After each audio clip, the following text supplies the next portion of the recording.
So next index number chapter. So index numbers అంటే ఏంటి? Index numbers అంటే so suppose we have it different commodities. ఆ commodities యొక్క prices లో కానీ క్వాంటిటీస్ లో వచ్చే రిలేటివ్ చేంజెస్ ని స్టడీ చేయడానికి ఉపయోగించే స్టాటిస్టికల్ టూల్స్ మనం ఇండెక్స్ నెంబర్స్ అంటాం. So these are the statistical devices to study the relative changes in prices and quantities of different commodities. So economics లో దీని ఇండెక్స్ నెంబర్స్ మెయిన్ గా అప్లై చేసుకుంటుంటారు ఈ స్టాటిస్టికల్ కాన్సెప్ట్ ని. సో ఇండెక్స్ నెంబర్స్ ని economics లో ఏమంటారంటే ఎకనామిక్ బారోమీటర్స్ అంటారు. Economic barometers. So also we can consider as these index numbers are the guidepost for a businessman, for a proper business management.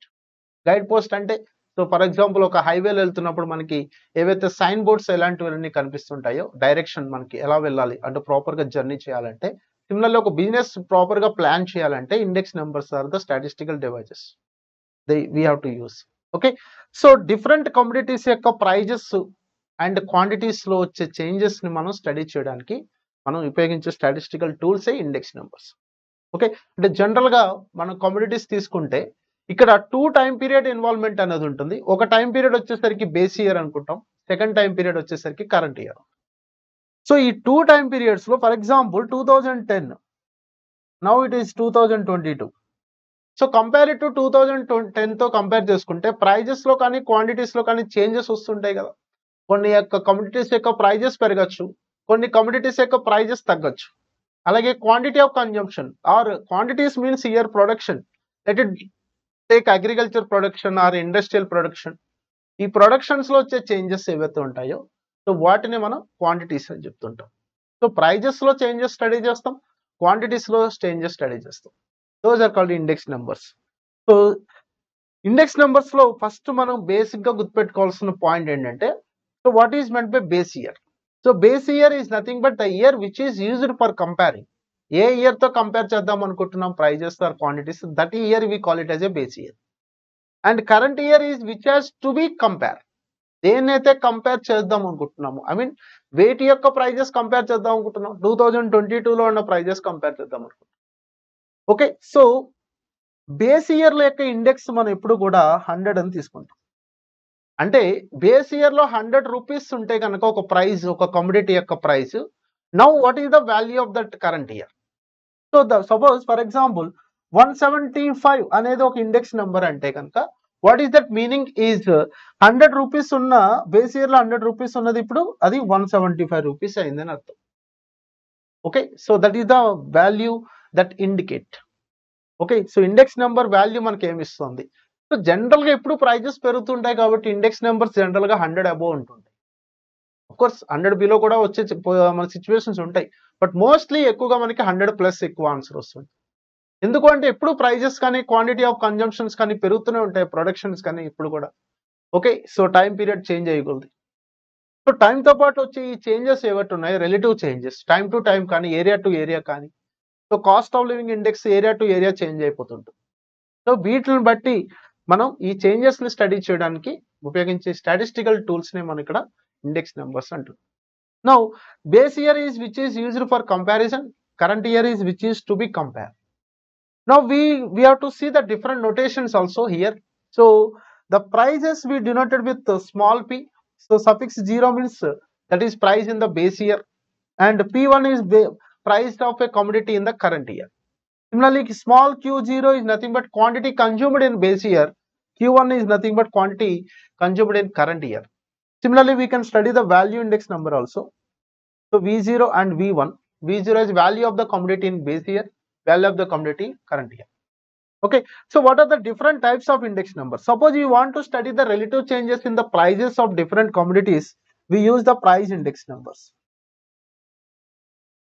So that is the first important type of index number, price index numbers. And the second one is quantity index numbers.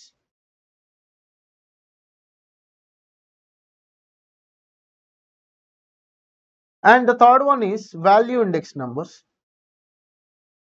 And we have separate special purpose index number, that is cost of living index. So మనకున్న syllabus ప్రకారం ఈ 4 index numbers ని మనం ఇప్పుడు study చేయాలి. price index number, quantity index numbers, value index number, and cost of living index numbers. Okay, so ఈ 4 index numbers లో most important index numbers ఏవి అంటే కనుక praise index numbers only most important. Price index numbers అంటే ఏంటి? Prices లో వచ్చే changes ని స్టడీ చేయడానికి ఉపయోగించే statistical tools praise index numbers. Quantities లో ప్రొడక్షన్స్ లో వచ్చే చేంజెస్ ని స్టడీ చేయడానికి quantities also called as a volume index also. Those are also called as a volume index also. Okay, so volume index is nothing but quantity index. అలాగే values లో వచ్చే changes cost ailing index separate గా చదువుతాము. So ఇక్కడ price index number అనేది మనం ఎలా denote చేస్తామంటే P01 తో డినోట్ చేస్తాం. That is we should read as price index number of current year with respect to base year. Similarly P10 is nothing but price index number of base year with respect to current year. Similarly, Q01 base quantity index number of current year with respect to base year. Alage Q10 that is quantity index number of base year with respect to current year. ఈ విధంగా notations అనేవి మీరు జాగ్రత్తగా observe చేయండి. Now we see the what are the methods of constructing the index numbers. Okay, so how we construct the index numbers? The construction of index numbers is very we should take very care. అంటే ఈ index numbers construct చేస్తున్నప్పుడు like other statistical devices మనం ఎలా అయితే proper care proper precautions తీసుకుంటామో index numbers కూడా construct చేస్తున్నప్పుడు కంపల్సరీగా మనం కొన్ని ఫ్యాక్టర్స్ కన్సిడర్ చేయాల్సిన అవసరం ఉంది. ఎందుకు అంటే so mainly the applications of index numbers. So market లో ఉండే ప్రైజెస్ లో వచ్చే చేంజెస్ ని బట్టే కదా బిజినెస్ మేనేజ్మెంట్ అనేది ప్లానింగ్ ఉంటుంది. Similarly for framing the economic policies to study the national income, ఒక కంట్రీ యొక్క నేషనల్ ఇన్కమ్ స్టడీ చేయాలన్నా లైక్ జీడిపి ఇలాంటివి కానీ ఇన్ఫ్లేషన్ రేట్స్ కానీ డిఫ్లాటింగ్ కానీ ఇలాంటి ప్రాసెస్ అన్నింటిలోనూ ఎకనామిక్స్ రిలవెంట్ క్యాలిక్యులేషన్స్ అన్నింటిలోనూ ఇండెక్స్ నెంబర్స్ అనేవి one of the important statistical tools కింద యూస్ చేస్తారు. సో అలాంటి మనం ఒక ఎకనామిక్ పాలసీ ఫ్రేమ్ చేయడం బట్టి దాని ప్లానింగ్ అనేది ఉంటుంది కాబట్టి సో ఇలాంటి ఇండెక్స్ నెంబర్స్ మీద బేస్ చేసుకుని అక్కడ ప్లానింగ్ చేస్తున్నారు కాబట్టి ఈ ఇండెక్స్ నెంబర్స్ కన్స్ట్రక్ట్ చేస్తున్నప్పుడు we should consider so many factors while constructing the index numbers. So what are the important factors we should consider? A factors consider చేయాలి అంటే ఫస్ట్ అసలు ఇండెక్స్ నెంబర్ కన్స్ట్రక్ట్ చేస్తున్నప్పుడు నువ్వు ఏ purpose లో index number construct చేద్దాం అనుకుంటున్నావు you must know the first. So the purpose of index number is very important and the second one is the selection of item is also important. So ఇప్పుడు కొన్ని commodities తీసుకుంటున్నావు, ఆ selection of commodities అనేది చాలా చాలా important. ఏ type of commodities తీసుకోవాలి? For example ఒక cost of living index number construct చేస్తున్నప్పుడు సో ఏ టైప్ ఆఫ్ కమోడిటీస్ తీసుకోవాలి అంటే ఇక్కడ క్యాపిటల్ గూడ్స్ కానీ ఇలాంటి కమోడిటీస్ ఎక్కడ మనం కన్సిడర్ చేయకూడదు. సో ఒక కాస్ట్ ఆఫ్ లివింగ్ ఇండెక్స్ అంటే ఒక కామన్ మ్యాన్ కి నిత్యావసరం అయ్యే ఏవైతే ఉంటాయో కమోడిటీస్ అవి మాత్రమే ఇక్కడ కన్సిడర్ చేయాల్సిన అవసరం ఉంది. Okay, similarly what is the selection of weights also, weightage also is very important, relative importance. And selection of base year is also one of the most important. Base year should be always a normal time period, normal period అయి ఉండాలి. For example 2020 తీసుకోండి. So many fluctuations be observed, economic recessions చూసాము, productions downfall అయిపోయింది due to lockdown, corona epidemic. So ఇలాంటి disturbances abnormality conditions present అయిన year ని మనం base year గా తీసుకోకూడదు. బేస్ ఇయర్ ఎప్పుడు నార్మల్ బేస్ ఇయర్ గా ఉండాలి. అలాగే selection of formula is also important, selection of average is also important. Because index numbers are always expressed as a percentages. Index number is the ratio or a ratio of the always expressed as a percentages. Okay, so we express it always in ratios only. So whenever we are taking the ratios as the observations, the most suitable average is geometric. So what is the most suitable average in the construction of index numbers? That is the geometric mean only. Okay, of course theoretically it is geometric mean, but practically we use arithmetic mean. Okay, now we see the what are the methods for constructing the index numbers. The first,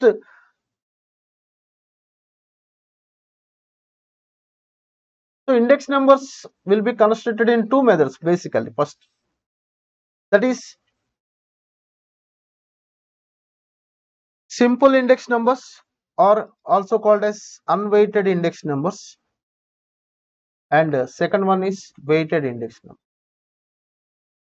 Okay, so this simple index numbers is again divided into simple aggregate index and simple relative method. Similarly, weighted aggregative method we have and weighted relative method.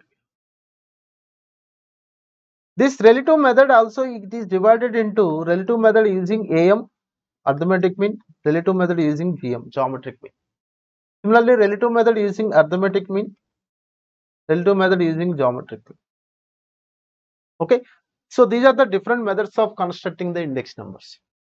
So first we start with the simple or unweighted index number, that is aggregate, simple aggregate index number. Suppose you are having the commodities like A, B, C, D, E. Let it be their base year price and current year prices are given. అంటే for example 2022లో prices ఇచ్చారు, 2015లో prices ఇచ్చారు. Now we want to construct the price index numbers, అంటే prices లో వచ్చే changes మనం find out చేద్దాం అనుకుంటే. So what is the formula for price index number by simple aggregate index number, that is P01 is equal to, we add all the prices in current years and we add all the prices in base year. So summation of P1 by summation of P0 into 100. Sum of the prices of all the commodities in current year by sum of the prices of all the commodities in base year. That ratio will be the price index number by this method, simple aggregate method. Okay. Now we see the one model here. Yes, I am taking here one model here to calculate price index number by using simple aggregate method. You can see here. So the here prices are given. So these are the self-practice questions. I want to take CRD questions, right? Yes. You can see here. Simple aggregate price index number. Base year price and current year price is given. And 4 commodities are given. What are the commodities here? Rice, wheat, pulses and fish. Their base year price and current year price is given. So simply we add all the base year price. You will get the summation of P0. So 35 plus 30, 65. 65 plus 40, 105. 105 plus 107, that is 212. That is summation of P0. What is summation of P1? 42 plus 35. 42 plus 35 plus 38. Next 120. Yes, that is 235. That is summation of P1. So what is the formula? Summation of P1 by summation of P0 into 100. So 235 divided by 212. So that is going to 110.84. 110.8 is given. That is the B. So what is the value of index number here? 110.8. So what is the meaning of this index number value? 110.8 అంటే ఏంటి ఇక్కడ? ఏం మనకి చూపిస్తుంది index number అంటే? See here, price index number, prices of rice item చూడండి 35 rupees నుంచి 42. But wheat item వచ్చేసరికి ఓన్లీ 5 రూపీస్ ఇంక్రీజ్ అయింది. పల్సెస్ వచ్చేసరికి తగ్గిపోయాయి, 40 రూపీస్ ఉన్నాయి బేస్ ఇయర్లో, ఇప్పుడు 38 ఉన్నాయి. అలాగే ఫిష్ వచ్చేసరికి 107 నుంచి 120, 13 ఇంక్రీజ్ అయింది. అంటే different commodities different level of increase మనం అబ్జర్వ్ చేస్తున్నాం. ఇంక్రీజ్ అవుతున్నాయి, కొన్ని డిక్రీజ్ అవుతున్నాయి. బట్ ఓవరాల్ గా మనం ఒక సింగిల్ నెంబర్ తో ఆ చేంజ్ అనేది, ఆ రిలేటివ్ చేంజ్ అనేది మనం రిప్రజెంట్ చేస్తున్నాం. ఆ సింగిల్ నెంబరే this 110.8, that is nothing but index number. So డేటాలో ఉన్న ప్రతి అబ్జర్వేషన్ చెప్పకుండా ఒక సింగిల్ నెంబర్ తో రిప్రజెంట్ చేస్తున్నట్టు what is that meaning? That is an average only. Already measures of central టెండెన్సీలో సెంట్రల్ టెండెన్సీ అసలు యావరేజ్ అంటే ఏం చెప్పుకున్నాం? That a single value which represents the entire data. Similarly, ఇక్కడ entire changes అన్ని మనం స్టడీ చేయకుండా we expressing the total changes, total relative changes with a single number. That single number is nothing but index number. That index number we can treat as a special type of average. Okay, so this is very important. So index numbers are expressed as a ratio only and always expressed as a percentages.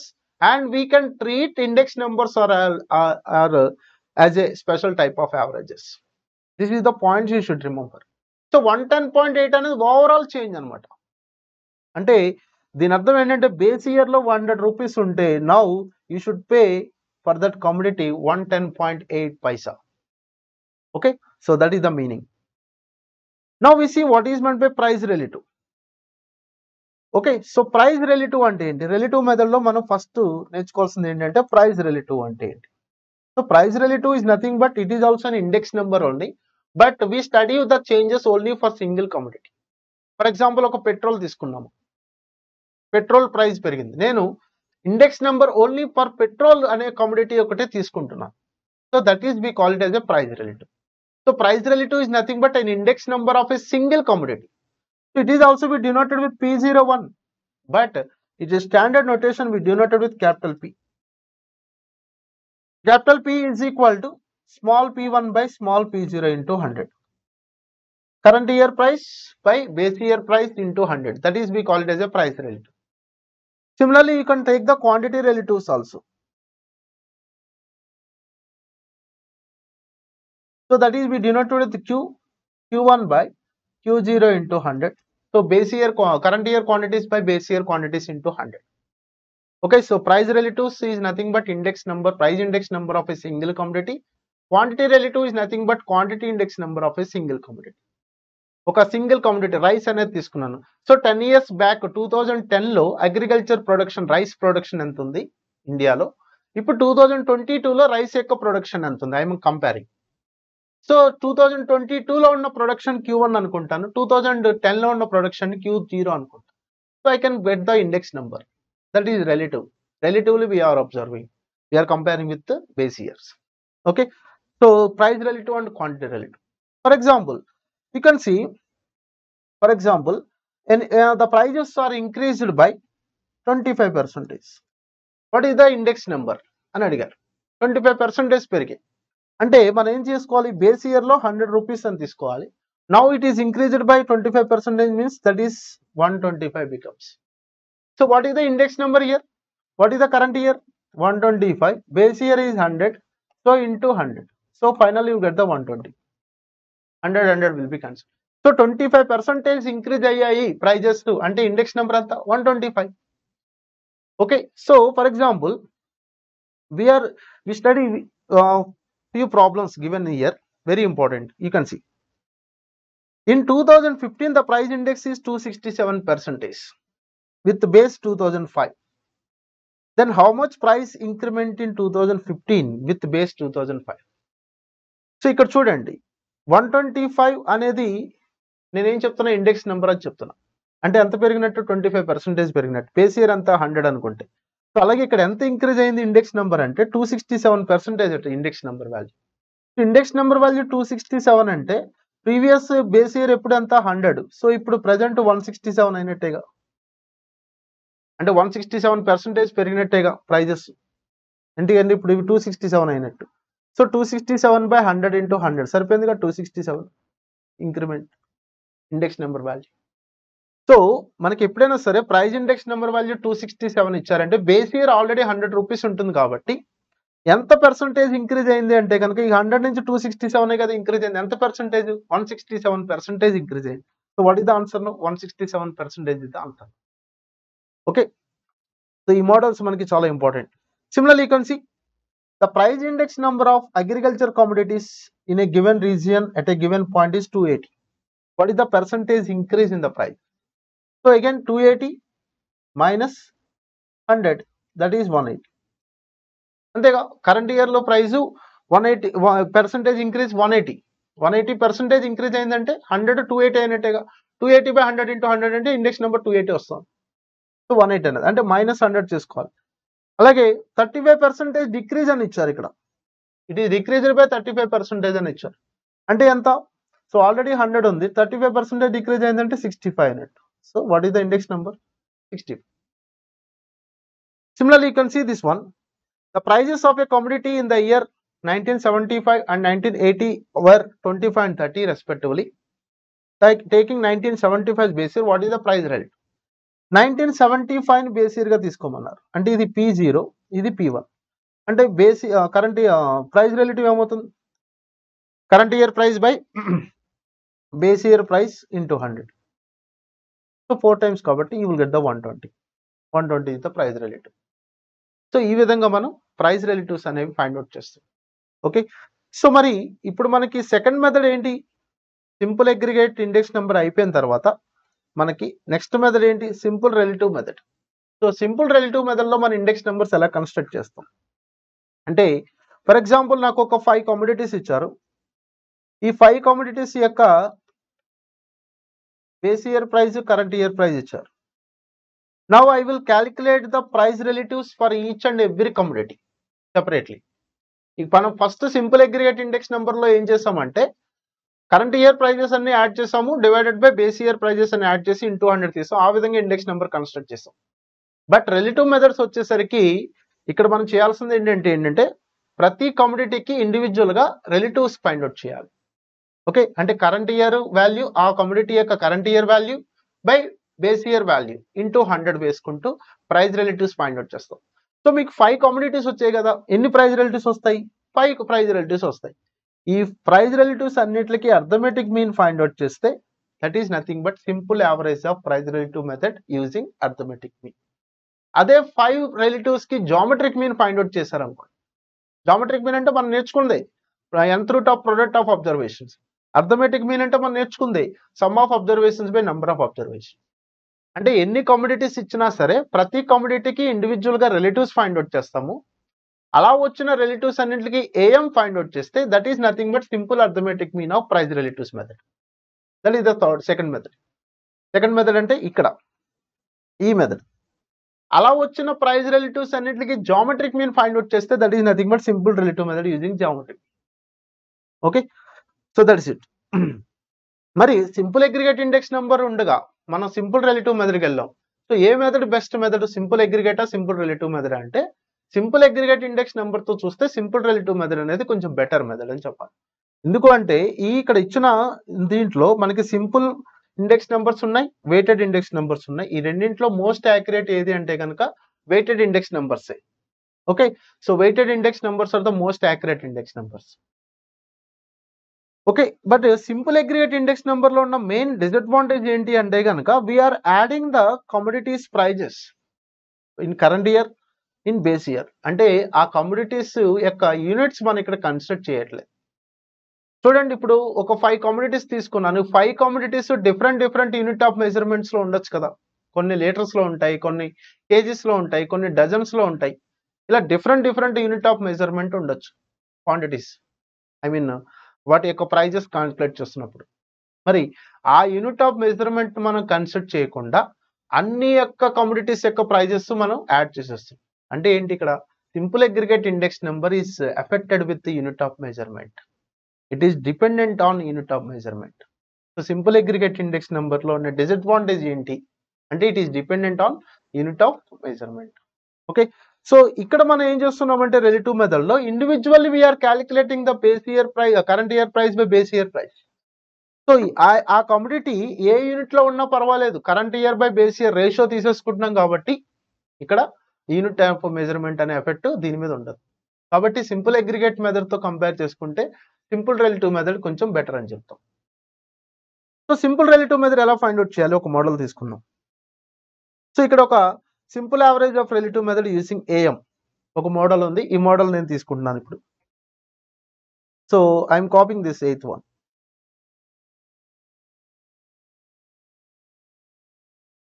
Yes, so ఇక్కడ 5 commodities ఇచ్చారు, ఏ B C D ఈ. వాటి యొక్క base year prices ఇచ్చారు P0, nothing but. So that is 115, 108, 95, 80 and 90. And base year price in 2012, దాన్ని నేను current year అనుకుంటున్నా. 125, 117, 108, 95, 95. Now you find out the price relatives. Individually you can find out the price relatives now. So P is equal to what is P? P1 by P0 into 100. So for first one, 125 by 115 into 100. What is that value? 125 divided by 115. So that value is 108.69. And the next one is 117 by 108 into 100. So what is that value? 117 divided by 108 into 100, that is nothing but 108.33. So next one is 108 divided by 95 into 100. 108 divided by 95 into 100, that is nothing but 113.33. 68. Next 95 by 80 into 100. So 95 divided by 80 into 100, that is nothing but 118.75. So finally 95 by 90 into 100, last price relative. So 95 divided by 90 into 100, that is nothing but 105.55. Now we see, we add all the price relatives, you will get the summation of P. Okay, so summation of P is nothing but 108.69 S plus 108.33 plus 133.68 plus 118.75 plus 105.55. You got 575, 555. Okay, so you divide with what is the price index number? Summation of P by N. So that is equal to 555 by 5, nothing but 111. That is the answer. 111 is given in the option D. So simple average of price relative method using AM. What is the formula? Summation of P by N, arithmetic mean of price relatives. So GM, by using GM formula, what is that? So that is anti-log of summation of log P by N. Of course, logarithm based మీద questions మనకి అడగడానికి పెద్దగా scope ఏమి లేదు.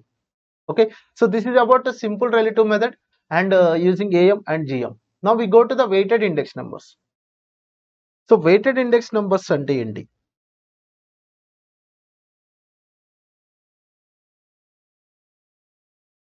So what is meant by weight here? Weightage means, here the weightage is nothing but weights are nothing but relative importance. So already మనం weighted mean లో చెప్పుకున్నాం. The relative importance is different from different commodities. ఒక్కొక్క కమోడిటీతో compare చేసుకుంటే ఒక్కొక్క commodity ఒక్కొక్క weightage అనేది ఉంటుంది. Okay, so the relative importance is different for different commodities. So relative importance weights ని మనం కన్స్ట్రక్ట్ చేస్తూ ఇండెక్స్ నెంబర్స్ ని కన్స్ట్రక్ట్ చేస్తాం. We will get the most accurate value index numbers అనమాట.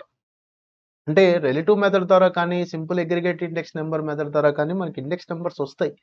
బట్ అది అంత యాక్యురేట్ రిలేటివ్ చేంజెస్ కాదు, average changes అనేవి అవి యాక్యురేట్ కాదు. సో మనం ప్రైజెస్ తీసుకుంటున్నప్పుడు, ప్రైజ్ ఇండెక్స్ నెంబర్స్ కన్స్ట్రక్ట్ చేస్తున్నప్పుడు very important, price index number కనుక కన్స్ట్రక్ట్ చేస్తున్నప్పుడు మనం క్వాంటిటీస్ ని వెయిట్స్ కింద తీసుకోవాలి. ఓకే, సో అలాగే క్వాంటిటీ ఇండెక్స్ నెంబర్స్ ని మనం కన్స్ట్రక్ట్ చేస్తున్నప్పుడు we should take the weights as prices. So quantities ని బట్టే కదా ప్రైజెస్ లో వచ్చే చేంజెస్ ఉంటాయి. కాబట్టి మనకి ప్రైజ్ ఇండెక్స్ నెంబర్స్ యొక్క ఇంపార్టెన్స్ దేని మీద డిపెండ్ అయి ఉంటుంది అంటే క్వాంటిటీ ఆఫ్ కన్జంప్షన్ మీద డిపెండ్ అయి ఉంటుంది.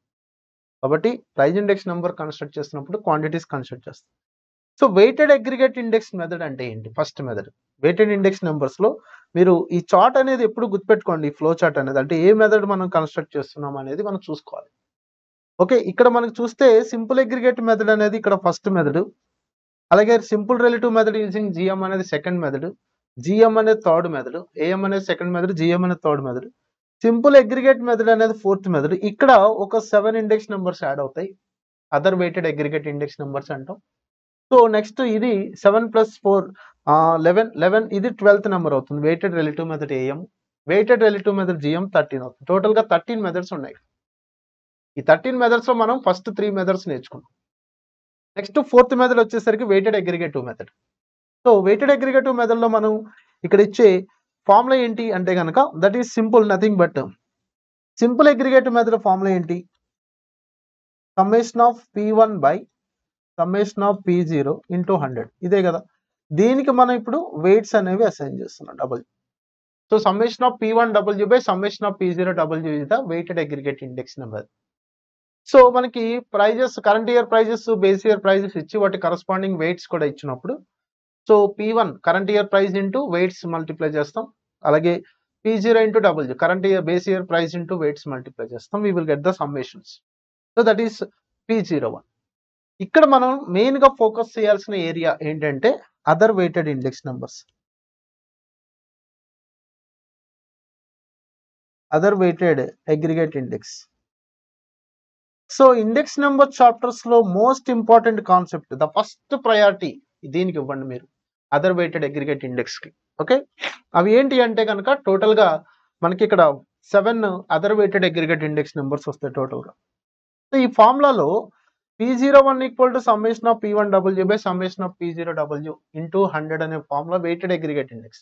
ఇక్కడ వెయిట్ అనేది ఏం తీసుకోవాలి అనేది ఇక్కడ క్వశ్చన్ అనమాట.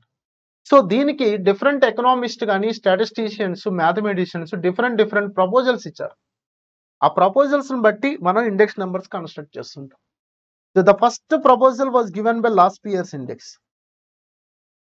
సో లాస్ట్ పియర్స్ ప్రపోజల్ ఏంటంటే, సో జనరల్ గా మనం ఇక్కడ ప్రైజెస్ ఇండెక్స్ నెంబర్ కన్స్ట్రక్ట్ చేస్తున్నాం కాబట్టి వెయిట్స్ ఏమవ్వాలి, క్వాంటిటీస్ అవ్వాలి. ఈ క్వాంటిటీస్ ఏ క్వాంటిటీస్ తీసుకోవాలి, బేస్ ఇయర్ క్వాంటిటీస్ తీసుకోవాలా లేకపోతే కరెంట్ ఇయర్ క్వాంటిటీస్ తీసుకోవాలా అనేది ఇక్కడ ప్రాబ్లం. సో లాస్ట్ ఇయర్స్ యొక్క ప్రపోజల్ ఏంటంటే, the better we take the base year quantities only, W is equal to Q0. ఎందుకు అంటే జనరల్ గా మనకి ప్రైజెస్ లో కానీ క్వాంటిటీస్ లో కానీ వచ్చే చేంజెస్ కి ఒక 3 హిడెన్ ఫ్యాక్టర్స్ ఉంటాయి. ఏంటో హిడెన్ ఫ్యాక్టర్స్ అంటే మన యొక్క కల్చర్ కానీ, మన యొక్క హ్యాబిట్స్ కానీ, మన యొక్క సోషల్ కస్టమ్స్ కానీ, ఇవే మెయిన్ గా ప్రైజెస్ లో వచ్చే చేంజెస్. సో మన యొక్క కల్చర్ మారేది కొలితే మన యొక్క క్వాంటిటీస్ ప్రయారిటీస్ మారుతూ ఉంటాయి. మన యొక్క హ్యాబిటేట్స్, ఇప్పుడు చూడండి మొబైల్ ఫోన్, ఇది వరకు మనం మొబైల్ ఫోన్ కి ఎడిట్ కాలేదు, ఇప్పుడు మొబైల్ ఫోన్ కి ఎడిట్ అయ్యి సో డిజిటల్ పేమెంట్స్ అలవాటు చేసుకుంటున్నాం. సో వీటిని బట్టి కదా మనకి ఇప్పుడు క్వాంటిటీస్ ఆఫ్ లో కన్జంప్షన్స్ వస్తున్నాయి. మొబైల్ ప్రైజెస్, మొబైల్స్ యొక్క కన్జంప్షన్ అనేది ఇదివరకు అంత లేవు. మొబైల్ క్వాంటిటీస్ ఇప్పుడు ప్రతి వాళ్ళు మొబైల్ యూజ్ చేస్తున్నారు. సో ఈ cultures and habit and customs ఏవైతే ఉన్నాయో these are the 3 hidden factors. So Laspeyres యొక్క ప్రపోజల్ ఏంటంటే, జనరల్ గా హ్యూమన్స్ హ్యాబిట్స్ ప్రకారం base year క్వాంటిటీసే present current year లో కూడా కన్జ్యూమ్ చేయడానికి ట్రై చేస్తుంటారు, బట్ ప్రైజెస్ లో మాత్రం చేంజెస్ వస్తుంటాయి అని చెప్తారు. So Laspeyres index number మీరు ఎలా గుర్తుపెట్టుకోవాలి అంటే, you should remember as last year's index number is nothing but base year index number. That is nothing but base year index number. So last year's index number we denoted with P01L or simply we denoted with L only. So L is equal to summation of P1 by summation of P0 రాయండి. ఇప్పుడు W ఏం proposal చేస్తాడు, Q0. So summation of P1 Q0 by summation of P0 Q0 into 100. Okay, so నేను general గా ఇక్కడ price index number of base current year with respect to base year ఎక్కువగా priority ఉంటుంది. So అవే construct చేసుకుంటూ వెళ్తున్నాను. So దాని నుంచి మీరు base year to current year ఎలా కన్వర్ట్ చేయాలి, అలాగే క్వాంటిటీ ఇండెక్స్ నెంబర్ ఎలా కన్వర్ట్ చేయాలి అనేది మీరు ప్రాక్టీస్ చేసుకోవాలి. So next second proposal given by patches index. So patches index యొక్క ఫార్ములా ఏంటి అంటే కనుక, ఈయన W is equal to current year quantities తీసుకోమన్నాడు. So patches index number formula ఎలా వస్తుంది, P is equal to summation of P1 by summation of P0, W place లో just you write down Q1 into 100. అంటే తిన యొక్క opinion ఏంటంటే base year quantities ఇప్పుడు ఉండవు, కరెంట్ ఇయర్ క్వాంటిటీస్ చేంజ్ అవుతుంటాయి అని చెప్పి తిన యొక్క ప్రపోజల్. అంటే ఒకరు బేస్ ఇయర్ క్వాంటిటీస్ తీసుకోమన్నారు వెయిట్స్ కింద, ఇంకొకరు కరెంట్ ఇయర్ క్వాంటిటీస్ తీసుకోమన్నారు. Okay, so base year index అంటే Laspeyres index, current year index అంటే ప్యాచెస్ ఇండెక్స్. సో వీళ్ళిద్దరే ఆర్గ్యుమెంట్స్ లో next third one Dorbish Bowley index number. So Dorbish Bowley index number is arithmetic mean of Laspeyres and Paasche's number. So Dorbish Bowley index number ఎలా వస్తుంది, Laspeyres index number కి Paasche's index number కి arithmetic mean తీసుకోవాలి. That is the proposal given by Dorbish Bowley. And the fourth one is Fisher index number. Fisher's index number is the geometric mean of Laspeyres and patches index. So Fisher index number P01F or simply F is nothing but what is the geometric mean, root over L into P. Fisher's index number is also called as ideal index number. దీన్ని మనం ideal index number అంటే. The first reason is he used the geometric mean. Geometric mean is the best average in the construction of index numbers అని చెప్పుకున్నాం కదా. So Laspeyres index number కి Paasche's index number కి geometric mean తీసుకోమని చెప్పాడు. So Laspeyres ఏమో base year quantities తీసుకోమన్నాడు. Paasche's current year quantities. Dorbish Bowley వచ్చేసరికి లాస్ట్ ఇయర్స్ కి ప్యాచెస్ కి అర్థమెటిక్ మీన్. ఫిషర్ వచ్చేసరికి లాస్ట్ ఇయర్స్ కి ప్యాచెస్ కి వచ్చేసరికి geometric mean. Okay, so next fifth one Marshall Edgeworth index number. So Marshall Edgeworth index number యొక్క proposal ఏంటంటే, Marshall Edgeworth యొక్క proposal, instead of taking the arithmetic mean of Laspeyres and Paasche's directly, better we take that arithmetic mean of quantities only. Quantities దగ్గరే కదా contradiction వచ్చింది. Base year quantities అని Laspeyres, current year quantities అని Paasche's. ఈ quantities దగ్గర మాత్రమే మనకి contradiction వచ్చింది కాబట్టి W is equal to you take the average of quantities only, arithmetic mean of quantities. A quantities? Base year quantities and current year quantities. So last years used the weights as the arithmetic mean of base year and current year quantities. So according to him, what is the formula now? Summation of P1 by summation of P0. Okay, so the formula will get Q0 plus Q1 by 2. Just instead of weights, you take this one into 100. Now 2 and 2 will be cancelled. What is the formula? Summation of P1 Q0 plus Q1 by summation of P0 Q0 plus Q1 into 100. Okay, so we can simplify. You can write one more formula, that is you multiply with the summation of P1, summation of P1 Q0 by summation of P1 Q1 by summation of P0 Q0 plus summation of P0 Q1. You can write Marshall-Edgeworth formula like this. These three are the Marshall-Edgeworth formula. So what is the proposal by Marshall-Edgeworth? We have to take the arithmetic mean of base year quantities and geometric, current year quantities. The next one is, sixth one is Wahl's index number. So according to him, what is his proposal is, better we take the weights of geometric mean of the quantities, geometric mean of base year and current year quantities, that is square root of Q0 into Q1. Now the formula is W is equal to summation of P1 by summation of P0. Now you take W as root Q0 Q1, root Q0 Q1 into 100. That is the Wahl's formula. It is also called as geometric cross-weighted formula. Wahl's index number formula also called as geometric cross-weighted formula. This is okay. And the last year's index number called as base year index. Patches index number called as current year index. Darby's ball is the arithmetic mean of last year and patches. Fisher index number is geometric mean of last year and patches. It is also called as ideal index number. And Marshall-Edgeworth index number is the arithmetic mean of the weights as arithmetic mean of base year quantities and current year quantities. And Wahl's index number is called as geometric cross-weighted formula. The weights as geometric mean of base year quantities and current year quantities. And the last proposal that is given by Kelly. So how we will get the Kelly's index number? So it is also called as fixed weight aggregate index number.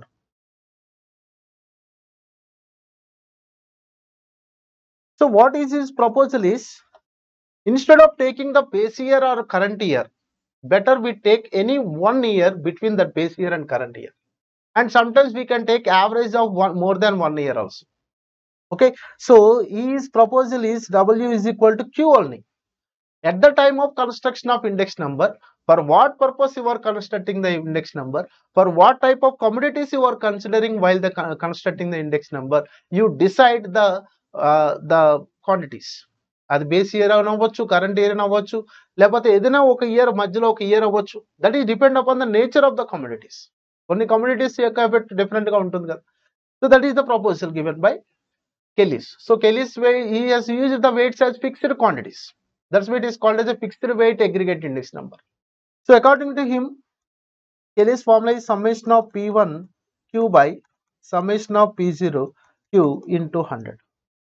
So these 5 are very, very important. These 7 are, other weighted aggregate index numbers. So for our examination point of view, you should revise the index numbers. The first concept you should revise that is the other weighted aggregate index number. The second concept is test of adequacy. Next concept we will discuss, test of adequacy. Okay. So index numbers ఎవరైనా సరే important concepts ఏంటి అని నన్ను అడిగితే కనుక నేను ఎక్కువగా suggest చేసేది ఈ కాన్సెప్ట్ చూసుకుని వెళ్ళండి. అండ్ ఇవి ఒక డేటా ఇచ్చినప్పుడు మనకి ఒక ప్రైజెస్, క్వాంటిటీస్ ఇచ్చినప్పుడు కొన్ని కమోడిటీస్ ఇచ్చి ఈ ఇండెక్స్ నంబర్స్ అన్ని ఎలా కన్‌స్ట్రక్ట్ చేయాలి అనేది కూడా మనం ప్రాక్టీస్ చేయాలి. So now we see the one problem, how to construct these other weighted aggregate index number for the given data. So దీనికి సంబంధించిన ఒక మోడల్ మనం డేటా తీసుకుని సో ఎలా ఫైండ్ అవుట్ చేయాలి ఇండెక్స్ నెంబర్స్ అనేవి ఇప్పుడు చూద్దాం. ఓకే. సో ఇక్కడ చూడండి ప్రాబ్లం 13 to 18 ప్రాబ్లం. ఒక డేటా ఇచ్చారు, 4 ఐటమ్స్ ఇచ్చారు. ABCD 4 ఐటమ్స్ ఇచ్చారు. సో వాటి యొక్క బేస్ ఇయర్ యొక్క క్వాంటిటీస్, ప్రైజెస్ ఇచ్చారు. అలాగే కరెంట్ ఇయర్ యొక్క క్వాంటిటీ, ప్రైస్ ఇచ్చారు. మనల్ని Laspeyres index number, Paasche's index number, Bowley's index number, Fisher index number, Marshall వాల్స్ మొత్తం కంప్లీటెడ్ గా అన్ని type of index number except Kelly's index number. Okay. So ఇది ఎలా ఫైండ్ అవుట్ చేయాలనేది మనం చూడాలి. ఎందుకంటే మనకి ఎగ్జామినేషన్ లో ఒక్కొక్కసారి ఇట్లాంటి క్వశ్చన్స్ కూడా మనకి ఎక్కువగా అడుగుతున్నారు. సో ఆ క్వశ్చన్స్ ఏంటన్నది ఇప్పుడు చూద్దాం. ఐ మీన్ ఇలా రా డేటా ఇచ్చి మనల్ని ఫైండ్ అవుట్ చేయమని చెప్పి అడుగుతున్నారు. ఎస్. సో ఇక్కడ నేను డేటా కాపీ చేసుకున్నాను. Okay. So let it B base year, price and current base. So ఇక్కడ మనకి జాగ్రత్తగా అబ్జర్వ్ చేస్తే కనుక base year quantities means it is we can denoted as Q naught. Okay. And it is P naught. And current year quantity is Q1 and base year price is P1. So now for finding the last year's index number and patches index number, first మనం basic గా last year's and patches index number find out చేస్తే we can get the 5 index numbers. అంటే Laspeyres index numbers, Paasche's index number వస్తుంది, Dorbish Bowley index number, Fisher index number వస్తుంది, Marshall Edgeworth index number కూడా find out చేయొచ్చు. So ఒకసారి మీరు last years index number కనుక చూసుకుంటే మనకు కావాల్సిన వాల్యూస్ ఏంటి అని చూస్తే ఫస్ట్ కావాల్సిన సమ్మేషన్ ఏంటంటే దట్ ఈస్ P1 Q0 కావాలి. సో నెక్స్ట్ కావాల్సిన సమ్ము P0 Q0 కావాలి. అలాగే P1 Q1 కావాలి, P0 Q1 కూడా కావాలి. ఓకే. సో ఫస్ట్ ఇక్కడ P1 Q0 అంటే ఏంటో ఒకసారి చూస్తే P1, సో P1 ఇక్కడ current year price and Q0 this one quantity. So ఈ రెండు మల్టిప్లై చేద్దాం. So 12 into 12 144. So 5 into 15 75. So 24 into 9 that is going to 216. So 5 into 14 that is 70. That is the P1 Q0. Now P0 Q0.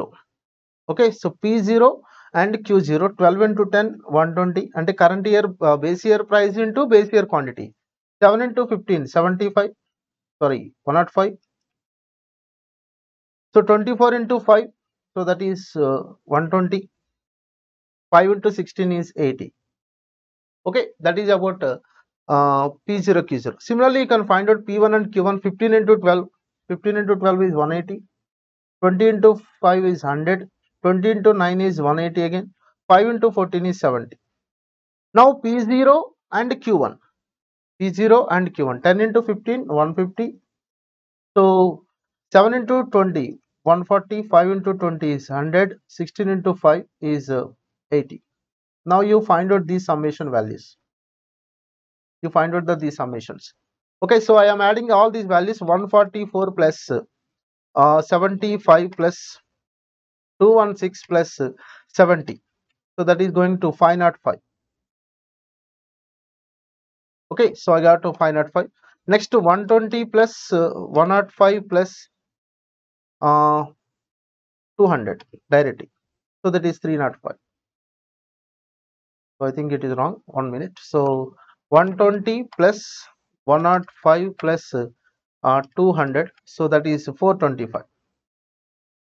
Next 180, 180, 360, 360 plus 100, 460 plus 70, 530.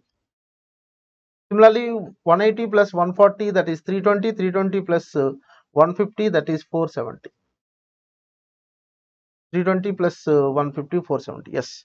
Now you find out the last year's index number, that is L is equal to summation of P1 Q0 by summation of P0 Q0 into 100. So that is nothing but 505 divided by 425 into 100. So what is that value? 505 divided by 425. So that is going to 118.82. Okay, now we see the answers now. 118.82. Yes, that is given in option B. That is the last year's index number. Similarly, we can determine patches index number also. That is P is equal to summation of P1 Q1 by summation of P0 Q1 into 100. That is E2 summations. So that is 530 divided by 470 into 100. So what is that value? 530 divided by 470.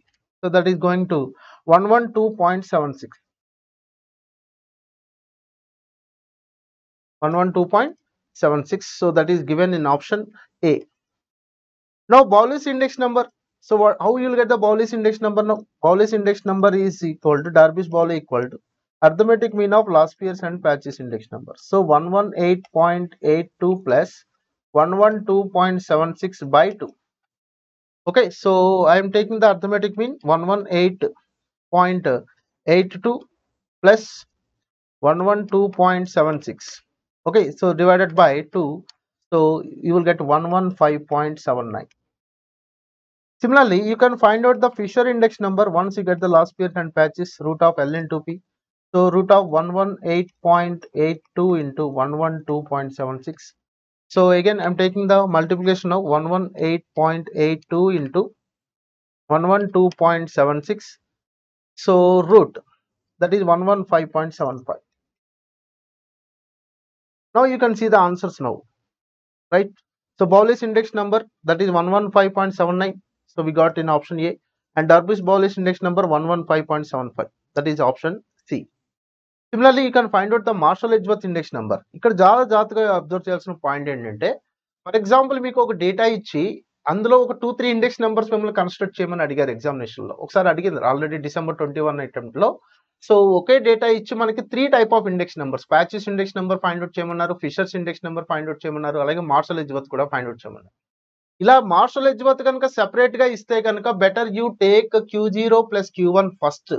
Q0 plus Q1 value find out చేయండి. దాన్ని you multiply with P1 and you multiply with P0. That is the 2 steps only. But ఇలా last years కానీ లేకపోతే fissure index number తో కానీ లేకపోతే ఏదైనా patches index number తో పాటు కలిపి Marshall-Edgeworth కనుక ఇస్తే యూ కెన్ యూజ్ దీస్ 4 సమ్మేషన్స్. మళ్ళీ దీనికి సెపరేట్ గా మీరు ప్రాబ్లం చేయాల్సిన అవసరం లేదు. సో Marshall-Edgeworth ఇండెక్స్ నెంబర్ ఒకసారి మనం ఫార్ములా కనుక తీసుకుంటే summation of P1 Q0 plus summation of P1 Q1 by summation of P0 Q0 plus summation of P0 Q1 into 100. ఈ 4 సమ్మేషన్స్ మనకు ఉన్నాయిగా. సమ్మేషన్ ఆఫ్ P1 Q0 ఎంత వచ్చింది మనకి? 505. So 505 plus summation of P1 Q1 అంటే third one 530 by and summation of P0 Q0 that is 425 plus 470. ఈ 4 సమ్మేషన్స్ మన దగ్గర ఆల్రెడీ ఉన్నాయి కాబట్టి ఈ ఫార్ములా యూజ్ చేస్తాం. Okay, so I will get the values here. So 505 plus 530, that is going to 1035 and it is 895 into 100. So divided by 895, so that is going to 115.64. 115.64 is the Marshall-Edgeworth index number. Okay, that is given in option B. Similarly, you can find out the Walsh index number also. For Walsh index number, you should find out root Q0 into Q1 first. So root Q0 into Q1 value find out చేసిన తర్వాత దాన్ని P1 తో multiply చేయాలి, అలాగే next P0 తో కూడా multiply చేయాలి. Okay, so I'm not going to explain the Walsh index number and Kelly's. So the most important are last years and patches and Fisher's index number only. So this is the way of constructing the index numbers, the main index numbers. Now we have to discuss other type of problems. Here you can see this one, last year's index number, you can see the 19th one. Last year's index number is given, that is 250, and patches index number is given as 160. What is the Fisher's index number? So F is equal to, we know that root over L into P, last year's into patches number, so that is equal to root over 250 into 160, right? That is, you will get the 200. 200 is the Fisher's index number. Similarly, you can find out this one, the patches and Fisher index number is 169 and 156. What is the Laspeyres index number. ఇలా కూడా అంటే ఈ 3 relations ఏవైతే ఉన్నాయో, Dorbish పౌలికి relations ఉన్నాయి Laspeyres and Paasche's, Fisher's కి మనకి రిలేషన్ ఉంది Laspeyres and Paasche's. So ఇలా ఈ 3 ఇండెక్స్ నెంబర్స్ లో ఒక 2 ఇండెక్స్ నెంబర్స్ ఇచ్చి other index number find out చేయమంటుంటారు. So patches index number 169 and Fisher index number is 156.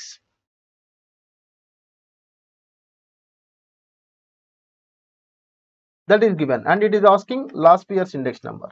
So we know that Fisher index number is 156 means root last year's into patches is 156. So you can take last year's index number into patches index number is 169, that equal to 156, squaring on both sides. So L into 169 equal to 156 into 156. So what is L? Last year's index 156 into 156 by 169. Okay, so you can multiply 156 into 156 divided by 169, so that is going to 114, or you can simplify 30, you can cancel 13 also. Okay, so e type of questions చాలా important మనకి. Okay, last year's and patches method. Similarly, you can see the 22 problem. Patches index number is 150, Darby's ball index number is 145. Then what is the Fisher ideal index number? Now patches index number is given, Darby's ball is given. Patches index number is 150, Darby's ball value is given as 145. It is asking Fisher index number. Fisher index number కావాలంటే last pear and patches రెండు కావాలిగా, but ఇక్కడ patches index number ఒకటే ఉంది. మరి last pear index number ఎలా వస్తుంది? We can use the Dorbish Bowley index number. So Dorbish Bowley index number is equal to 145.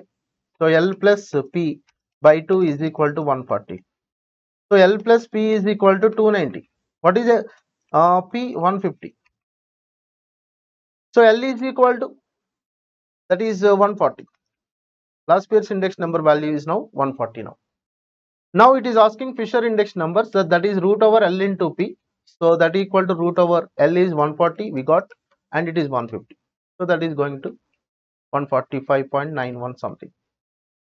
So I will calculate 140 into 150 and root.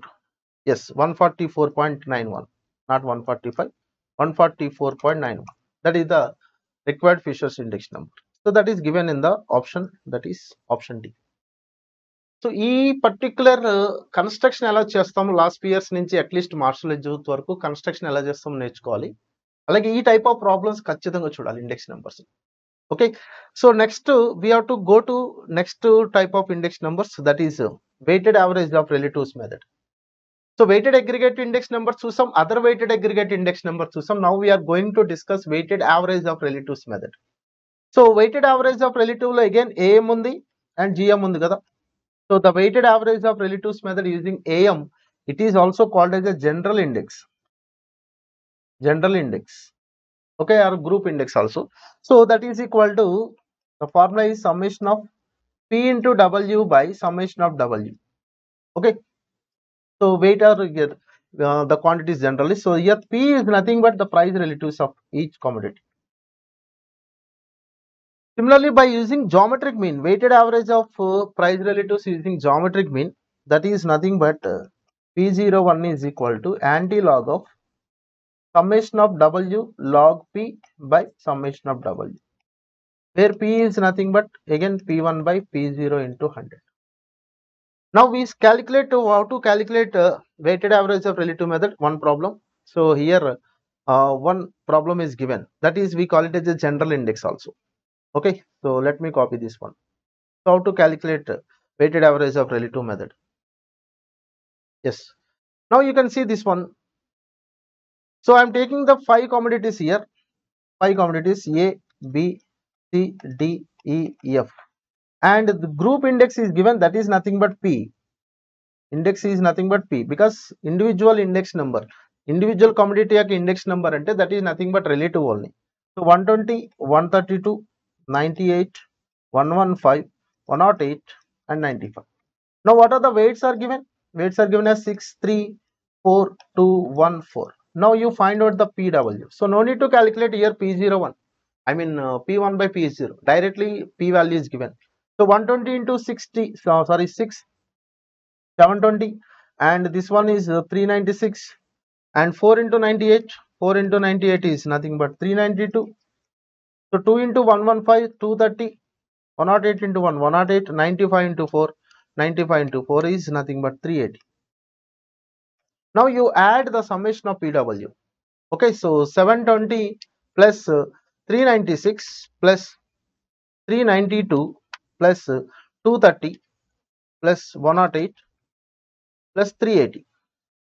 Yes, I got 2226, 2226. And the W value is summation of W value is 6 plus 3, 9 plus 4, 13 plus 2, 15, 15 plus 5, 20.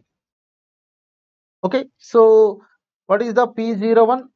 Summation of PW by summation of W. So that is nothing but 2226 divided by 20. So that is nothing but 11,111.3. So that is given in option A.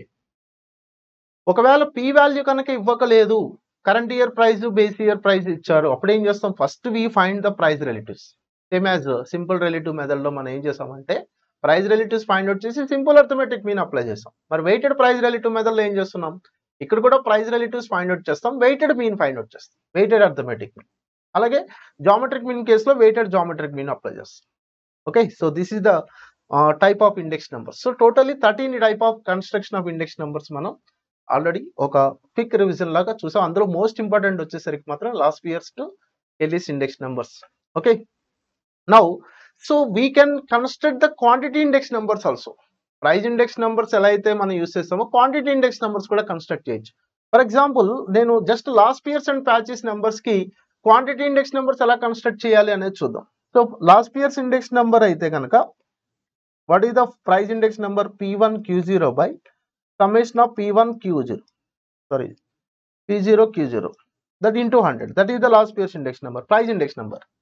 Now similarly, patches index number is summation of P1Q1 by summation of P0Q1 into 100.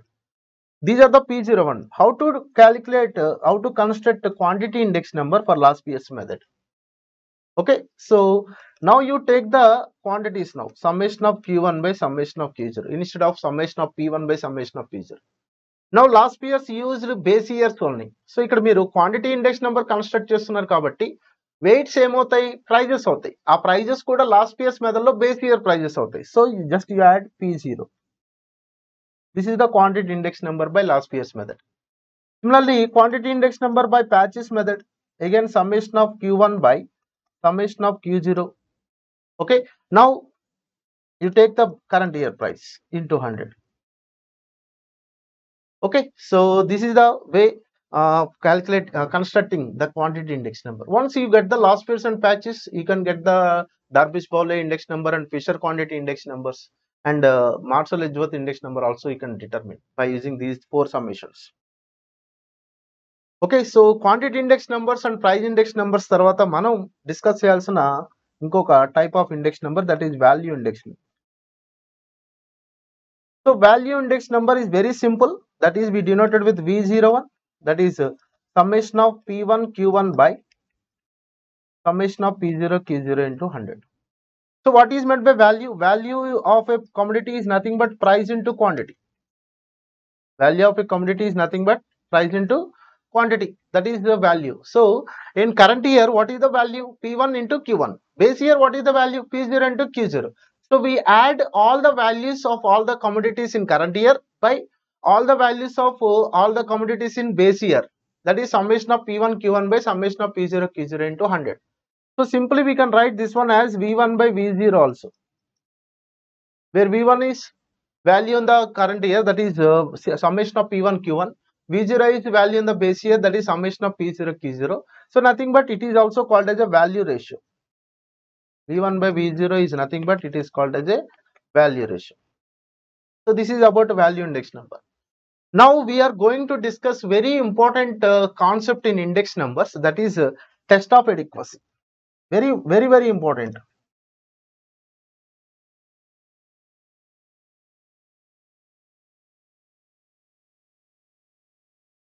Test of adequacy. So what is meant by test of adequacy? We can call it as a test of consistency also. So we have a different methods for constructing the index numbers. Okay, like last year's to Kelly's index numbers and simple aggregate and simple average of relatives, weighted average of relatives, weighted aggregate methods. We have 13 type of methods. right? 13 methods. So to construct the index number. So among all these methods, which one is the ideal index number? So which one is the most consistent? That is we have to test. That is nothing but test of internal consistency or test of adequacy. So there are four tests of adequacy. There are four tests of adequacy. So the first one is unit test. The first one is unit test. That is we call it as UT simply. So what is meant by unit test means if an index number is independent of units. If an index number is independent of units of measurement on which the some prices or quantities will be quoted. So ఏవైతే prices quantities మనం ఏ units లో మనం measure చేస్తామో ఆ unit of measurement మీద అవి dependent అయి ఉండకూడదు ఆ index number. Then we can say that index number is set to be satisfying the unit test. So remember except simple aggregate index number, except simple aggregate index number, all index numbers satisfies the simple unit test. You should remember this, very important. So unit test A index number satisfy చేస్తానో చాలా ఈజీగా గుర్తుపెట్టుకోవచ్చు. Just simple aggregate తప్ప remaining అన్ని కూడా satisfy చేస్తాయి. మీకు already simple aggregate index numbers లో చెప్పాను యూనిట్ ఆఫ్ మెజర్మెంట్ మీద ఎఫెక్ట్ అవుతుందని చెప్పి. Okay, and the second one is time reversal test. So what is the condition for time reversal test? When an index number is satisfied the time reversal test, simply we call it as it is TRT. Simply we call it as a TRT. When it is an index number is said to be satisfying the time reversal test, we have a one condition, that is P01 into P10 is equal to 1.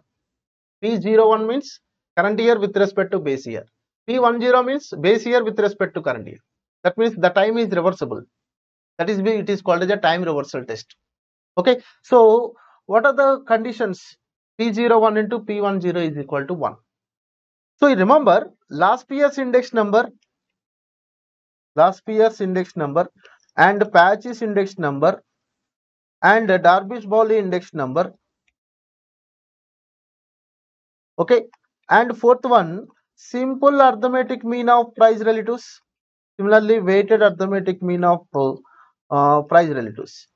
These five does not satisfy the time reversal test.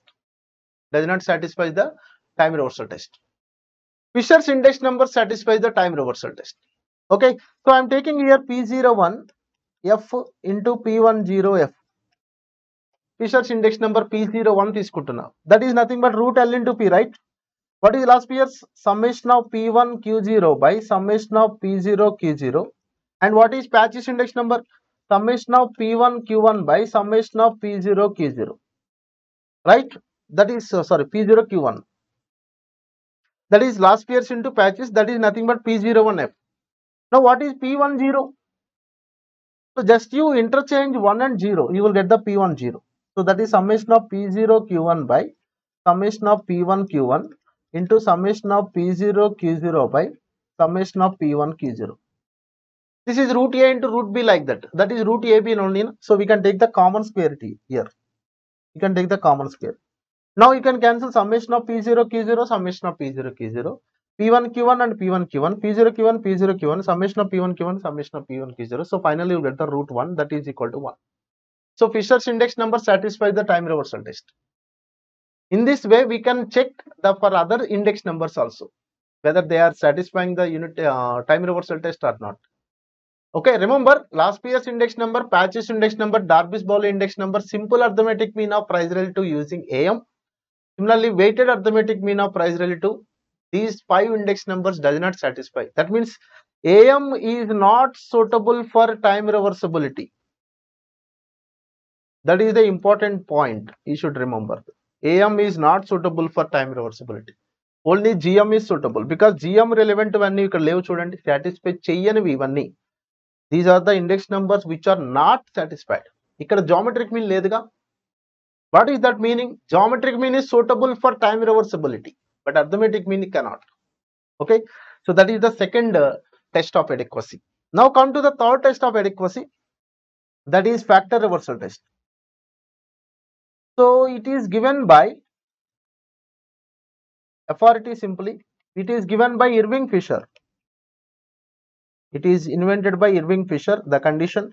And what is the condition is, here the factor is we have to consider. What is the factors is P01 into Q01 is equal to V01. We know that what is the value of a commodity, that is price into quantity. Similarly, value index number is equal to price index number into quantity index number. That is the condition for factor reversal test. This is given by Irving Fisher, and only Fisher's index number satisfies this factor reversal test condition. Remaining all does not satisfy. This is very important. Only Fisher index number satisfies this condition.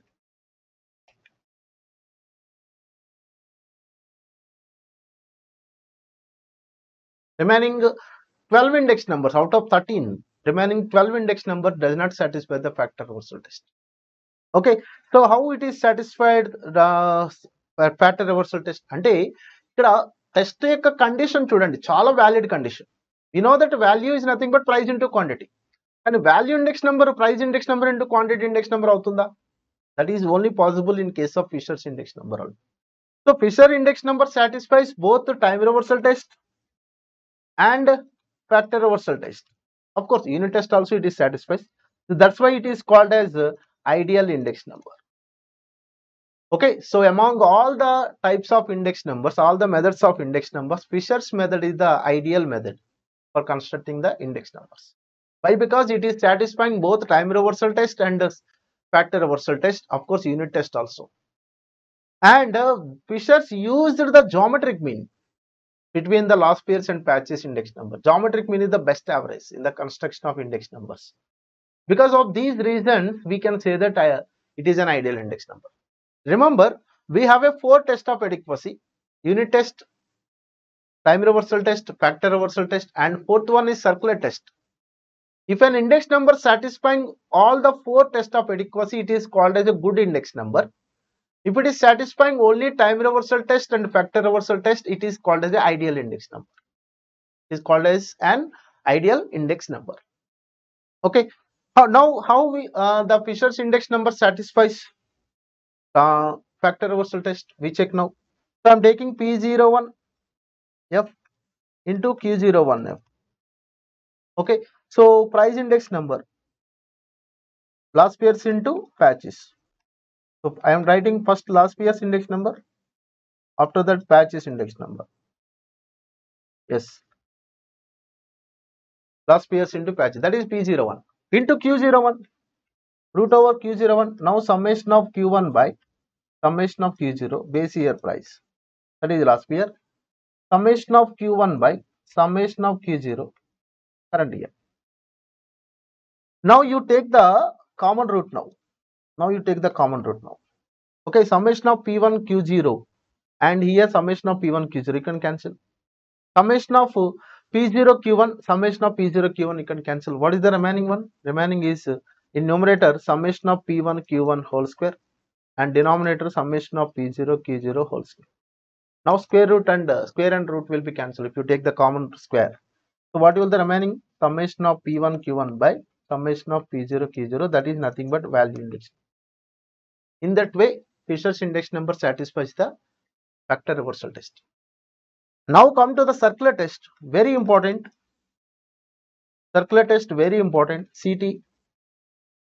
It is an extension of time reversal test. It is an extension of time reversal test, because time reversal test we take the only one current year. It is considered only over a period of a year. But the circular test is an extension of time reversal test. It is considered for over period of years. Suppose you can take 0, 1, 2, 3 time periods I am taking. Now we apply the time reversal test condition for these 3 time periods. You will get the condition for circular test. What is that? That is P01, right? And P12, and finally write the P20 equal to 1. That is the condition for time reversal test. Sorry, circular test. Similarly, you can take 4 time periods: P01, P12, P23. Again, you take the P30. You start with the 0, that is a base year. That base year should be in the last index number must be a current year. ఎక్కడైతే start చేసామో 0తో మళ్ళీ జీరోతో end అవ్వాలి, అంటే ఒక circle complete అవ్వాలి. That's why it is called as a circular test. So here also it is 0 and 0. For example, 3 time periods are given ABC. What is the condition? PAB, PBC, PCA equal to 1. Okay, that's why here you see the 0, 1. What is the base year? 0. And here what is the base year? 1. And again what is the base year? 2.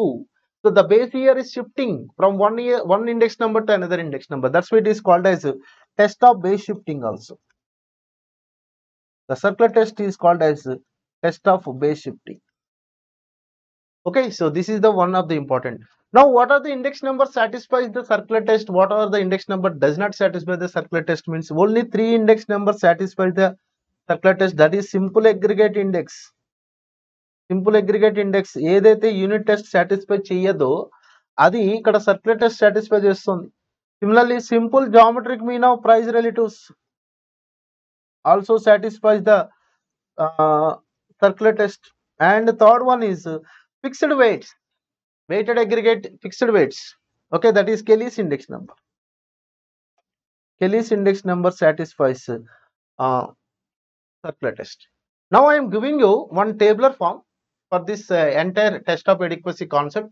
Better you follow the tabular form. Definitely it will helpful you to remember this entire concept of test of adequacy in a simple format. Okay, I am taking now UT. Okay, so 1 minute. I am taking UT, time reversal test, factor reversal test, and circular test. Like this. What are the points you should remember in case of unit test? What is the condition? It should be independent of units, and only simple aggregate index number does not satisfy. Just you put cross mark here. What about remaining index numbers satisfies? That is over. Simple aggregate unit test is over. Time reversal test. What is the condition? P01 into P10 equal to 1. So what are the index numbers satisfies? Last PS, patches, Darby's Bowley, simple arithmetic mean of price relatives. Similarly, weighted arithmetic mean of price relatives. These are not satisfied. What about remaining 8? Remaining 8 satisfied. That is over. Time reversal test. Now come to factor reversal test given by Irving Fisher. What is the condition? P01 into Q01 equal to V01. Only Fisher's index number satisfies. Remaining 12 does not satisfy. That is over. Now come to circular test. It is an extension of time reversal test. You should remember this point. Extension of time reversal test. And it is also called as test of base shifting. Test of base shifting. And what is the condition for 3 time periods? P01, P12, P20 equal to 1. And what are the index numbers satisfied? Simple aggregate, and a simple geometric mean of price relative, and Kelly's index numbers satisfies. Remaining, how many? All the remaining 10 does not satisfy. Just you remember this tabular form, then you can remember easily the concept of test of adequacy. Okay, so definitely you can expect one question out of generally 4 or 5 questions ఇస్తూ ఉంటారు మనకి weightage పరంగా చూసుకుంటే. ఒక్కొక్కసారి 3 questions ఇస్తారు. So ఈ గత ఒక 3-4 అటెంప్ట్స్ నుంచి 4 to 5 క్వశ్చన్స్ ఇస్తున్నారు ఇండెక్స్ నెంబర్స్ నుంచి. ఇందులో మనకి ఎక్కువగా అడుగుతుంది లాస్ట్ ఇయర్స్ నుంచి కెలీస్ వరకు కన్స్ట్రక్ట్ చేయడం మీద కానీ, లేదా Laspeyres and patches index number, Dorbish Bowley, ఈ ఫిషర్స్ ఇండెక్స్ నెంబర్ మధ్యలో ఉన్న రిలేషన్స్ మీద కానీ, లేదా టెస్ట్ ఆఫ్ అడిక్వసీ మీద కానీ ఎక్కువగా క్వశ్చన్స్ ఇస్తున్నారు. అంటే ఈ కాన్సెప్ట్ అనేది మీరు జాగ్రత్తగా కనుక ఫాలో అయితే డెఫినెట్ గా మీరు ఈ 2 కాన్సెప్ట్స్ డెఫినెట్ గా ఒక 4 క్వశ్చన్స్ లో అట్లీస్ట్ 3 క్వశ్చన్స్ మీరు అటెంప్ట్ చేయగలుగుతారు. Okay, now this is the important concept. Now come to next type of index number, that is cost of living index. So the what is meant by cost of living? Cost of living index is vary from one group to another group, and it vary from one area to another area. Okay, so ఒక ఏరియాలో cost of living index ఎక్కువ ఉంది, ఒక ఏరియాలో cost of living index తక్కువ ఉందని చెప్తుంటాం. So Hyderabad compared to Bengaluru లేదా ముంబై, హైదరాబాద్ లో కాస్ట్ ఆఫ్ లివింగ్ తక్కువ, ముంబైలో కాస్ట్ ఆఫ్ లివింగ్ ఎక్కువ. ఇలా మనం కంపేర్ చేసుకుంటూ ఉంటాం cost of living index. So ఒక 5 ఇంపార్టెంట్ కమోడిటీస్ స్టాండర్డ్స్ ప్రకారం తీసుకున్నారు. ఈ కమోడిటీస్ లో వచ్చే చేంజెస్ ని బట్టి కాస్ట్ ఆఫ్ లివింగ్ ఇండెక్స్ అనేది కన్స్ట్రక్ట్ చేయడం జరుగుతుంది. So what are the main commodities అంటే the first one is the food items, and the second one is rent, and third one is lighting and fuel, and fourth one is clothing, and fifth one is some miscellaneous. Even miscellaneous లో కూడా comforts are not allowed. Comforts and entertainments ఇలాంటివి. అంటే ఒక common man కి అవసరమైన necessities ఏవైతే ఉంటాయో వాటి మీద వచ్చే ప్రైజెస్ చేంజెస్ ని మనం కాస్ట్ ఆఫ్ లివింగ్ ఇండెక్స్ ద్వారా మెజర్ చేస్తాం. Now what is the purpose of measuring the constructing the cost of living index? There are so many applications, so we can determine the DA regulation policy, DA regulated policy, DNS elements. Okay, so adi మనం ఇక్కడ find out చేస్తాం. Next, similarly the second one is we can determine the purchasing power also. What is the capability of buying the goods, purchasing power we can determine. And similarly we can determine we can use the inflation and deflating studies. Inflation and deflation studies lo manam cost of living index use cheyochu. Similarly we can use cost of living index finding the real wages and even a tax policies, framing the economic policies. Cost of living index all applications. Now the cost of living index ela construct chestaru. There are two methods for cost of living index. The first one is weighted aggregate expenditure method. Weighted aggregate expenditure method. Okay, so that is nothing but it is equal to last year's index number. Last year's index number. So what is expenditure? Expenditure is also nothing but value, that is price into quantity. So ikkada P1 Q1 is the current year expenditure, P0 Q0 is the current year expenditure into 100 actually ga. Okay na? So weighted aggregate expenditure, aggregate ante ide avutundi summation of P1 Q1 by summation of P0 Q0 ఇది తీసుకోవాలి. కానీ ఇక్కడ cost of living index యొక్క main objective ఏంటి index number construct చేయడానికి అంటే, so we have to estimate the standard of livings ఎలా ఉన్నాయి, లివింగ్ స్టాండర్డ్స్ ఎట్లా ఉన్నాయి. So compare to base year same cost standard of living maintain చేయాలంటే ఎక్స్ట్రాగా మనం ఎంత అలవెన్సెస్ పే చేయాలి, ఎంత శాలరీ రివైజ్ చేయాలి. So we should know by using the cost of living index only. అంటే same standard of living maintain చేయడం అంటే ఏంటి అంటే, whatever the quantities consumed in the base year, the same quantities must be consumed in the current year only. Then only we can say that he is maintaining the same standard of living. So current year quantities ఏవైతే ఉంటాయో base year quantities ఏవైతే ఉంటాయో అవే current year quantities ఉండాలి. అంటే ఏంటి ఇక్కడ ఉన్న మన క్వాంటిటీస్ కరెంట్ ఇయర్ క్వాంటిటీస్ కాకుండా బేస్ ఇయర్ క్వాంటిటీస్ తీసుకోవాలి. So now it is equal to Laspeyres index number.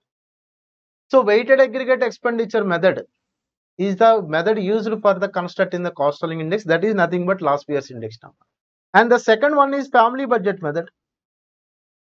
So family budget method is nothing but it is the most and widely used method for constructing the cost of living index. You should remember this is the most and widely used method, and by this method the cost of living index is equal to summation of IW by summation of W, where I is nothing but P1 by P0 into 100. Same as weighted average of relatives method. Okay, so family budget method ante we can the expenditure అనేది weightage ప్రకారం మనం weightage ప్రకారం మనం allot చేసుకుంటూ వెళ్ళాలి. That is we have to assign the weights for each and every commodity. So that it will be equal to weighted average of relatives method. అంటే family budget method అంటే nothing but weighted average of relative method. Aggregate expenditure method అంటే nothing but last year's method. Okay, so this is about the cost of living index number. So cost of living index ఎలా construct చేస్తాం అనేది మనం ఇప్పుడు చూద్దాం. Okay, so you can see here. So weights are given and index numbers are also given and we have to construct the cost of living index. ఇక్కడ weights మనం ఏం తీసుకోవచ్చు, ఇక్కడ డబ్ల్యూ కెన్ తీసుకోవచ్చు, వెయిట్స్ ఇక్కడ ఐ కెన్ తీసుకోవచ్చు. So అంటే ఇక్కడ మనకి ఫ్యామిలీ బడ్జెట్ మెథడ్ లో కన్స్ట్రక్ట్ చేయాలనే విషయం అర్థమవుతుంది, because index numbers and weights ఇచ్చారు కాబట్టి. Now what is IW value? Now you find out the IW value. So 241 into 50, so that is nothing but 12050 Okay, so next 2 into 221. 2 into 221. So that is nothing but 442. 204. 204 into 3. So that is nothing but 612. Next 16 into 256. 16 into 256. So that is nothing but 4096. Next 29 into 179. So that is 5191. These are the IW values. Now you find out, you add all these values, summation of IW you will get. So what is summation of IW now? So 12050 plus 442 plus 204 plus 256 plus 179. So that is going to 13131. Now what is the summation of W? So that is nothing but, so that is summation is wrong. So I got 22391. Yes. Now what is the value of summation of W? You add all these values, you will get the 100. Now what is the cost selling index number formula? That is summation of IW by summation of W. So that is 22,391 divided by 100. So you will get the 223.91. That is the cost selling index. Okay. Now you can see this one. We can solve the problems based on the cost selling index. అంటే cost selling index మీద basis మనకి ఎలాంటి questions అడగడానికి scope ఉందనేది చూద్దాం. So issue this problem now. These are called as salary compensation problems. Okay, so net monthly salary of an employee was 3000 in the year 1980. The consumer price index number 1985 is 250 with 1980 as base year. If he has to be rightly compensated, what is the additional DNS allowance to be paid to the employee? So this is the main applications of cost selling index. So ఇక్కడ 2 years ఉన్నాయి మనకి. One is 1980, that is the base year, and next one is the 1985 current year. Now the cost selling index in base year, we know that index number of base year is always 100. In 1985, the cost selling index or consumer price index, that is nothing but 250. Cost selling index also called as consumer price index and also called as retail price index also, because while constructing the cost selling index, we collect the prices and prices of different commodities from retail shops only. That's why it is called as retail price index number. అంటే retail prices మీద base చేసుకుని construct చేసే index number కాబట్టి that is be called as a retail price index number or consumer price index number. So now what is the current salary now? In base year he is getting 3000. Now ఇప్పుడు current year లో ఎంత salary రావాలి? So cost selling index 100 ఉన్నప్పుడు 3000 వస్తే 250 cost selling పెట్టినప్పుడు ఎంత రావాలి? Proportion గా తీసుకోండి. So you will get the 7500. So already 3000 pay చేస్తున్నాం కాబట్టి what is the additional DA we have to pay? That is 4500. So that is the option C. Okay, so ఈ విధంగా మనకి కాస్ట్ సెల్లింగ్ ఇండెక్స్ అనే concept మనం use చేసి we can determine the what is the additional salary paid to the employee. Now see the one more problem, 32, that is given in June 19. The cost selling index number of the years are 2015 and 2018 were 97.5 and 115. So I am taking years 2015 and 2018. What is their cost selling index? 97.5, 115. Now the salary of a worker in 2015, he is getting 19,500. Now what is the additional salary should be required to maintain the same standard of living as in 2015? So 2018 లో ఎంత మనం ఎక్స్ట్రాగా pay చేస్తే but same 2015 లో ఏదైతే standard of living అంటే 2015 లో ఏవైతే క్వాంటిటీస్ పర్చేస్ చేశాడో అవే క్వాంటిటీస్ 2018 లో పర్చేస్ చేయగలుగుతాడు. Okay, so 97.5 cost selling index ఉన్నప్పుడు 19,500 ఉంటే 115 ఉన్నప్పుడు ఎంత ఉండాలి అంటే, so 115 by 97.5 into 19,500. Okay, so 115 divided by 97.5, so into 19,500, so that is 23,000. Okay, so this 23,000 means what is the extra additional salary we required?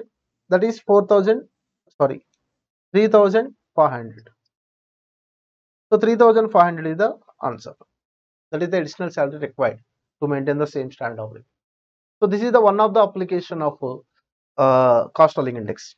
So next, after these type of index numbers, we should know the important concepts in index numbers. That is, the first one is deflating. So deflating is a technique which is used for reducing or adjusting and correcting the value which has to be inflated. Okay, so by knowing the purchasing power, how we can determine the purchasing power? Purchasing power of rupee will be given by 100 by cost of living index. 100 by cost of living index or consumer price index. Similarly, we can determine the real wages. Real wages means according to cost of living index, that is nothing but money wages by cost of living index into 100. So remember, purchasing power is always inversely proportional to cost of living index. Cost of living index తగ్గితే purchasing power పెరుగుతుంది. Cost of living index పెరిగితే purchasing power తగ్గుతుంది. So both are inversely proportional.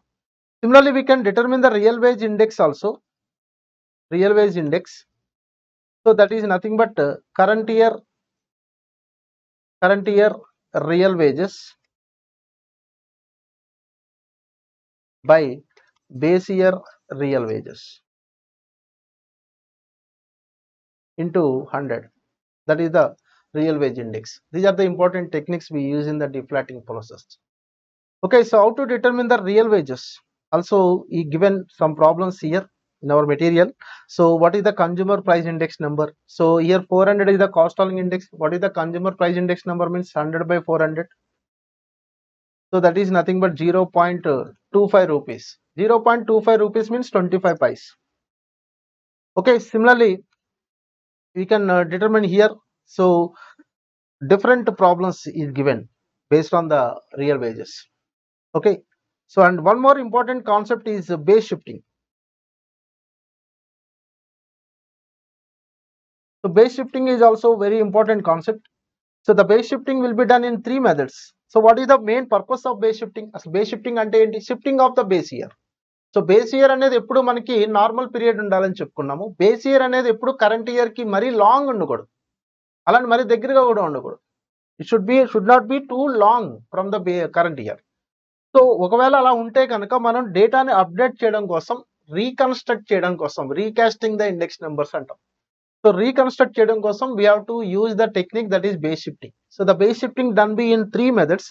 The first one is fixed base index numbers.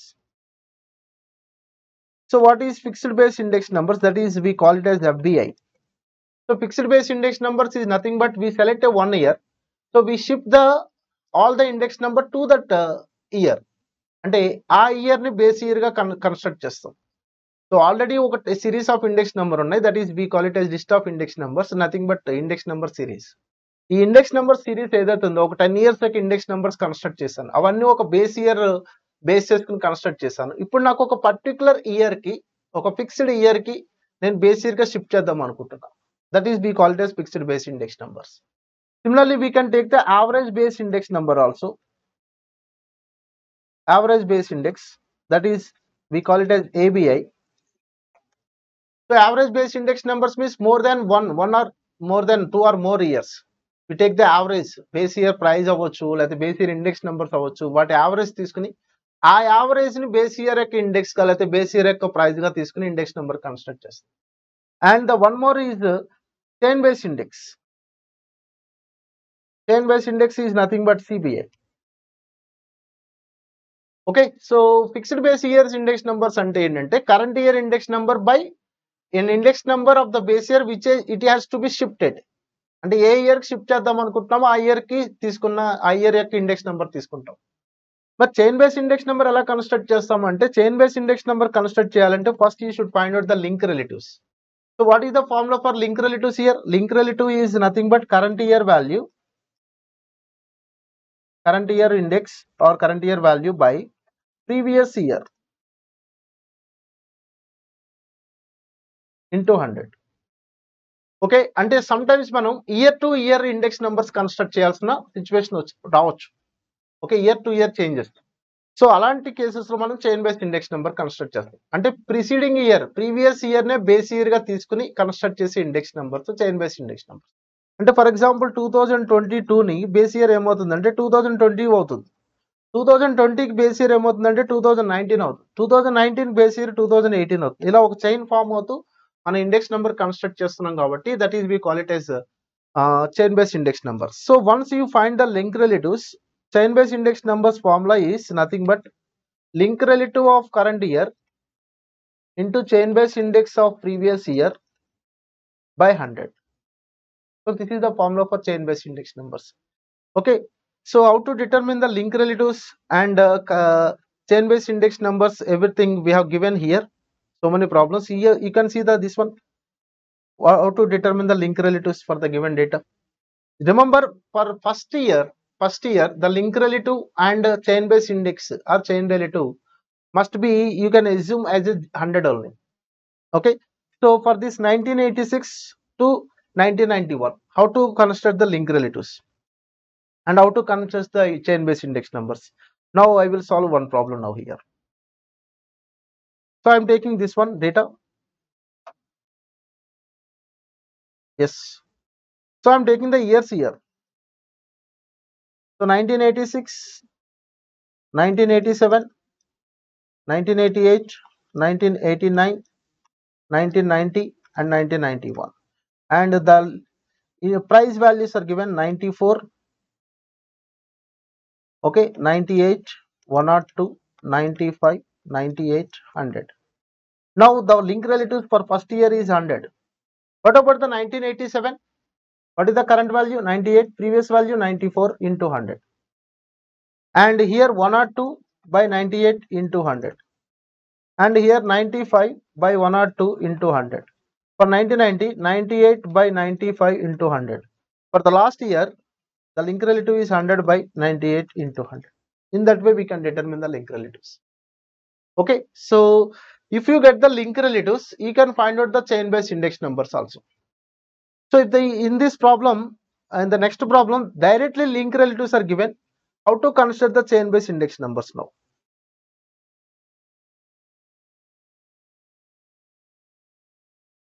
So I am taking the data here. Again, I am writing year and directly link relatives are given. Now how to construct chain based index numbers?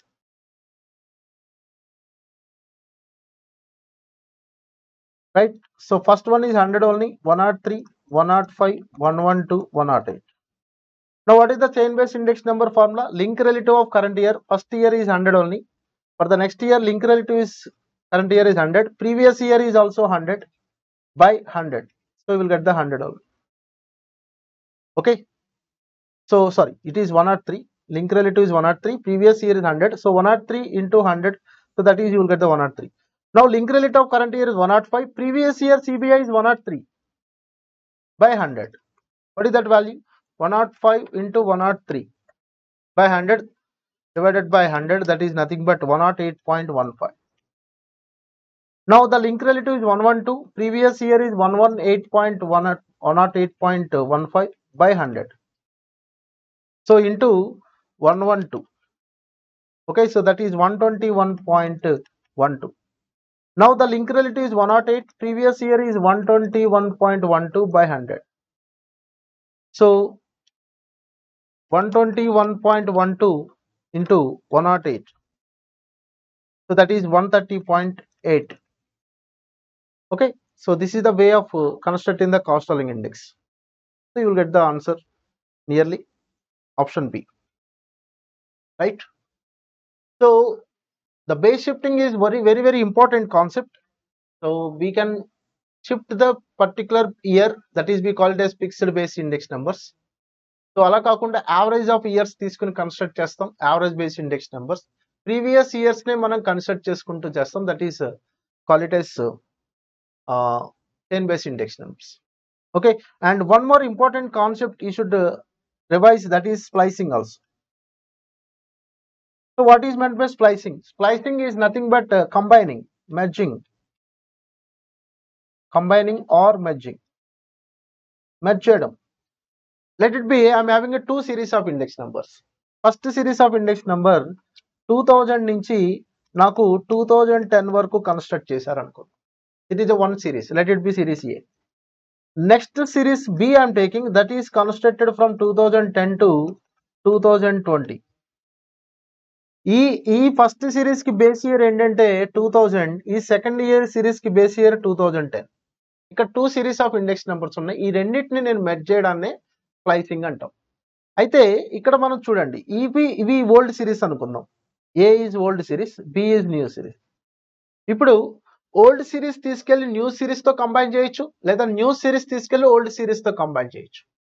ఇలా combine చేయడం వల్ల మనకు ఒక single continuous series వస్తుంది. That process or technique we call it as splicing.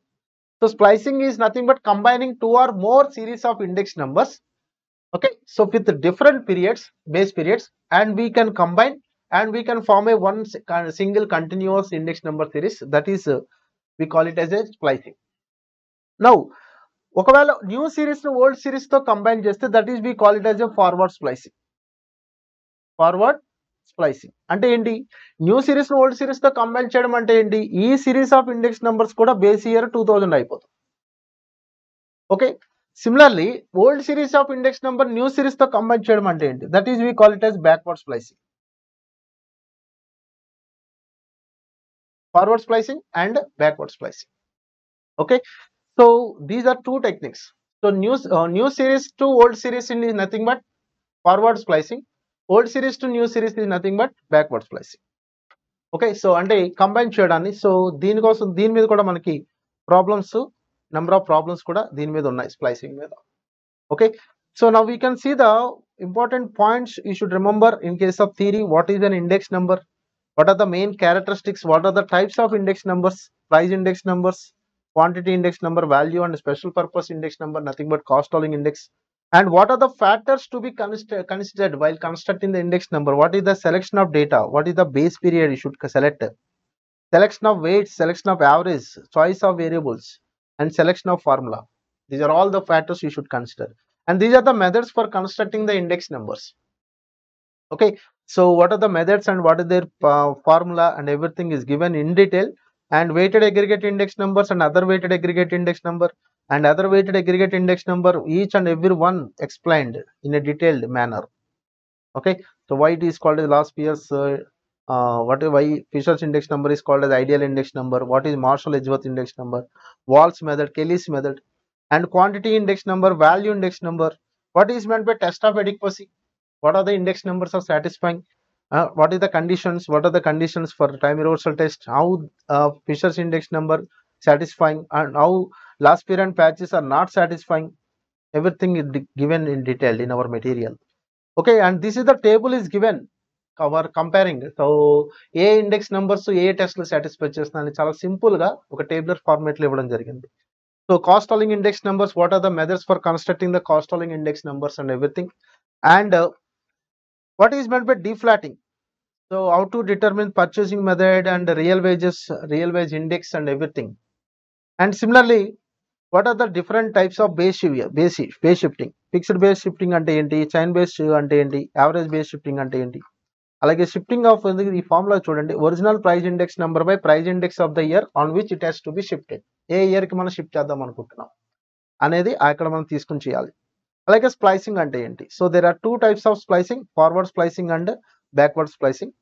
Okay, so what is the factor we use in case of forward splicing? Old series index number of overlapping year by 100. In case of backward splicing we use 100 by old series index number of overlapping year. And what are the different uses of index numbers in case of in framing the economic policies, and we reveal the trend, right? Trend like what are the seasonal variations effect, and what are the cyclic variations, irregular variations and everything, what is the long term and everything. And also index numbers are useful in deflating process, that is how to reduce the effect of the inflation. So and also cost following index numbers, we can measure the change in the cost following over given period of year. So based on the cost following index ఏంటి applications అనేవి మనం కూడా చాలా detailed గా చూస్తాం. Okay, so these are the points you should remember. బేసికల్ గా index number chapter కి వచ్చేసరికి మీరు మెయిన్ గా గుర్తుపెట్టుకోవాల్సిన కాన్సెప్ట్స్ అయితే అదర్ వెయిటెడ్ ఇండెక్స్ నెంబర్స్ గుర్తుపెట్టుకోవాలి, అలాగే టెస్ట్ ఆఫ్ ఎడిక్వసీ కాన్సెప్ట్ గుర్తుపెట్టుకోవాలి, కాస్ట్ ఫాలోయింగ్ ఇండెక్స్ కూడా మీరు చేయండి. కాస్ట్ ఆఫ్ లివింగ్ ఇండెక్స్ తో పాటు రియల్ వేజెస్ ఇలాంటి ప్రాబ్లమ్స్ కూడా మీరు చేయాలి. ఓకే, సో అలాగే ఇక్కడ కూడా number of MCQs even theory questions కూడా మనకి ఎక్కువగా క్వశ్చన్స్ అడుగుతున్నారు. ఇక్కడ ఫిషర్ ఇండెక్స్ నెంబర్ ఏంటి అని అడిగారు. So Fisher index number is nothing but geometric mean of Laspeyres and Paasche. Okay, which of the following statement is true అని ఇచ్చారు. So patches index number based on base year quantity, ఇది correct కాదు. So Fisher's index number is arithmetic mean of Laspeyres index and patches index number, ఇది correct కాదు. Arithmetic mean is the most appropriate అన్నారు, అది correct కాదు. Fisher index number is ideal index number, అది correct answer. So ఇలాంటి questions కూడా మనకి ఇస్తున్నారు. సో ప్రీవియస్లీ క్వశ్చన్స్ కనుక మీరు చూసుకుంటే కనుక. సో అలాగే టెస్ట్ ఆఫ్ ఎడిక్వసీ మీద నెంబర్ ఆఫ్ టైమ్స్ క్వశ్చన్స్ అడుగుతున్నారు. So the circular test is an extension of అని ఇచ్చారు. That is nothing but it is extension of time reversal test. Okay, so ఇలాంటి క్వశ్చన్స్ మనకి number of questions. You can see the Fisher's ideal formula does not satisfy. So circular test, yes, ఇక్కడ Fisher's index number ideal index number అయింది కానీ good index number అవ్వలేదు. It is not a right compromise between Laspeyres and Paasche because it is not satisfying the circular test. Okay, so similarly base shifting and splicing మీద కూడా questions మనకి MCQs questions even study material ఉన్న questions ఉన్నాయి. అలాగే so other sources లో ఎటువంటి reference లేని questions మన దాంట్లో మెటీరియల్ చాలా ఉంటాయి. Okay, so one stop solution for CA foundation material. Okay, so almost మీరు ఏదైతే ఎక్కువగా ఫోకస్ చేయాలి ఆ ఏరియాస్ మీద నేను చేసుకుంటూ రివర్స్ చేసుకుంటూ మాస్టర్ మైండ్స్ వాళ్ళు కండక్ట్ చేస్తున్న ఈ మారథాన్ క్లాసెస్ లో నేను మీకు అందరికీ యూస్ఫుల్ అయ్యేలాగా మెయిన్ పాయింట్స్ క్విక్ రివిజన్ లాగా, అంటే మీరు ఎగ్జామినేషన్ దగ్గరికి వచ్చినప్పుడు ఈ పర్టికులర్ వీడియో కనుక చూస్తే so definitely it is a wonderful gift from the Master Minds education institution to all the students of who are aspiring the CA foundation examination. So right, so this is the chapter of about the index numbers. So in next we are going to discuss about the statistical description of data part 2. So part 1 is already completed. But while starting this marathon classes, we start with the statistical description of data part 1 only. Now we discuss the part 2. Okay, so our next chapter is statistical description of data part 2. So part 1 లో మనం ఏం నేర్చుకున్నామంటే statistics యొక్క main basic definition ఏంటి, అలాగే characteristics qualitative and quantitative characteristics అంటే ఏంటి, similarly what is attribute and variable again discrete and continuous variable. Okay, what are the examples and what are the different types of data, individual series and discrete series, continuous series, again what are the types of continuous series. So exclusive, inclusive, open end series, equal and unequal, cumulative frequency distribution, mid value, how to determine class length and how to determine the class marker midpoint. Okay, so what is the difference between class limits and class boundaries, and all these basic concepts we have studied in statistical description of data part 1. Now come to statistical description of data part 2. So what we learned here is so first of all, what is the main statistics, the basics of statistics. So statistics is nothing but it is a science of numerical facts. Okay, it is the statistics is a analysis of numerical data. So statistics we can definition of statistics. So Bowley's definition is it is the science of counting or science of averages. That is the definition given by Bowley, and Croxton and Crowden has given the definition is it is the science of collection, analysis and interpretation of numerical data. So the basic steps for statistics. Statistics is a science which comprises the collection of data. అంటే డేటాను మనం collect చేస్తాము, collect చేసిన డేటాని presentation చేస్తాం, that is presentation of data. After presentation of data we go for analysis. So after analysis we go for interpretation. After interpretation we go for inference, that is nothing but conclusion. Okay, so ఇక్కడ మనం ఇప్పటివరకు study చేసిన chapters చూడండి, measures of central tendency దగ్గర నుంచి ఇప్పుడు మనం recent గా కంప్లీట్ చేసిన ఇండెక్స్ నెంబర్స్ వరకు కూడా సో ఆల్రెడీ డేటా అవైలబుల్ గా ఉంది మనకి. ఆ డేటాకి అవైలబుల్ గా అంటే డిఫరెంట్ స్టాటిస్టికల్ టూల్స్ ఉపయోగించి మనం అనాలిసిస్ చేసాం. స్టాండర్డ్ డివియేషన్ ఎంత ఉంది, లేకపోతే వేరియన్స్ ఎంత ఉంది, లేకపోతే యావరేజ్ రేట్ ఎంత, లేకపోతే కాస్ట్ ఆఫ్ లివింగ్ ఇండెక్స్ ఎంత, లేదా Laspeyres index number value ఏంటి, రిగ్రెషన్ యొక్క కోఎఫిషియంట్ వాల్యూ ఎంత, కోరిలేషన్ కోఎఫిషియంట్ ఎంత ఉంది, ఇవన్నీ మనం ఫైండ్ అవుట్ చేసేటప్పుడు ఆల్రెడీ డేటా అవైలబుల్ గా ఉంది మనకి. అంటే మనం ఈ అన్ని చాప్టర్స్ లో మనం స్టడీ చేస్తుంది ఏంటంటే అనాలిసిస్ స్టడీ చేస్తాం, ఫైనల్ గా కన్క్లూజన్ స్టడీ చేస్తాం.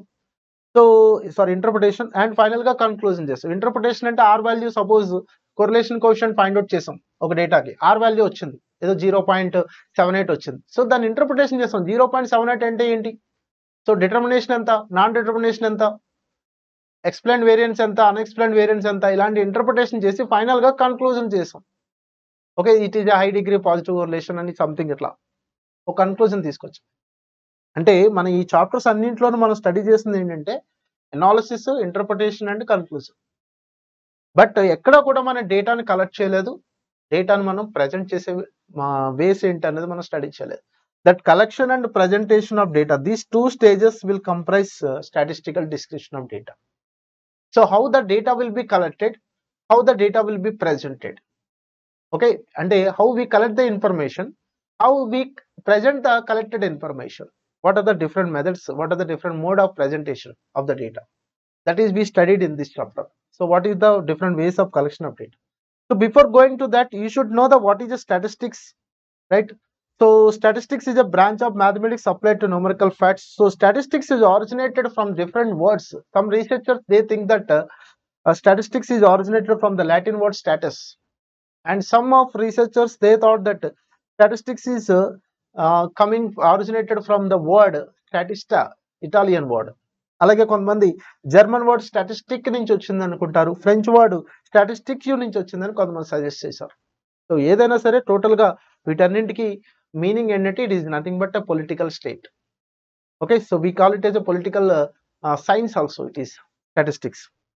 So what is the development of statistics? What is the main origin of the statistics? So in 2000 BC in Egypt, one book is found, that is Exodus. This is the first evidence. ఇక్కడ కూడా statistical records ఉన్నాయి, అంటే tabular presentations, ఒక vital statistics relevant. Vital statistics means death rates కానీ birth rates కానీ వీటికి relevant గా Egypt people యొక్క డేటా అనేది ఇక్కడ మనం ఎక్సోడస్ అనే బుక్ లో చూడడం జరిగింది. That is the first evidence. And the second evidence is Kautilya's Arthashastra. That is the second evidence. Similarly, Aini Akbari, that is the autobiography of Akbar. It is given by Abul Fazl. Okay, that is also second evidence. This book is second evidence. So these are the different stages of development. So even 1932, 31 and 32 period, so ISI is developed, Indian Statistical Institute in Kolkata. So established by Mahalanobis. PC Mahalanobis, Prasad Chandra Mahalanobis is the father of Indian statistics. ISI is established. And in 1999, MASP is established, Ministry of Statistics and Program Implementation. Current minister is Rao Inderjit Singh. So we have a statistical ministry also. So there are so many applications of statistics. So what are the applications of statistics, particularly in our business management, commerce and economics and social sciences, and also in defense and banking, insurance sector, tourism, hospitality, police and military services also. So it is applied. So these are all the various applications. Statistics is applied in commerce and industry. Statistics is applied in economics. Statistics is applied in business management. And these are the various divisions of statistics. The descriptive statistics and applied statistics. Descriptive statistics regarding about averages, second order averages, dispersion, and that means any statement relating to the average. Suppose the average salary of a company is 42,000. This statement will come under descriptive statistics. Similarly, applied statistics so include the sample survey, quality control and index numbers. And inferential statistics, nothing but it is the part of estimation theory, right? Inferential statistics, so testing of hypothesis and everything, small sample test and large sample test we have. So these are out of syllabus, of course. అంటే మీకు ఇది కరెక్ట్గా తెలియదు. Inductive statistics, so forecasting technique we use, that is come under inductive statistics. In some statistical techniques we use mathematical concepts like integration and differentiation, that will be come under mathematical statistics. And the analytical part, correlation analysis, regression analysis, these will come under analytical statistics. These are all the different divisions of statistics. Now these are the limitations of statistics. Statistics deals only aggregate of facts. Okay, it always deals aggregates. And statistics is concerned for only quantitative data. That means if qualitative data also we can consider, but qualitative మనం quantitative లో convert చేసి మనం analysis చేయడం అనేది జరుగుతుంది. And statistics results are truly only on an average. Okay, and statistics A purpose మీద మనం డేటాను కలెక్ట్ చేస్తున్నామో ఆ పర్పస్ కి మనం అప్లై చేయాలి తప్ప ఆ స్టాటిస్టికల్ డేటాను వేరే పర్పస్ లో మనం వేరే సిచ్యువేషన్స్ లో అప్లై చేయడానికి లేదు. These are the important limitations of statistics. Now we see the what is the statistics. What is statistics is nothing but it is the analysis of numerical data. Now a type of characteristics మీద base చేసుకుని మనం డేటాను already qualitative and quantitative data కింద convert చేసాం. Similarly way of arrangement మీద base చేసుకుని individual series, discrete series, continuous series మీద depend చేసాం. Similarly, how we are collecting the information, based on that the data is classified into primary and secondary data. Okay, so the datum is the singular word of data. Data is a plural. Datum is the singular word. So what is the primary data means? Who is collecting the information? The people are called as statistical investigators or enumerators, and who are giving the information, who are giving the response to our questions. Okay, those are called as informant or respondent. So the investigator, he is the responsible for collecting the information, and he will go to directly field of inquiry and he will collect the information. That data is called as a primary data. So the primary data, how we collect is without depending on any others data.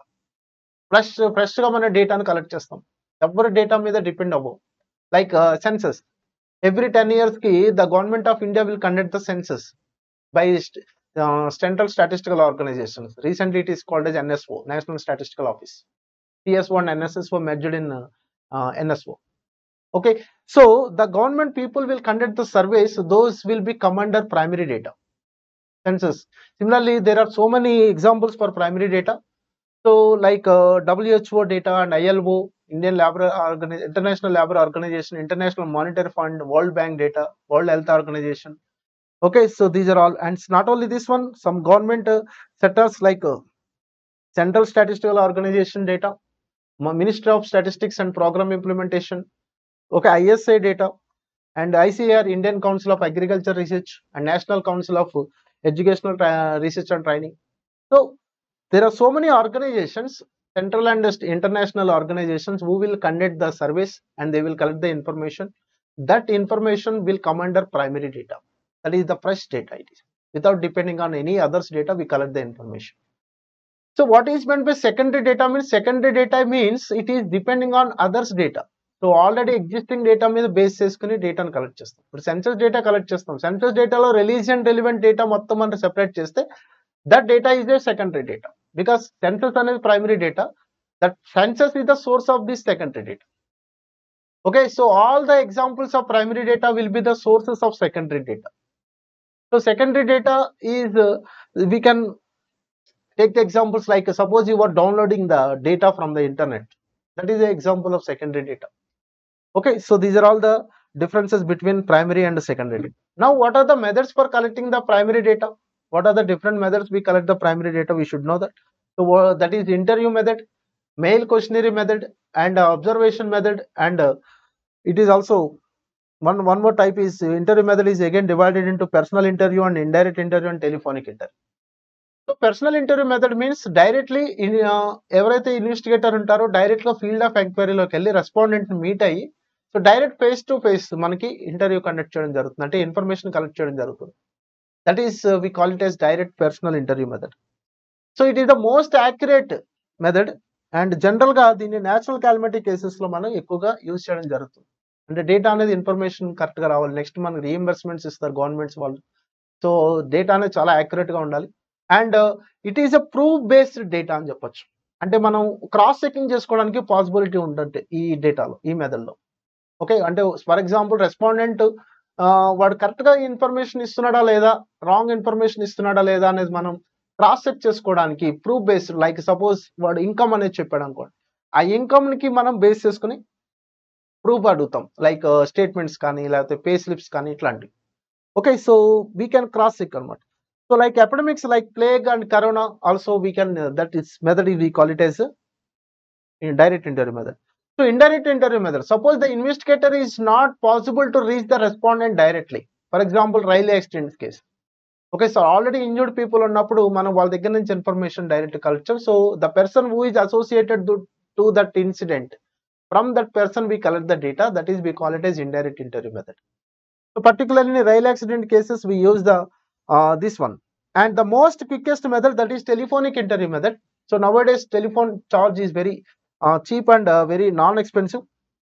Okay, and it is also quickest method, and it covers a wide area also. Okay, now what about the non-response? Amount of non-response is also maximum in this data, in this method. Amount of non-response means we are not possible to get the information. That is, we call it as a non-response. But mail questionnaire method తో compare చేసుకుంటే తక్కువే. Mail questionnaire method అంటే ఏంటి? Questionnaire is nothing but it is a document which consists of different questions which are in sequential order అన్నమాట. So ఇలాంటి document ని మనం ఒక ఎన్వలప్ కవర్ లో మనం ఆ రెస్పాండెంట్ కి పంపిస్తాం. సో రెస్పాండెంట్ ఆ క్వశ్చన్స్ అన్నిటికీ ఆన్సర్స్ ఇస్తూ అగైన్ ఇక్కడ ప్రీపెయిడ్ స్టాంప్స్ కూడా మనం అంటించి ఎన్వలప్ కవర్ తో మన ప్రీపెయిడ్ స్టాంప్స్ కూడా అంటించి again we will collect the information, gathering the information. That method is called yes mail questionnaire method. So even telephone facilities లేని ఏరియాస్ లో కూడా మెయిల్ క్వశ్చనరీ మెథడ్ మనం అప్లై చేయడానికి పాసిబిలిటీ ఉంటుంది. Okay, so mail questionnaire method covers the wide area. Mail questionnaire method లోనే ఎక్కువ non response కూడా ఎక్కువ ఉంటుంది, రైట్? అంటే telephonic interview method, mail questionnaire method రెండు ఇస్తే కనుక మీకు సో మెయిల్ క్వశ్చనరీ మెథడే ఎక్కువ ఏరియా కవర్ అవుతుంది, ఎక్కువ నాన్ రెస్పాన్స్ కూడా ఉంటుంది. ఈ పాయింట్ మీరు గుర్తుపెట్టుకోండి. So next observation method. So nothing but equipment and instruments are involved in the collection of data, that is come under observation method. So any equipment, suppose ikkada group of students ek weight measure chedam anukuntunnaru using an instrument, that will come under observation method. Okay, these are the different methods for collecting the primary data. So ee points meer gurtupettukunte chalu. So malli cheptunna, direct interview method natural calamity cases lo apply chestam, most accurate method. Indirect interview method rail accidents case lo apply chestamu, and possibility లేనప్పుడు అంటే ఇన్ఫర్మేట్ available గా లేనప్పుడు మనం indirect method అనేది apply చేయడం జరుగుతుంది. Similarly what is the quickest method? That is telephonic interview method. Maximum non response observed in which method? That is mail questionnaire method. The most wide and area covered in which method? That is mail questionnaire method. ఇలాంటి questions అన్నిటికి మీరు answer చేయడానికి possible ఉంటుంది. Similarly what is meant by scrutiny of the data? Scrutiny is nothing but checking the internal consistency. So డేటాని once statistical investigator collect చేసిన తర్వాత the statistician using his patience and excellent skills and experience and his knowledge, okay, he will identify the errors submitted by the written submitted by the investigator. So ఆ statistical investigator collect చేసిన information ఏదైతే ఉందో ఆ information మనం కరెక్ట్గా కన్సిస్టెంట్గా అంటే accurate ఉందా లేదా, what are the bias presented in the data, we have to identify that process. We call it as a scrutiny of the data. So అలాంటి డిస్ప్యూటెడ్ కేసెస్ ఏవైతే ఉంటాయో అవన్నీ కూడా సో ఆ ఇన్వెస్టిగేటర్స్ ని సో మాట్లాడి సో మళ్ళీ మనం ఆ డేటాని కలెక్ట్ చేయమని చెప్తుంటాం ఎక్కడెక్కడైతే బయాస్ ఉందన్నది. Okay, that process we call it as scrutiny of the data. Simply we call it as it is nothing but checking the errors. Okay, next, after collection of data, before presentation of the data, we should classify the data. Classification is nothing but grouping the related characteristics. That is the sub stage. అంటే ఈ 5 stages లో ఈ collection కి ఈ presentation కి మధ్యలో before presentation of the data we are going to classify the data. That classification is very important. So there are different classifications. 4 types of classifications are there. The first one is qualitative. It is also called as ordinal classification. Qualitative classification is nothing but attributes, non-measurable characteristics like religion కానీ, okay, sex కానీ, marital status కానీ, caste కానీ, social status కానీ, qualification, nationality, occupation, ఇలాంటివన్నీ కూడా మనం డేటాని కనుక సెపరేట్ చేస్తే కనుక that is we call it as a qualitative classification. Similarly, second type of classification is quantitative classification or cardinal classification. So that is nothing but measurable characteristics like height, weight, income and everything. Okay, so profits and salaries and everything. So quantitative classification either మనం manifold classification అంటే individual series కి apply చేస్తాం, అలాగే frequency distribution కూడా apply చేస్తాం. Similarly, chronological classification, third type of classification, it is also called as a temporal classification or time series data. అంటే according to time intervals, according to with respect to time కనుక మన డేటాను collect చేస్తే that is we call it as a chronological data. Okay, so for example, the number of students qualified in the last 10 years in CA foundation examination in India, or the number of cases, COVID-19 cases observed in the last 1 month. అంటే ఇక్కడ time అంటే year అనే కాదు, day అవ్వచ్చు, hourly అవ్వచ్చు, monthly అవ్వచ్చు, quarterly అవ్వచ్చు. So ఏదైతే ఇంటర్వల్ ఆఫ్ టైంలో మనం డేటాను కలెక్ట్ చేస్తున్నామో that is come under time series data. Okay, next fourth type of is geographical classification according to area wise. Area wise కనుక మనం డేటాను కలెక్ట్ చేస్తే that is come under geographical data, right? So the data arranged reason wise. Okay, so suppose the number of students qualified in Andhra Pradesh state, number of students qualified in Telangana state, number of students qualified in Karnataka, number of students qualified in CA Foundation exam from like Kerala state. ఇలా number of states తీసుకున్నాను, number of students తీసుకున్నాను. So area wise I'm collecting the data. So that is nothing but geographical classification. ఒక national institutes లో different states నుంచి students వస్తారు. ఆ students అందరినీ వాళ్ళ స్టేట్ వైజ్ మనం క్లాసిఫికేషన్ చేస్తున్నాం. ఎందులోకి వస్తుంది? That is come under geographical classification. Okay, ఈ టైప్ ఆఫ్ క్లాసిఫికేషన్స్ మనకి ఉన్నాయి, 4 types of classification. So what is the meaning, what is the purpose of classifying the data? So it is possible to comparison between the various characteristics, and it is possible to eliminate the unnecessary details. These 2 points are very important. So we can remove the unnecessary details for our analysis. The next stage is presentation, after that it is analysis. So for doing the analysis we have to remove the unnecessary details. For that we have to use, we have to classify the data based on the different characteristics. Okay, so non-measurable characteristics qualitative, measurable characteristics quantitative, according to time chronological, according to area geographical. These are the 4 types of classifications of the data. Okay, so after classification, what are the different methods of presentation of the data? Okay, so what is the methods of presentation of the data? So there are 3 types of three modes of presentation of data. First one is textual presentation, second one is tabular presentation, third one is diagrammatic presentation. So textual presentation is nothing but by using the paragraph or a paragraph, that means completely in descriptive form. That is textual presentation. So tabular presentation ante enti? Statistical tables ద్వారా. Statistical table means it is having the columns and rows. It is an arrangement of column and rows. It is called as a statistical table. So by using the statistical tables we present the collected information. That is, we call it as a tabular presentation. It is the most accurate presentation of the data. Now what is the meant by diagrammatic presentation? By using the diagrams or by using the charts, by using the graphs, by using the pictures, we present the data. That is come under diagrammatic presentation. It is the most attractive presentation. Why? Because we use different colors, different symbology, different patterns. So చాలా attractive గా present చేయడానికి possible అవుతుంది. Even uneducated and educated people ఇద్దరికి useful అయ్యేలా ఉంటుంది. అంటే uneducated people tabular values ని మనం అనాలిసిస్ చేయలేరు, కానీ ఒక డయాగ్రామాటిక్ ప్రెజెంటేషన్ ఈజీగా అనాలిసిస్ చేయగలుగుతారు కదా. So it is helpful for both sections, both educated and uneducated sections. And easily we can identify the hidden trend. Hidden trend means what is the upward trend or downward trend. For example, you want to observe the COVID cases. COVID cases data మన దగ్గర ఉంది. Suppose ఒక రోజు పెరుగుతున్నట్టు అనిపిస్తున్నాయి, ఒక రోజు తగ్గినట్టు అనిపిస్తున్నాయి, ఇలా ఉంది. సో బట్ మనం దీని వాల్యూస్ చూస్తే కనుక you cannot get the what is the actual trend of the data. So but you present in a diagramic, like using a line diagram or a bar diagram, then you can easily identify the trend here. The trend is an upward trend now. But you compare with the values, you thought that sometimes it is downward, sometimes it is upward. It is not possible to identify the actual trend of the data. So if you present the data in a diagrammatic form, then definitely you can identify the trend. That is we call it as a hidden trend.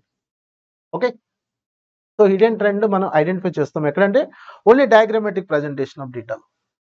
So it is the least accurate presentation of data, textual presentation of data. Very rarely used, particularly like enquiry commissions reports లో వాటిలోనే use చేస్తాం. Descriptive form లో ఉంటుంది, అంటే completely paragraph textual form లో ఉంటుంది. So maybe it is not useful for numerical analysis. Okay, so tabular presentation, yes, statistical tables ద్వారా use చేస్తాం. Diagrammatic presentation by using diagrams and graphs we present the data. So tabular presentation is most accurate, diagrammatic presentation is most attractive presentation. Okay, now we have to see the most important concepts in statistical description of data part 2.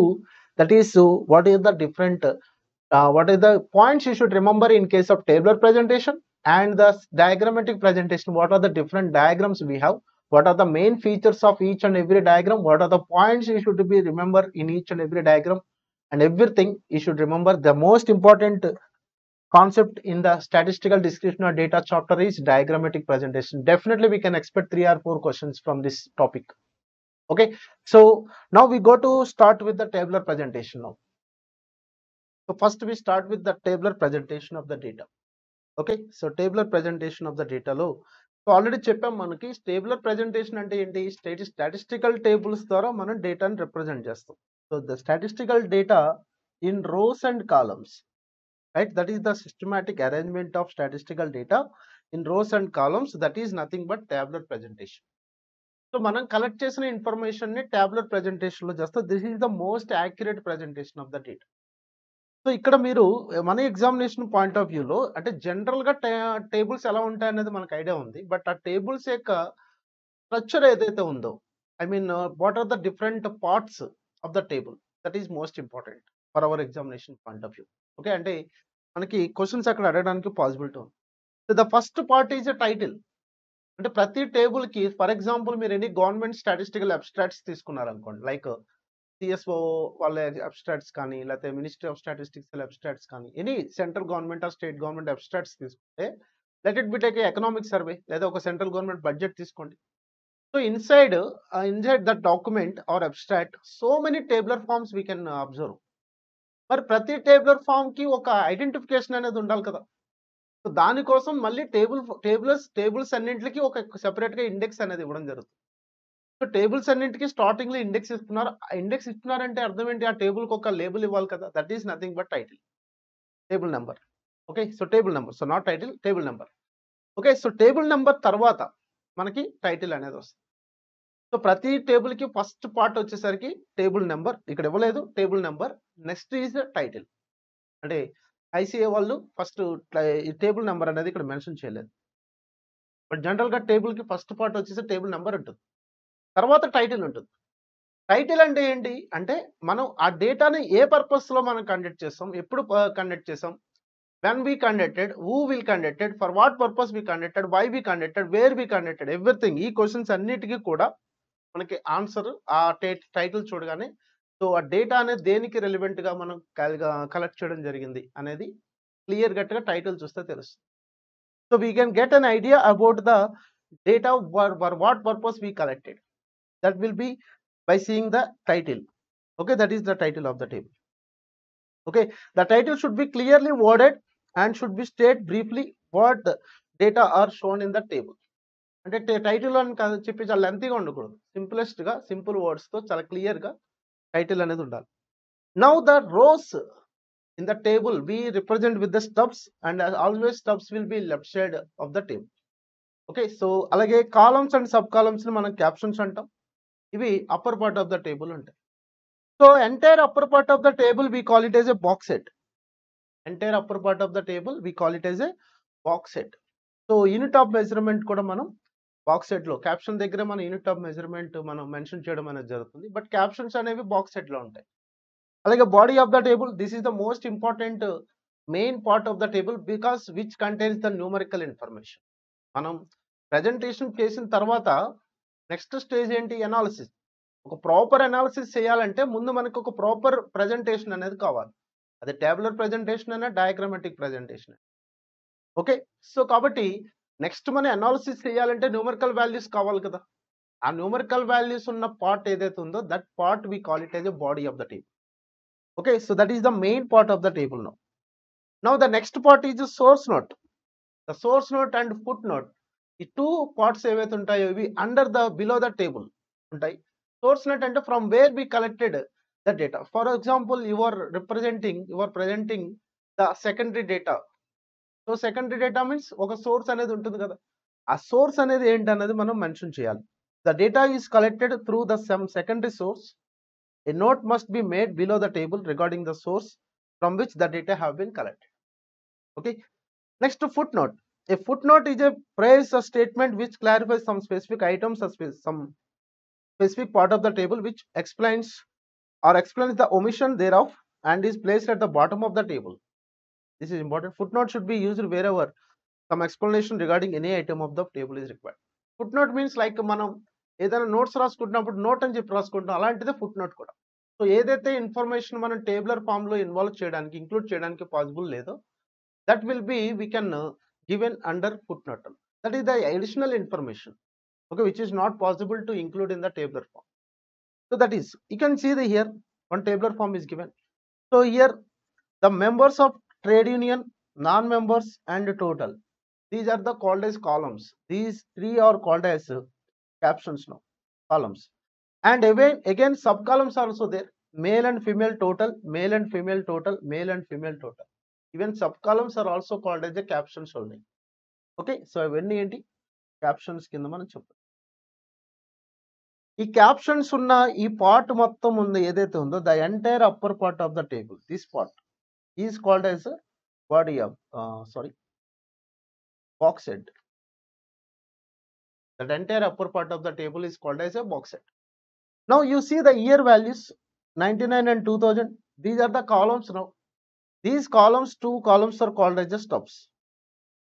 Stubs are always lies on the right side of the table. Okay, sorry, left side of the table. Left side of the table. Okay, and captions will be upper part of the table. The entire upper part of the table is called as a box set. Now you see the numerical information part. This part, numerical information part, this part we call it as a body of the table. This is the important for next step, that is analysis, numerical analysis. And we can write the source from where this data and information we collected.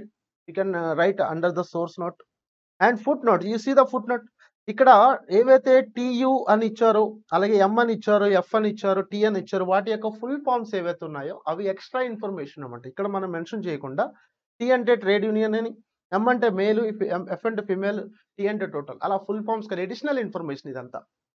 That's why నేనేం చెప్తున్నానంటే foot note is nothing but simply note లాంటిది. Okay, source note ante from where we collected the gather the information, that is we entered under the source note. So this is the structure of the table. So table number, title of the table, next to captions, stubs, box head, body of the table, source note and footnote. Okay, so if any textual presentation of data is given, we can convert into the tabular presentation also. Okay, because analysis అనేది చాలా ఈజీగా అవుతుంది. Textual data ఇస్తున్నప్పుడు we converting into tabular presentation. So tabular ప్రెజెంటేషన్లో convert చేస్తే numerical analysis part అనేది చాలా ఈజీగా అవుతుంది. Okay, so that's about tabular presentation, most accurate presentation of data. Now come to diagrammatic presentation of data. Okay, see the diagrams are divided into frequency graphs and non-frequency graphs. The frequency graphs, the main important frequency graphs మన syllabus ప్రకారం చూస్తే line diagrams, bar diagrams and pie chart or pie diagram. Both chart and diagram both are same, రెండింటికి difference ఏమి ఉండదు. But graph and diagram or chart అనేది different. Graph అనేది ఒక particular scale of measurement అనేది ఉంటుంది. డయాగ్రామ్ ఆర్ చార్ట్లో ఎటువంటి మెజర్మెంట్ అనేది ఉంటుంది. Okay, so line chart or line diagram, bar chart or bar diagram, pie chart or pie diagram. And come to the frequency graphs, histogram, frequency polygon and OG curve. These three are the important. So ఈ 6 diagrams మనం కంపల్సరీగా ప్రతి point మనం చూసుకుంటూ వెళ్ళాలి ఎగ్జామినేషన్లో. ఓకేనా, so ప్రతి డయాగ్రామ్ యొక్క ఇంపార్టెంట్ ఫీచర్స్ ఏంటి, సో ఎలా కన్స్ట్రక్ట్ చేయాలి, ఓకేనా, సో వాటి యొక్క ఏ సిచ్యువేషన్స్లో మనం ఆ డయాగ్రామ్ అప్లై చేస్తాం, దట్ ఈస్ మోస్ట్ ఇంపార్టెంట్. ఈ పర్టికులర్ డేటాకి ఈ డేటాని రిప్రజెంట్ చేయాలంటే సూటబుల్ డయాగ్రామ్ ఏది అనేది మనకి ఒక ఐడియా రావాలి. So we see the one detail in detail, so one by one. So before going that these diagrams and charts are divided based on the dimensions. The first is zero dimensional or no dimensional diagrams. Those are called as pictograms and also called as ideographs. These are also called as ideographs. Pictograms are ideographs. And one dimensional diagrams, line diagram and bar diagram. And two dimensional diagrams, rectangles, squares, circles, pie chart and histogram, polygon, OG curve. These are all will come under two dimensional diagram. And three dimensional diagram, cube, cylinder, spheres. These are the three dimensions. Okay, so simple chart and multiple chart is given. So if it is represent only single factor, it is a simple chart. More than two factors, it is called as more than one factor, it is called as multiple chart. Come to the non-frequency graphs first. What are pictograms? So pictograms are nothing but we represent the data with the help of pictures. So generally mana yokka real life lo pictograms అనేవి regular గా observe చేస్తుంటాం. That is nothing but sign boards like no parking board కానీ, okay, లేదంటే parking zone కానీ, లేదా speed breakers కానీ, railway cross lines కానీ మనకి ఒక బోర్డ్ అనేది కనిపిస్తుంటుంది. లేదా ఒక టికెట్ రిజర్వేషన్ కౌంటర్ దగ్గర చూసుకుంటే ఒక లేబుల్స్ కనిపిస్తాయి మనకి, male and female pictures. So దాని ద్వారా మన ఇన్ఫర్మేషన్ పాస్ చేస్తాం, ఇది మేల్ కౌంటర్, ఇది ఫీమేల్ కౌంటర్ అని. అంటే ఇక్కడ మనం మేల్ అండ్ ఫీమేల్ అనే డేటాని రాయకుండా ప్రెజెంట్ చేసినది ఏ విధంగా ప్రజెంట్ చేస్తున్నామంటే పిక్చర్స్ ద్వారా ప్రజెంట్ చేస్తాం. These are all come under ideographs, pictograms. Pictograms కి దీనికి ఎటువంటి డైమెన్షన్ అనేది లేదు. అంటే ఇక్కడ మనకి వచ్చే ఇన్ఫర్మేషన్ డైమెన్షన్ బట్టి రావట్లేదు, పిక్చర్ బట్టి వస్తుంది అంతే. So it is suitable for only for countable numbers only. Pictograms are suitable for only countable numbers, not suitable for intervals and fractions. That is the disadvantage. Of course, it is least accurate presentation of data because ప్రతి situation లోనూ మనం pictograms అనేది apply చేయడానికి possible కాదు. It is the least accurate presentation of the data. Okay. Now you can see here how the statistical data is presented with the help of pictograms here. How the statistical data is presented now. You can see here one data is given. For example, population of India 1971 is 54 crores. Right? So ikkada okoka men symbol తీసుకున్నారు. ఒక్కొక్క men symbol 9 men, each men representing 6 crores. So ikkada 1971 ఎన్ని ఉన్నాయి? 1 2 3 4 5 6 7 8 9. So ఒక్కొక్క men symbol 6 crores కాబట్టి 9 into 6 54 crores. ఈ విధంగా మనం statistical data, ఒక పాపులేషన్ డేటా అంటే నథింగ్ బట్ స్టాటిస్టికల్ డేటా, లేదా ఒక కోవిడ్ కేసెస్ డేటాని మనం ప్రజెంట్ చేయొచ్చు. సో దీని ద్వారా దేనికి యూజ్ అంటే వీ కెన్ ఇల్లిటరేట్ పీపుల్ ఎవరైతే ఉంటారో, ఓకే, అంటే అన్ఎడ్యుకేటెడ్ పీపుల్. ఇప్పుడు ఫర్ ఎగ్జాంపుల్ రైల్వే క్రాస్ ఉంది, మనం రైల్వే క్రాస్ ఉందని చెప్పి అక్కడ లెటర్ రాస్తే కంటే వర్డ్స్ రాస్తే అన్ఎడ్యుకేటెడ్ పీపుల్ చదవలేకపోవచ్చు, అంతే కదా. సో కాబట్టి సింబాలిజీ కనుక ఇస్తే కనుక మనం, so definitely we can identify. So uneducated people కూడా అక్కడ రైల్వే క్రాస్ ఉందనేది ఒక ఐడెంటిఫికేషన్ అది వస్తుంది. అలాగే స్కూల్ జోన్ క్రాసింగ్ లో స్కూల్ జోన్ దగ్గర పెడతారు బోర్డ్స్, రోడ్ సైన్స్ ఇవన్నీ. ఇక్కడ చూడండి, these are all called as ideographs. Okay, so pictograms are also referred as ideographs. This concept was given by Otto Neurath in 1923, and you can see the ideographs and even mathematical symbols, percentage, at the rate, ash, these are also we can consider as ideographs only. All ideograms or ideographs referred as a pictograms. Okay, no? So even you can see the emojis in our WhatsApp mobile lo, WhatsApp lo images ఉంటాయి. ఆ emojis కి ఒక్కొక్క దానికి ఒక్కొక్క feelings representation ఉంటుంది. those are also good examples for pictograms. Okay, so general గా. But statistical డేటాకి వచ్చేసరికి ఈ విధంగా మనకి పిక్చర్స్ అనేవి ప్రజెంట్ చేస్తారు. సో దీంట్లో ఎటువంటి డైమెన్షన్స్ ఉండవు కాబట్టి pictograms are 0 dimensional diagrams. This is the important point. Now come to the line diagram or histogram. So line diagram is nothing but we take the time period on x-axis and the corresponding variable which is variate with the time period we take on yt, and here we take the time period and we plot the points, and by using the line segment we join the points, then we will get the one diagram that is nothing but line diagram. So whenever we have taken on x-axis time period, it is also called as graph of time series. అంటే time ప్రకారం మనం డేటాను collect చేస్తే దాన్ని chronological classification అని లేదా time series data అని చెప్పుకున్నాం కదా. కాబట్టి ఇక్కడ టైం తీసుకున్నారు కాబట్టి ఎక్స్ యాక్సిస్ మీద it is a graph of time series data. Graph of time series డేటాని we call it as histogram. Okay, you can see in simple line diagram we plot each pair of values t and yt. What is t and yt? T is the time period, yt is the a variable which is variate with the time point, and the plotted points are then joined successfully with the line segments, and the resulting chart is known as line diagram. Okay, see here one example is given. The profit of a company in the various years 2002, 2003 అంతుంది, 2004 అలా ఇవన్నీ line segments తో join చేయడం జరిగింది. So that diagram is nothing but line chart or historical. So here you should remember very important points is, suppose the y is having wide range of fluctuation, అంటే variations చాలా ఎక్కువ ఉన్నాయి. Suppose the diagram will be like this. Now it is come under an exponential type of. multimodal curves. So instead of yt, we take the log yt in this case on a y-axis. That's why it is called as a ratio chart or logarithmic chart. Similarly, you can draw this line diagram or histogram more than one time series data. Suppose we are taking time here, and here we will take the y1, y2, two variables. For the first variable, the data will be like this. This is the one histogram. And the second data histogram is also like this. This is the second histogram, like that. Okay, so this is, we call it as a multiple line chart. Two or more time series data, and the variables are expressed in the same units. That is, we call it as same units unte, we call it as multiple line chart. For example, if there are different units, if the two or more time series of data, the variables are expressed in different units, it is called as multiple axis chart. This is important. చూడండి, ఇప్పుడు cricket matches లో statistical data presentations మనం ఎక్కువగా observe చేస్తుంటాం. Like first India match, next Australia, India యొక్క time series data ఇక్కడ overs తీసుకుంటారు. Overs is nothing but time పీరియడే కదా. సో దాని ఒక గ్రాఫ్ ఉంటుంది. నెక్స్ట్ ఈ ఆస్ట్రేలియా గ్రాఫ్ కూడా ఇలా వెళ్తుంటుంది.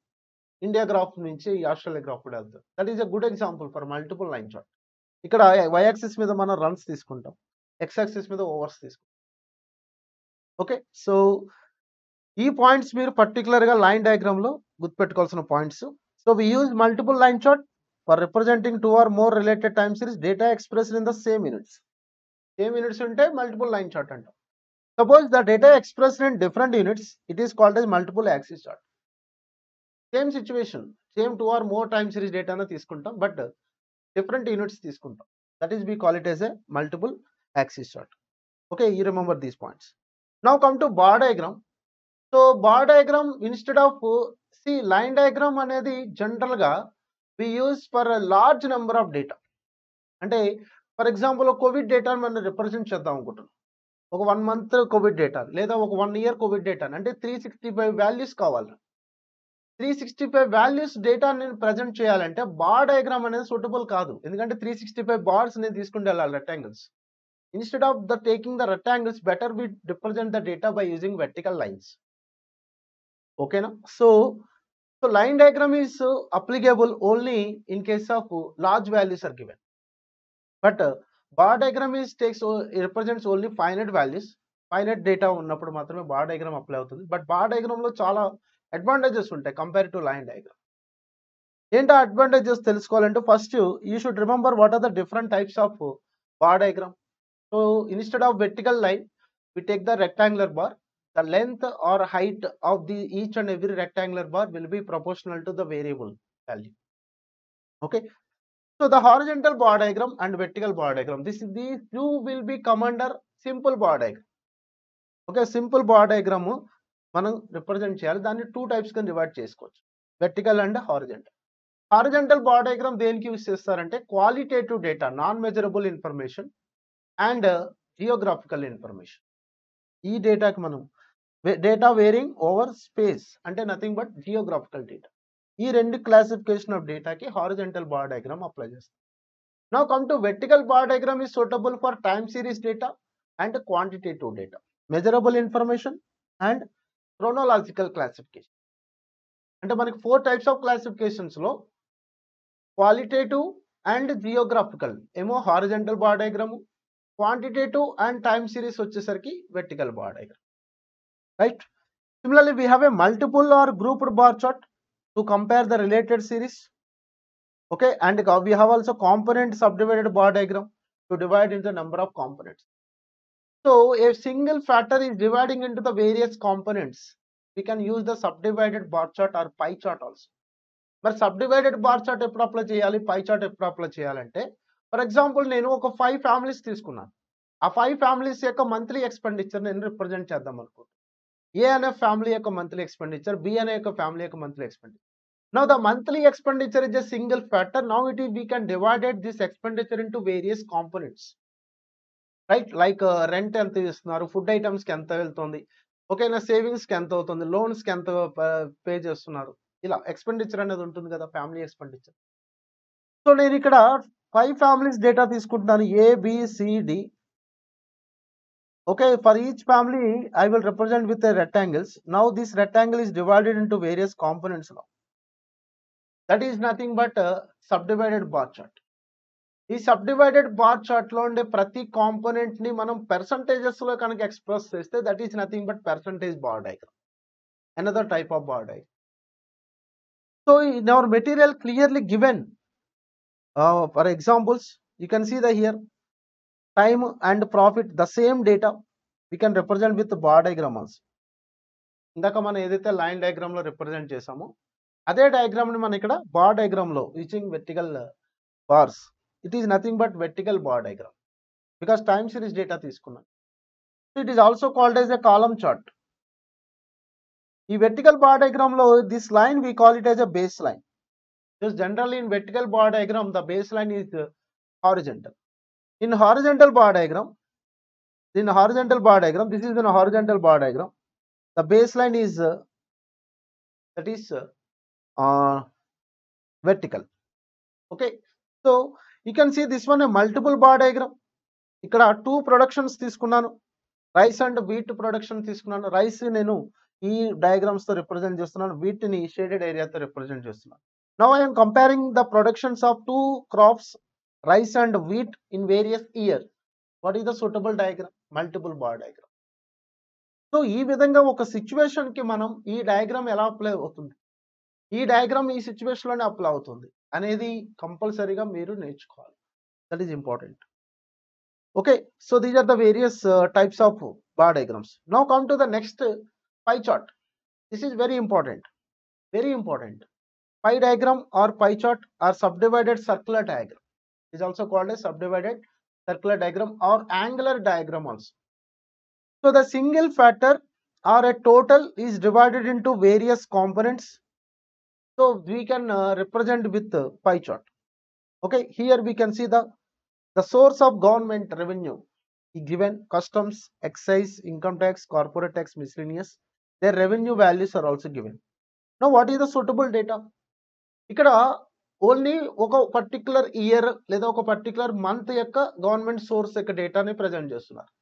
అలా కాకుండా ఫర్ ఎగ్జాంపుల్ ఇది ఒక ఇయర్ డేటా అనుకుందాం. Let it B this 2020 year data యొక్క రెవెన్యూ అనుకుందాం. నౌ ఇలాంటి ఇయర్స్ ఒక 5 ఇయర్స్ డేటా ఇచ్చారు అనుకోండి. 2019 ఇచ్చారు, 2018 ఇచ్చారు, 17 ఇచ్చారు, 16 ఇచ్చారు.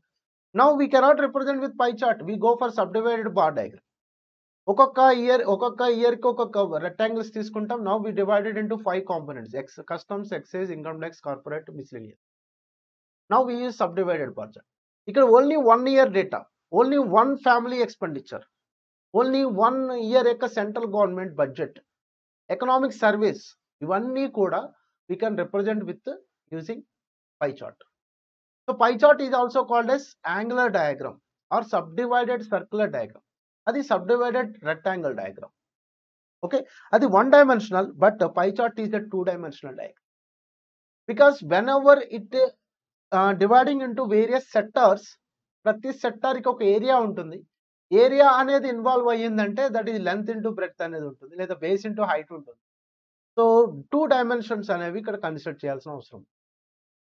Now in pie chart, the very important part is how to determine the central angle for each component. So each component of the pie chart will made an angle with the center, that is we call it as the central angle of the component. So ప్రతి component కి central angle ఎలా find out చేయాలి అంటే central angle is equal to component value of the component by total value into 360 degrees. ఇది formula. That is the formula for central angle. చాలా important area central angle find out చేయడం pie chart. Total angle in the pie chart ఎంత ఉంటుంది? 360 degrees ఉంటుంది. For example total 100 components కింద divide చేస్తున్నాం అనుకుంటే what is the percentage of one component? What is the angle made by the 1 component అంటే so 3.6 degrees అవుతుంది, because 360 by total 100, లేదా ఒక component by total 100 components into 360 కదా, అంటే ఎంత అవుతుంది? 3.6 degrees అవుతుంది. ఇది ఎప్పుడు 3.6 degrees అనేది ఒక కాంపోనెంట్ యొక్క central angle. Similarly, you can see the here for this data how to determine the component angles. By adding all these revenues, we will get the 540 value. Now, what is the central angle for customs? Customs component value is 80 by total value is 540 into 360. So that is going to 53 degrees approximately. Similarly, you come to the exercise. What is the central angle of this component? Value is 190 by total value is 540 into 360, 127 degrees approximately.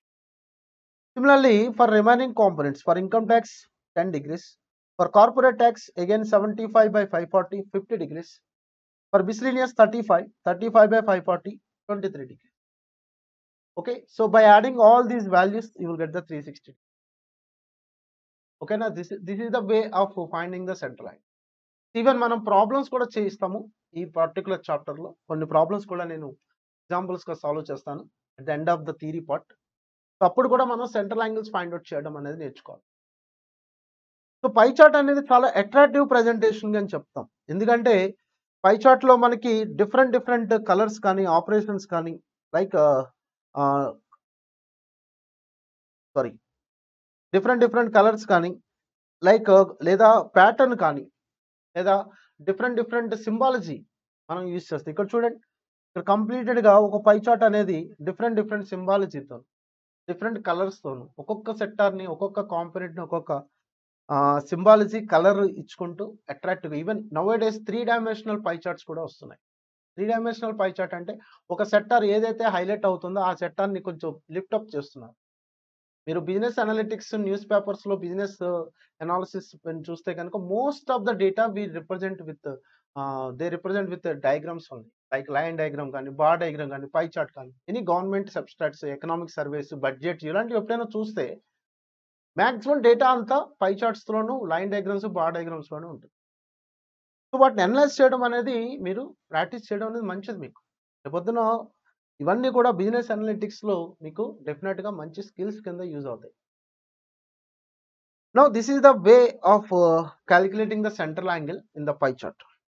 So non frequency graphs, pictograms, line chart, bar chart and pie chart. Now come to frequency graphs. Very important. Of course diagrammatic presentation of data అనేది completed గా examination point of వ్యూలో చాలా important అని చెప్పుకున్నాం starting లోనే. ఈ diagrammatic presentation of డేటాలో most important concept వచ్చేసరికి frequency graph. So the frequency distribution. How many types of frequency distribution we have? We have a discrete frequency distribution, continuous frequency distribution and also cumulative frequency distribution also we can consider as a frequency distribution. So the graphical representation of frequency distribution will be done by using the following diagrams. What are the diagrams? Histogram, polygon, frequency polygon, or cumulative frequency graph or OZ curve. So histogram is useful for continuous frequency data, continuous frequency distribution. Polygon is useful for both simple means discrete data and continuous grouped data. Continuous also called as grouped.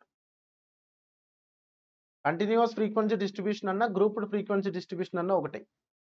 అలాగే simple frequency distribution అన్నా లేదా discrete frequency distribution అన్నా ఒకటే.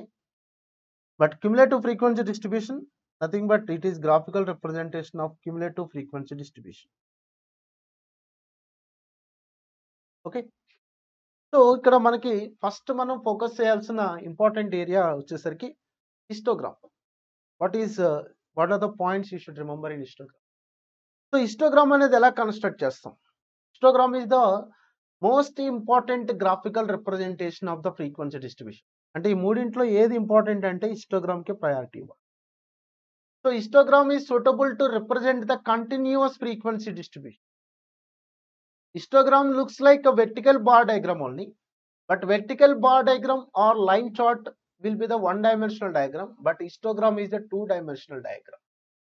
అక్కడ vertical bar chart లో మనకి rectangles మధ్యన gap అనేది కనిపిస్తుంది. బట్ హిస్టోగ్రామ్ లో అడ్జసెంట్ రెక్టాంగిల్స్ అంటే ఒకదాని ఒకటి ఓవర్లాప్ అయి ఉంటాయి. No gap we can observe in histogram. రెండు బార్ చార్ట్ లాగే కనిపిస్తాయి, కానీ ఇది టూ డైమెన్షనల్ డయాగ్రామ్, అది వన్ డైమెన్షనల్ డయాగ్రామ్. అక్కడ గ్యాప్స్ ఉంటాయి, ఇక్కడ గ్యాప్స్ ఉండవు, overlapping. So histogram is constructed only for exclusive type of data only. లేదంటే గ్యాప్స్ వచ్చేస్తాయి డయాగ్రామ్ మన rectangle. It is suitable for only exclusive classes only. That means if limits are given, we have to convert into boundaries. Okay, in the construction of histogram, the class limits are converting into the class boundaries. లేదంటే మనకి gap అనేది వస్తుంటుంది. So అలా histogram ఎలా construct చేయాలి? ఒక continuous data ఇచ్చినప్పుడు. So we take the one continuous data, the corresponding frequencies are given. So we take the boundaries on x axis, class boundaries, and the corresponding frequencies on y-axis. So boundary, let it be, this is 0 and it is let it be 10, 20, 30 like this. So the x-axis will be corresponding to the class length. That means we construct the histogram with the help of rectangular bars. Rectangles use చేసే మనం ఇక్కడ construct చేస్తాం కదా. Each rectangle యొక్క breadth of the rectangle ఏదైతే ఉంటుందో that will B parallel to the class length. And the height of rectangle will be proportional to the frequency. This is very important. Height of the rectangle in each rectangle will be proportional to the class frequency, and the breadth of the rectangle will be proportional to the class length. And by joining each and every rectangle, we construct the histogram. Okay. So histogram can be constructed for both equal and unequal classes also. You know that equal classes and unequal classes, if all the classes are having the equal length, those classes are called as unequal classes. Different classes having different class lengths, those are called as unequal class length. So equal classes kena cheyochu, unequal classes kena cheyochu. Okay na? But unequal classes ఇచ్చినప్పుడు general గా మనకి y axis మీద మనం frequencies తీసుకుంటాం. Unequal classes ఇచ్చినప్పుడు we have to use the frequency density here. So what is frequency density? We learned in the statistical description of data part 1. That is class frequency by class length. Is the ratio of class frequency by class length. Class frequency by class length. That is the formula for frequency density. So frequency density అనే concept ఎక్కడ apply చేస్తామంటే only histogram లోనే apply చేస్తాం, ఇంకెక్కడ apply అవ్వదు statistics. Okay, so ఎప్పుడు apply చేస్తాం? In case of unequal classes. When the class intervals are unequal, the difficulty arises because the rectangles so formed will also have unequal width. ఎందుకంటే class length unequal గా ఉంటే automatic గా breadth of rectangles కూడా unequal గా ఉంటాయిగా. So to remove this difficulty, the heights of rectangles are made proportional not to the frequencies but to the frequency density. అంటే ఏంటి? The height of the rectangle దేనికి proportional గా ఉంటుంది? Frequencies కాకుండా frequency డెన్సిటీకి proportional గా తీసుకుంటారని చెప్తారు. Okay, and so these are the important points you should remember. And one more important point in case of histogram is we can measure one of the measure of central tendency, that is mode. So mode మనం find out చేస్తాం. So ఎలా find out చేస్తామంటే highest length ఉన్న rectangle identify చేస్తాం, దానికి adjacent rectangles ఎక్కడైతే intersecting అవుతున్నాయో ఆ పాయింట్స్ మనం ఐడెంటిఫై చేయాలి. అంటే డయాగ్నల్స్ మనం ఇక్కడ డ్రా చేయాల్సిన అవసరం ఉంది. సో ఈ లెఫ్ట్ పాయింట్ నుంచి రైట్ సైడ్కి వెళ్ళి ఒక డయాగ్నల్ డ్రా చేస్తాం, అలాగే రైట్ సైడ్ పాయింట్ నుంచి లెఫ్ట్ సైడ్కి ఒక డయాగ్నల్ డ్రా చేస్తాం. ఈ రెండు ఎక్కడైతే ఇంటర్సెక్టింగ్ అయ్యో దాని నుంచి మనం ఒక vertical line wear it touches the x axis, that value will gives the mode. So ఈ విధంగా మోడ్ అనేది మనం గ్రాఫికల్ గా లొకేట్ చేయొచ్చు హిస్టోగ్రామ్ లో. సో ఇక్కడ మోడ్ అనేది గ్రాఫికల్ గా రిప్రజెంటేషన్ చేయడానికి మనం యూస్ చేసే కర్వ్ ఏంటంటే హిస్టోగ్రామ్ అని చెప్తున్నాం, అలాగే మీడియన్ వచ్చేసరికి ఓజీ కర్వ్ అని చెప్తున్నాం. బట్ మీన్కి ఎటువంటి గ్రాఫికల్ రిప్రజెంటేషన్ లేదని చెప్పి ఆల్రెడీ చెప్పుకున్నాం మెజర్స్ ఆఫ్ సెంటర్. కానీ ఒక డేటాకి మోడ్ అనేది మనం ఫైండ్ అవుట్ చేస్తే we can approximately determine median and mean also. Okay, so mean and median కూడా అప్రాక్సిమేట్లీ చేయొచ్చు. ఫర్ ఎగ్జాంపుల్ ఒక క్లాస్ ఉంది, ఒక 100 స్టూడెంట్స్ ఉన్నారు. 100 స్టూడెంట్స్లో ఒక 80 స్టూడెంట్స్కి 65 మార్క్స్ అనేవి రిపీటెడ్గా వచ్చాయి. ఇప్పుడు ఆ క్లాస్ యావరేజ్ మీన్ ద్వారా చేస్తే ఎంత వస్తుంది? 65 సరౌండింగే కదా వచ్చేది, అప్రాక్సిమేట్గా 65 దగ్గరలోనే వస్తుంది. మీడియన్ కూడా 65 వస్తుంది. సో ఒక డేటాకి మనం మోడ్ కనుక ఫైండ్ అవుట్ చేస్తే ఆ మోడ్ నుంచి మనం అప్రాక్సిమేట్గా mean and median find out చేయొచ్చు. ఓకే, సో ఈ పాయింట్స్ మీరు హిస్టోగ్రామ్ కేసులో మీరు గుర్తుపెట్టుకోండి. Histogram is suitable for continuous frequency distribution, only constructed for exclusive type of classes, and histogram can be constructed for both equal and unequal classes. In case of unequal classes, frequency densities will be used, and by using histogram we can determine one of the measure of central tendency, that is mode. Okay, so frequency polygon ఎలా construct చేయాలి, ఓకేనా. So మనకి histogram construct చేసిన తర్వాత frequency polygon ఎలా construct చేస్తాం అనేది చూద్దాం. సో హిస్టోగ్రామ్ మనం కన్స్ట్రక్ట్ చేసిన తర్వాత we take the mid values of top of the each rectangle. ప్రతి రెక్టాంగిల్ యొక్క టాప్ ఏదైతే ఉందో దాని మీద మిడ్ వాల్యూస్ మనం తీసుకుంటాం పాయింట్స్, ఓకేనా. సో నేను ఇక్కడ సెపరేట్గా డయాగ్రామ్ డ్రా చేస్తాను. So I'm taking x axis and y axis here. So 10, 20, 30, 40, 50, 60 and 70. That would be frequencies. Okay, so రఫ్గా నేను ఒక హిస్టోగ్రామ్ కన్స్ట్రక్ట్ చేద్దాం అనుకుంటున్నా. So by using rectangles.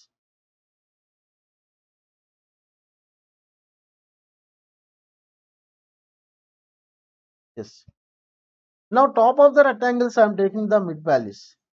Now you join these points by with line segments.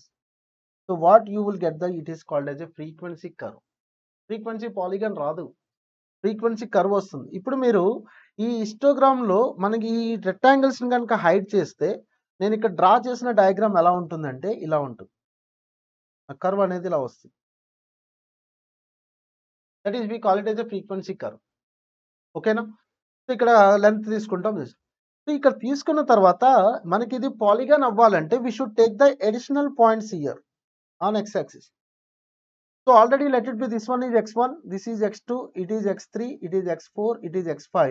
I am taking x6 now and here I am taking x0 now. Similarly, నాకు suppose n points ఉన్నాయి అనుకోండి, xn points ఉన్నాయి అనుకోండి, next point ఏమవుతుంది, xn + 1 అవుతుంది. ఇది x0 అవుతుంది. ఇది y యాక్సిస్, x యాక్సిస్ మీద తీసుకుంటున్నాం కాబట్టి y కోఆర్డినేట్ 0 అయిపోతుంది.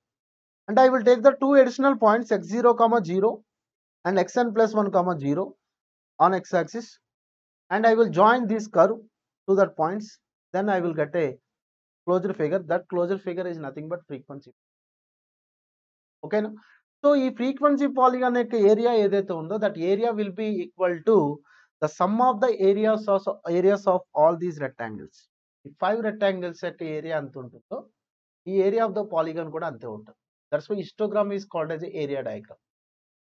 మరి ఈ ఫ్రీక్వెన్సీ పాలిగాన్ నేను ఓన్లీ హిస్టోగ్రామ్ నుంచే కన్స్ట్రక్ట్ చేయాలా అంటే no need. Directly we can take the mid values on x axis. Directly we take the midpoints on x axis. We take the frequencies on y axis. Then we can plot the points, right? Then we can join the points. We will get the frequency curve. So by taking additional points, we will get the polygon. So whenever we are taking only mid values, see the what is the corresponding ఈ ప్రతి point కి corresponding value ఎంత, x axis మీద mid value కదా 15 కదా ఇక్కడ. అలాగే ఈ పాయింట్కి మిడ్ వాల్యూ కదా 25. సో ప్రతి పాయింట్కి x coordinate mid value, y coordinate ఎంత అంటే ఫ్రీక్వెన్సీ. y కోఆర్డినేట్ వచ్చేసరికి ఫ్రీక్వెన్సీ ఉంది, x కోఆర్డినేట్ వచ్చేసరికి మిడ్ వాల్యూ ఉంది.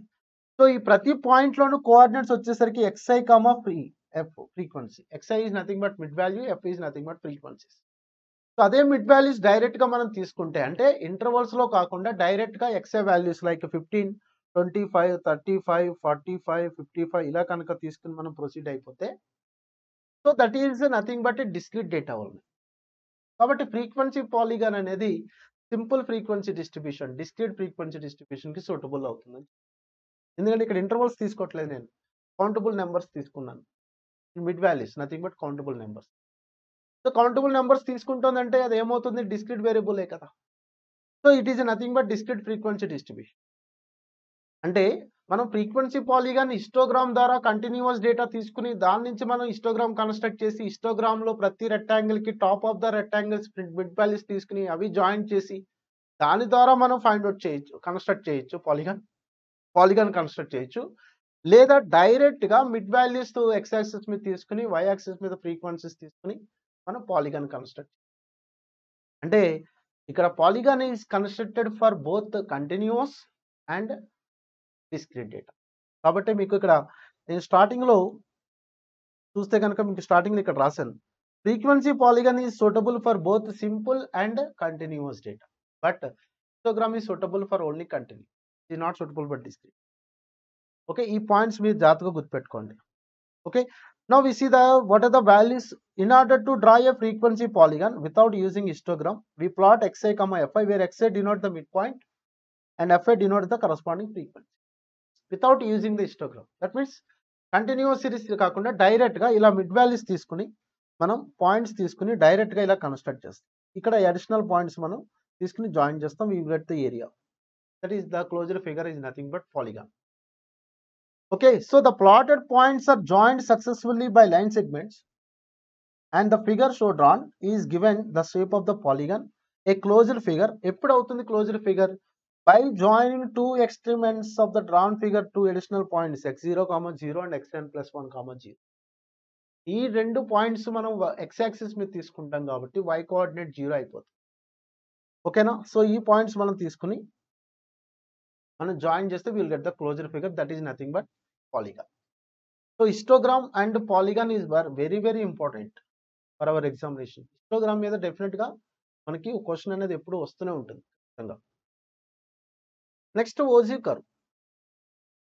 సో ఓజీ కర్వ్ అంటే ఏంటి? Ogee curve is nothing but cumulative frequency distribution, cumulative frequency curve. So the graphical representation of cumulative frequency distribution is nothing but ogee curve. Okay, so ogee curve మనకి two types of ogive curves ఉంటాయి. First one is less than ogive curve, దీన్నే మనం less than cumulative frequency curve అని కూడా అంటాం. And the second one is more than ogive or greater than cumulative frequency curves అంట. Okay, మీకు already cumulative frequency distributions LCF and GCF ఎలా వస్తాయి అని మీకు చెప్పాను. లెస్ దాన్ క్యుములేటివ్ ఫ్రీక్వెన్సీస్ ఎప్పుడు వస్తాయంటే greater than upper class boundary తీసుకున్నప్పుడు వస్తాయి.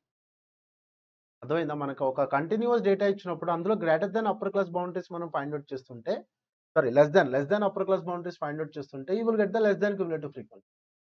అదే greater than upper class lower class limit కనుక తీసుకుంటే you will get the greater than cumulative. కాబట్టి లెస్ దాన్ ఓజీ కర్వ్ మనం డ్రా చేసేటప్పుడు, లెస్ దాన్ ఓజీ కర్వ్ కనుక డ్రా చేస్తున్నప్పుడు మనకి జనరల్గా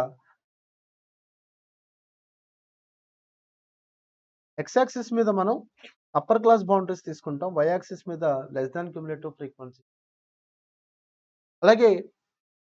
అలాగే మోర్ దాన్ ఓజీ కర్వ్ తీసుకుంటే కనుక మనకి లోయర్ క్లాస్ బౌండరీస్ జీసీఎఫ్స్ మనం తీసుకోవడం జరుగుతుంది. ఓకే, సో నౌ ఒక కంటిన్యూస్ సిరీస్ డేటా ఇచ్చారు మనకి. కంటిన్యూస్ డేటా ఇచ్చినప్పుడు we will take upper class boundaries on y axis and less than cumulative frequencies on y axis. Okay, so దాని కరస్పాండింగ్గా మనం పాయింట్స్ మనం జాయిన్ చేస్తాం. Generally the less than cumulative frequencies will be in rising curve అంటది. It is in the form of J shaped curve. ఇది ఒక LCF curve అంటాం. Okay, so ఇక్కడ ఎల్సిఎఫ్ కర్వ్ మనం తీసుకున్న తర్వాత we will take the different points on y axis. Okay, let it be 5, 10, 15, 20, 25, 30. Now let it be n is equal to 30 now. Now what is n by 2 value?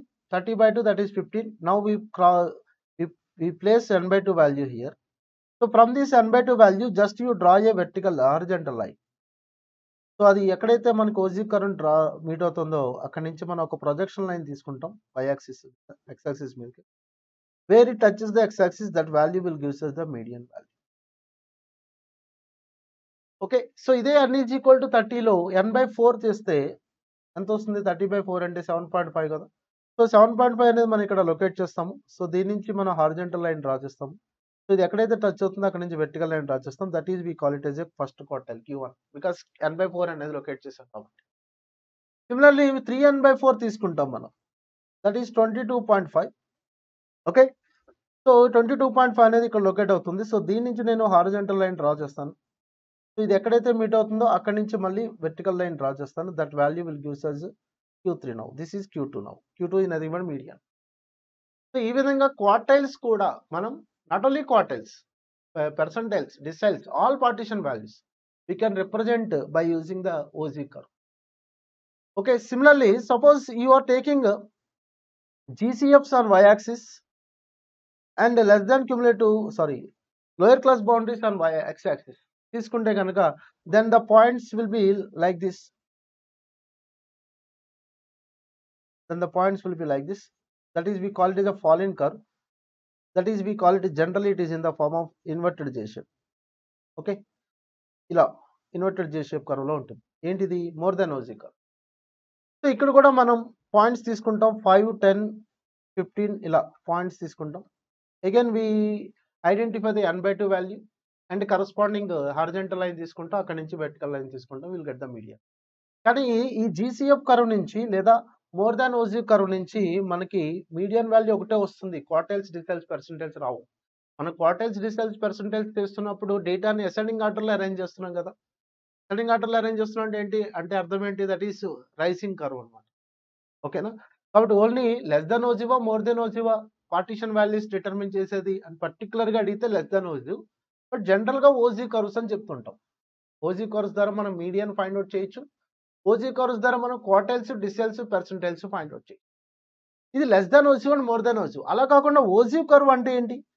OG curve అంటే just we less than cumulative frequency curve, greater than cumulative frequency curve రెండు ఇలా draw చేస్తే ఎక్కడైతే ఈ point of intersection ఉందో దీనికి corresponding గా n/2 వస్తుంది. అండ్ దీనికి కరస్పాండింగ్ గా x యాక్సిస్ మీద మీడియన్ వస్తుంది. అంటే ఈ పాయింట్ యొక్క వాల్యూ m అండ్ n/2 అవుతుంది. అంటే యాబ్సిస్ వచ్చేసరికి మీడియన్ అవుతుంది, కరస్పాండింగ్ ఆర్డినేట్ వచ్చేసరికి n/2 అవుతుంది OG curve.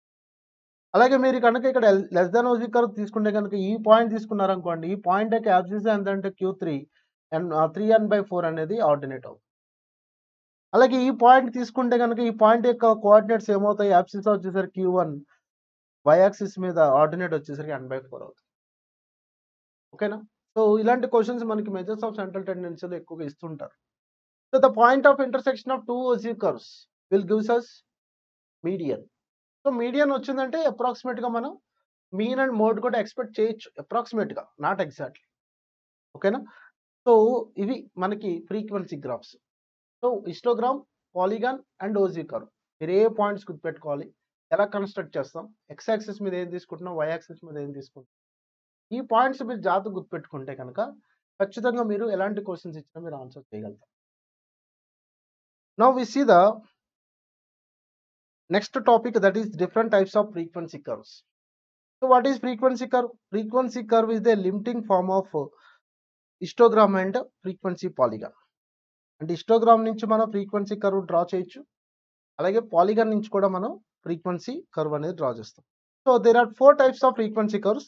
Bell shaped frequency curve, దీన్ని మనం సిమెట్రికల్ కర్వ్ అంటాం లేదా నార్మల్ కర్వ్. అలాగే యూ షేప్డ్ కర్వ్, అలాగే జే షేప్డ్, అలాగే మిక్స్డ్ లేదా మల్టీ మోడల్ కర్వ్ అంటాం. సో జనరల్గా మనకి ఎక్కువగా most of the commonly used distribution provide bell shaped curve అని, లైక్ హైట్స్ కానీ, వెయిట్స్ కానీ, మార్క్స్ కానీ, ప్రాఫిట్స్ కానీ ఇవన్నీ కూడా బెల్ షేప్డ్ కర్వ్లో ఉంటాయి. ఓకేనా? So sorry, not this one, this is different case to this one. And this one, so నేను కన్ఫ్యూజ్ అయ్యాను సార్, కొంచెం ఇక్కడ ఎడిట్ చేయండి sir. So this one is yes, this one is U shaped curve and it is a bell shaped curve. Yes. నా U shaped curve అంటే ఏంటి అంటే కనుక, సో మనకి మ్యాక్సిమం ఫ్రీక్వెన్సీ అనేది ఎక్స్ట్రీమ్ పాయింట్స్లో వస్తుంది, మనకి మిడిల్ మోయెస్ట్లో మినిమం వాల్యూ అనేది వస్తుంది సెంటర్లో. That is we call it as U shaped curve. అంటే ఫర్ ఎగ్జాంపుల్ మనం మెట్రోపాలిటన్ సిటీస్ తీసుకున్నాం అనుకోండి, లైక్ హైదరాబాద్ కానీ, చెన్నై కానీ, బెంగళూరు కానీ ఇలాంటివి. సో మార్నింగ్ పీక్ అవర్స్ ఉంటాయి, ఆ పీక్ అవర్స్లో ద నెంబర్ ఆఫ్ ఫ్రీక్వెన్సీ అంటే number of passengers, commuters travelling for various purposes, like స్కూల్స్కి వెళ్ళేవాళ్ళు, కాలేజెస్కి వెళ్ళేవాళ్ళు, ఆఫీసులకు వెళ్ళేవాళ్ళు, వీళ్ళందరూ కూడా పర్టికులర్ టైంలో చాలా ఎక్కువ ఉంటారు, ఫ్రీక్వెన్సీ ఎక్కువ ఉంటుంది. అంటే నెంబర్ ఆఫ్ కమ్యూటర్స్ కింద కనుక మన ఫ్రీక్వెన్సీ కింద తీసుకుంటే వేరియబుల్ కింద, సో వాటి యొక్క ఫ్రీక్వెన్సీ చాలా హైయెస్ట్ లెవెల్లో ఉంటుంది ఆ పర్టికులర్ టైం. తర్వాత అది గ్రాడ్యువల్గా తగ్గిపోతుంది, ఆల్మోస్ట్ లంచ్ టైంలో ఆల్మోస్ట్ అది 0 అయిపోతుంది. మళ్ళీ lunch, after lunch it gradual increases. మళ్ళీ ఈవినింగ్ 5 to 8 మిడిల్ పోస్ట్లో మళ్ళీ ట్రాఫిక్ ఎక్కువ ఉంటుంది, సో ఫ్రీక్వెన్సీ ఎక్కువ ఉంటుంది ఆ టైంలో. సో పీక్ అవర్స్ ఏవైతే ఉన్నాయో, వర్కింగ్ అవర్స్, మార్నింగ్ 8 to 10 కానీ, ఈవినింగ్ 5 to 8 కానీ, ఈ పర్టికులర్ టైంలో ఫ్రీక్వెన్సీ మ్యాక్సిమం ఉంటుంది, రిమైనింగ్ టైంలో minimum frequency. that we call it as a U-shaped curve. Similarly, before morning hours, before and early hours kanuka తీసుకుంటే కనుక like 5 p.m. to 8 p.m. తీసుకుంటే కనుక sorry 5 a.m. to 8 a.m. కనుక తీసుకుంటే so that shape will be come under J-shaped curve. అంటే gradual గా minimum value నుంచి gradual గా మాక్సిమం వాల్యూకి ఇంక్రీజ్ అవుతుంది ఫ్రీక్వెన్సీ అనేది. Even we can take the example J-shaped curve as less than OZ curve. అలాగే inverted J-shape కూడా ఉంటుంది, that is more than OZ curve అంటాం. ఓకే, సో మల్టీమోడల్ కర్వ్ అంటే ఏంటంటే జనరల్ గా మనకి వేరియస్ ఫ్లక్చువేషన్స్ కనుక షార్ట్ టర్మ్ వేరియేషన్స్ లో ఎక్కువగా అబ్జర్వ్ చేస్తుంటాం. సో ఫ్లక్చువేషన్స్ కనుక మనకి ఇలా ఉంటే కనుక that is we call it as a multimodal. So highest peak levels ఇక్కడ ఎక్కువ ఉన్నాయి కాబట్టి multimodal curves. These are the different types of frequency curve. ఓకేనా? సో మనకి ప్రాబ్లమ్స్ లో మనకు కొన్ని పాయింట్స్ ఇంపార్టెంట్ పాయింట్స్ చూడాలి. అండ్ ఈ పర్టికులర్ ఈ చాప్టర్ లో కొన్ని సెలెక్టెడ్ MCQs అండ్ థియరీ కూడా నేను ఈ మ్యారథాన్ క్లాసెస్ లో డిస్కస్ చేస్తాను. So before that we should discuss few problems, very important problems. అంటే ఒక్కొక్కసారి మనకి ప్రాబ్లమ్స్ కూడా అడుగుతున్నారు ఎగ్జామినేషన్స్ లో. సో ఏంటన్నది ఒకసారి చూస్తే కనుక now we see this one. So this is already we have done how to construct the central angles. ఓకేనా? Now you see the third one. A student marks in 5 subjects S1, S2, S3, S4 and S5 86, 79, 90, 88 and 89. Okay, if we need to draw a pie chart to represent these marks, then what will be the central angle for S3? S3 అంటే subject 3. Subject 3 ఎన్ని marks వచ్చాయి? 90 marks వచ్చాయి. So total, I mean component value is 90. And what is the total value here? 86 plus 79 plus 90 plus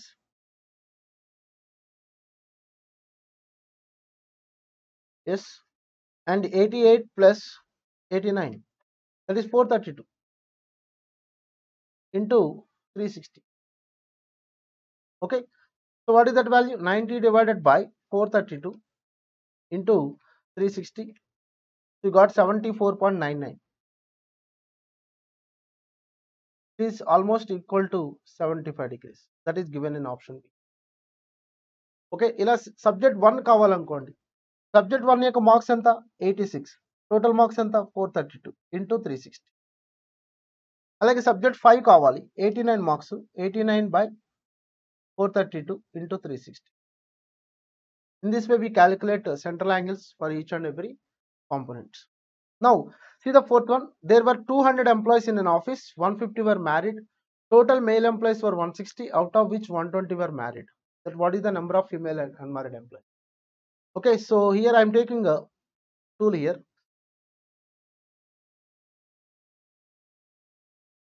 So let me copy this problem. So ఇలాంటి models problem ని మనం flow chart models లో కనుక చేస్తే చాలా ఈజీగా వస్తుంది కంపేర్డ్ టు టేబులర్ ఫామ్ లో కంటే. సో టోటల్ ఎంప్లాయీస్ 200 ఉన్నారు కదా, total employees 200. It is dividing into male and female first, and this male and female again it is dividing into married and unmarried,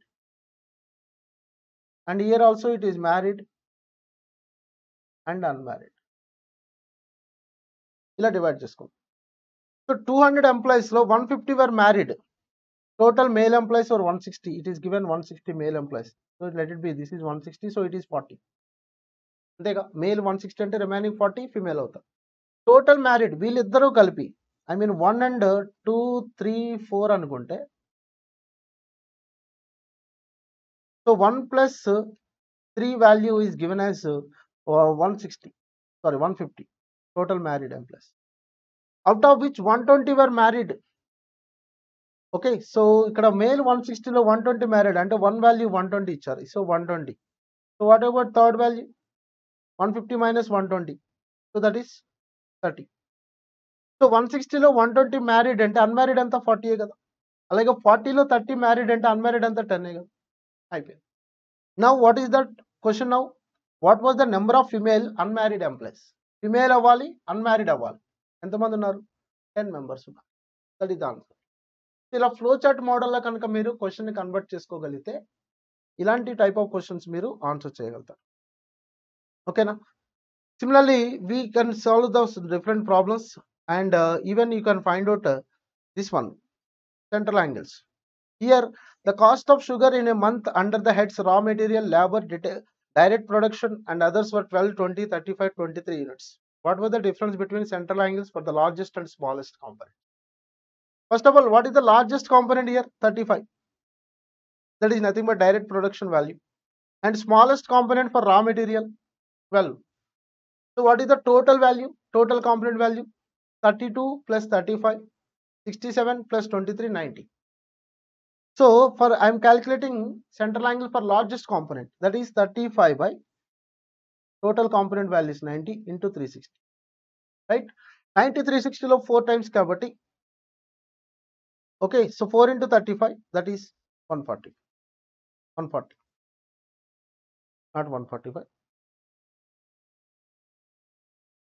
140 degrees. That is the central angle for largest component. What about smallest component? 12. So 12 by 90 into 360 again. So 4 into 12, 48 degrees. Now what is the difference between largest angle and smallest angle? I mean largest component take a central angle, smallest component is central angle. 140 minus 48. That is nothing but 92. That is option D. Okay, now central angles మీద ఖచ్చితంగా questions రావడానికి possibility. So this is about the theory part in statistical description of data part 2, and also we have seen how to calculate the central angles in the pie chart also. And now we see few important MCQs I want to discuss here. I would like to discuss here. Statistics is concerned. Statistics is concerned both qualitative and quantitative data. Okay, statistics cannot deal in textual form. So because statistics is always deals only in numerical values. So statistics cannot deal textual data. Okay, and statistics is useful to reinforcement. That is qualitative. Reinforce means we will give the we are converting qualitative into numerical values. So the reinforce is nothing but from we are giving the highlight to the qualitative statements. Okay, now similarly statistics is applied, of course we can apply it in economics, business management, commerce, industry, all of this. And what are the different number of errors in the statistics? There are two types of errors, relative errors and absolute errors. And here one statement is given, the average salaries of a factory 47,000. Average కి సంబంధించింది ఎందులోకి వస్తుందంటే it will be come under descriptive statistics. Okay, now the process of assembling the primary data, nothing but collection of the data, because we are assembling means we are gathering the information, that is nothing but collecting the data. The smallest data entity of the field inquiry is given as a datum, that is a single point, that is the plural is a data and the singular word is a datum. The data collected on the height of a group of students after recording their heights with a measuring tape. So that is nothing but primary data, because we are directly go to the meet the students and we are collecting their data. Data are said to be dash if the investigator himself is responsible for the collection of data. That is primary data, because investigator is the responsible for collecting the data. And primary data are collected by all of these methods. You can collect by interview method, observation method, mail questionnaire method. If the data are known to be dash if the data as being already collected are used by the different person or agency, that is nothing but secondary data. Similarly, information from the internet is also secondary data. The census reports are used as the source of. Census reports are the primary data. So primary data will be the source of secondary data. And what are the important sources of secondary data? Most important are international sources and government sources. International sources like World Bank, IMF, ILO, and government sources like ISI, Central Statistical Organization, CSO, and NSSO, like that. The best method collected data in case of natural calamity, that is direct interview method, that is also called as personal interview. In case of rail accidents, we use indirect interview method. The quickest method is collected to primary data is a telephonic method, very non-expensive method and most quickest method. And data covers wide area. Which method of collection of data covers wide area? That is mail questionnaire method. Of course telephonic interview method kuda undi, but we give the priority first mail questionnaire method. The amount of non-response is maximum in case of mail questionnaire method, because మనం questionnaire మనం పంపిస్తున్నాము, so వాళ్ళు అక్కడ fill చేస్తాడా లేదా, document చదివాడా లేదా, మళ్ళీ మనకి పంపిస్తున్నాడా లేదా, వాడు ఒక అన్ఎడ్యుకేటెడ్ అనుకోండి, ఆ డాక్యుమెంట్ రాయలేడు, వాడు ఆన్సరింగ్ చేయలేడు, రెస్పాన్స్ అనేది రాదు. టెలిఫోనిక్ ఇంటర్వ్యూ మెథడ్లో అట్లీస్ట్ మనకి ఏదో ఒక సమ్ ఇన్ఫర్మేషన్ అనేది వస్తుంది నాన్ రెస్పాన్స్ గురించి. బట్ ఇక్కడ మెయిల్ క్వశ్చన్ మెథడ్లో అసలు నాన్ రెస్పాన్స్ అనేది ఉండదు. The accuracy and consistency of the data can be verified by scrutiny. And the internal consistency of the collected data, nothing but scrutiny of the data, we checked when a number of related series are given.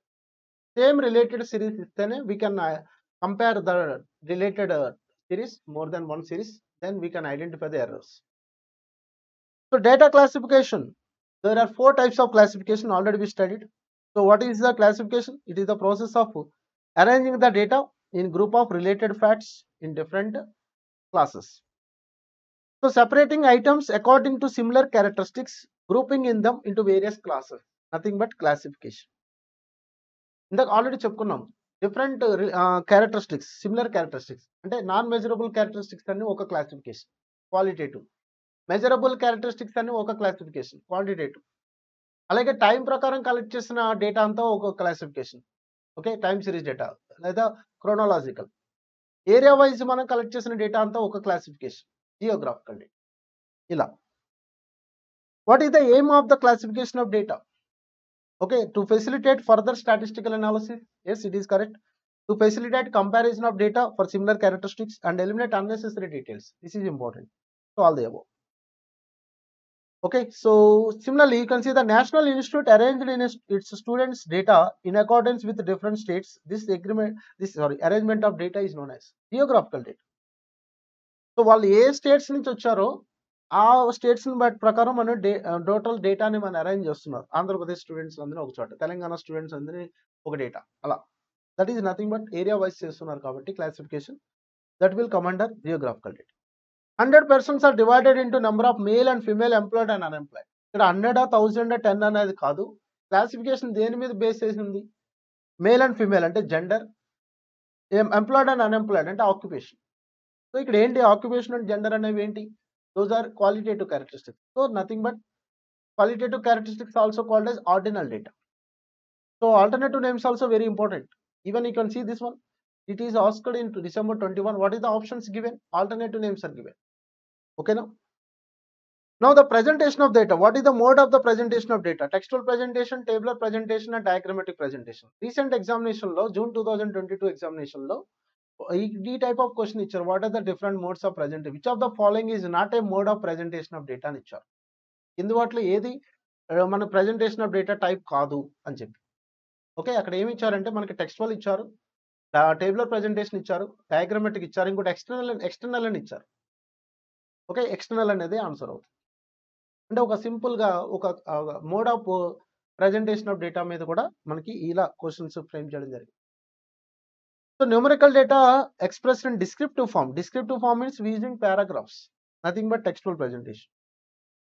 A tabular presentation can be used for, of course, continuous series ni nominal data, primary data ivanni kuda, time series data ivanni kuda tabular presentation cheyochu kani ivanni kuda first enti primary data e kada.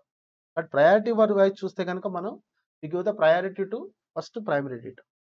Okay, so ఇలా different questions ఉన్నాయి. The most accurate mode of data presentation అని ఇచ్చారు, that is nothing but tabulation. అలాగే what is the stub of a table, stub is nothing but always lies between left part of the table describing the rose.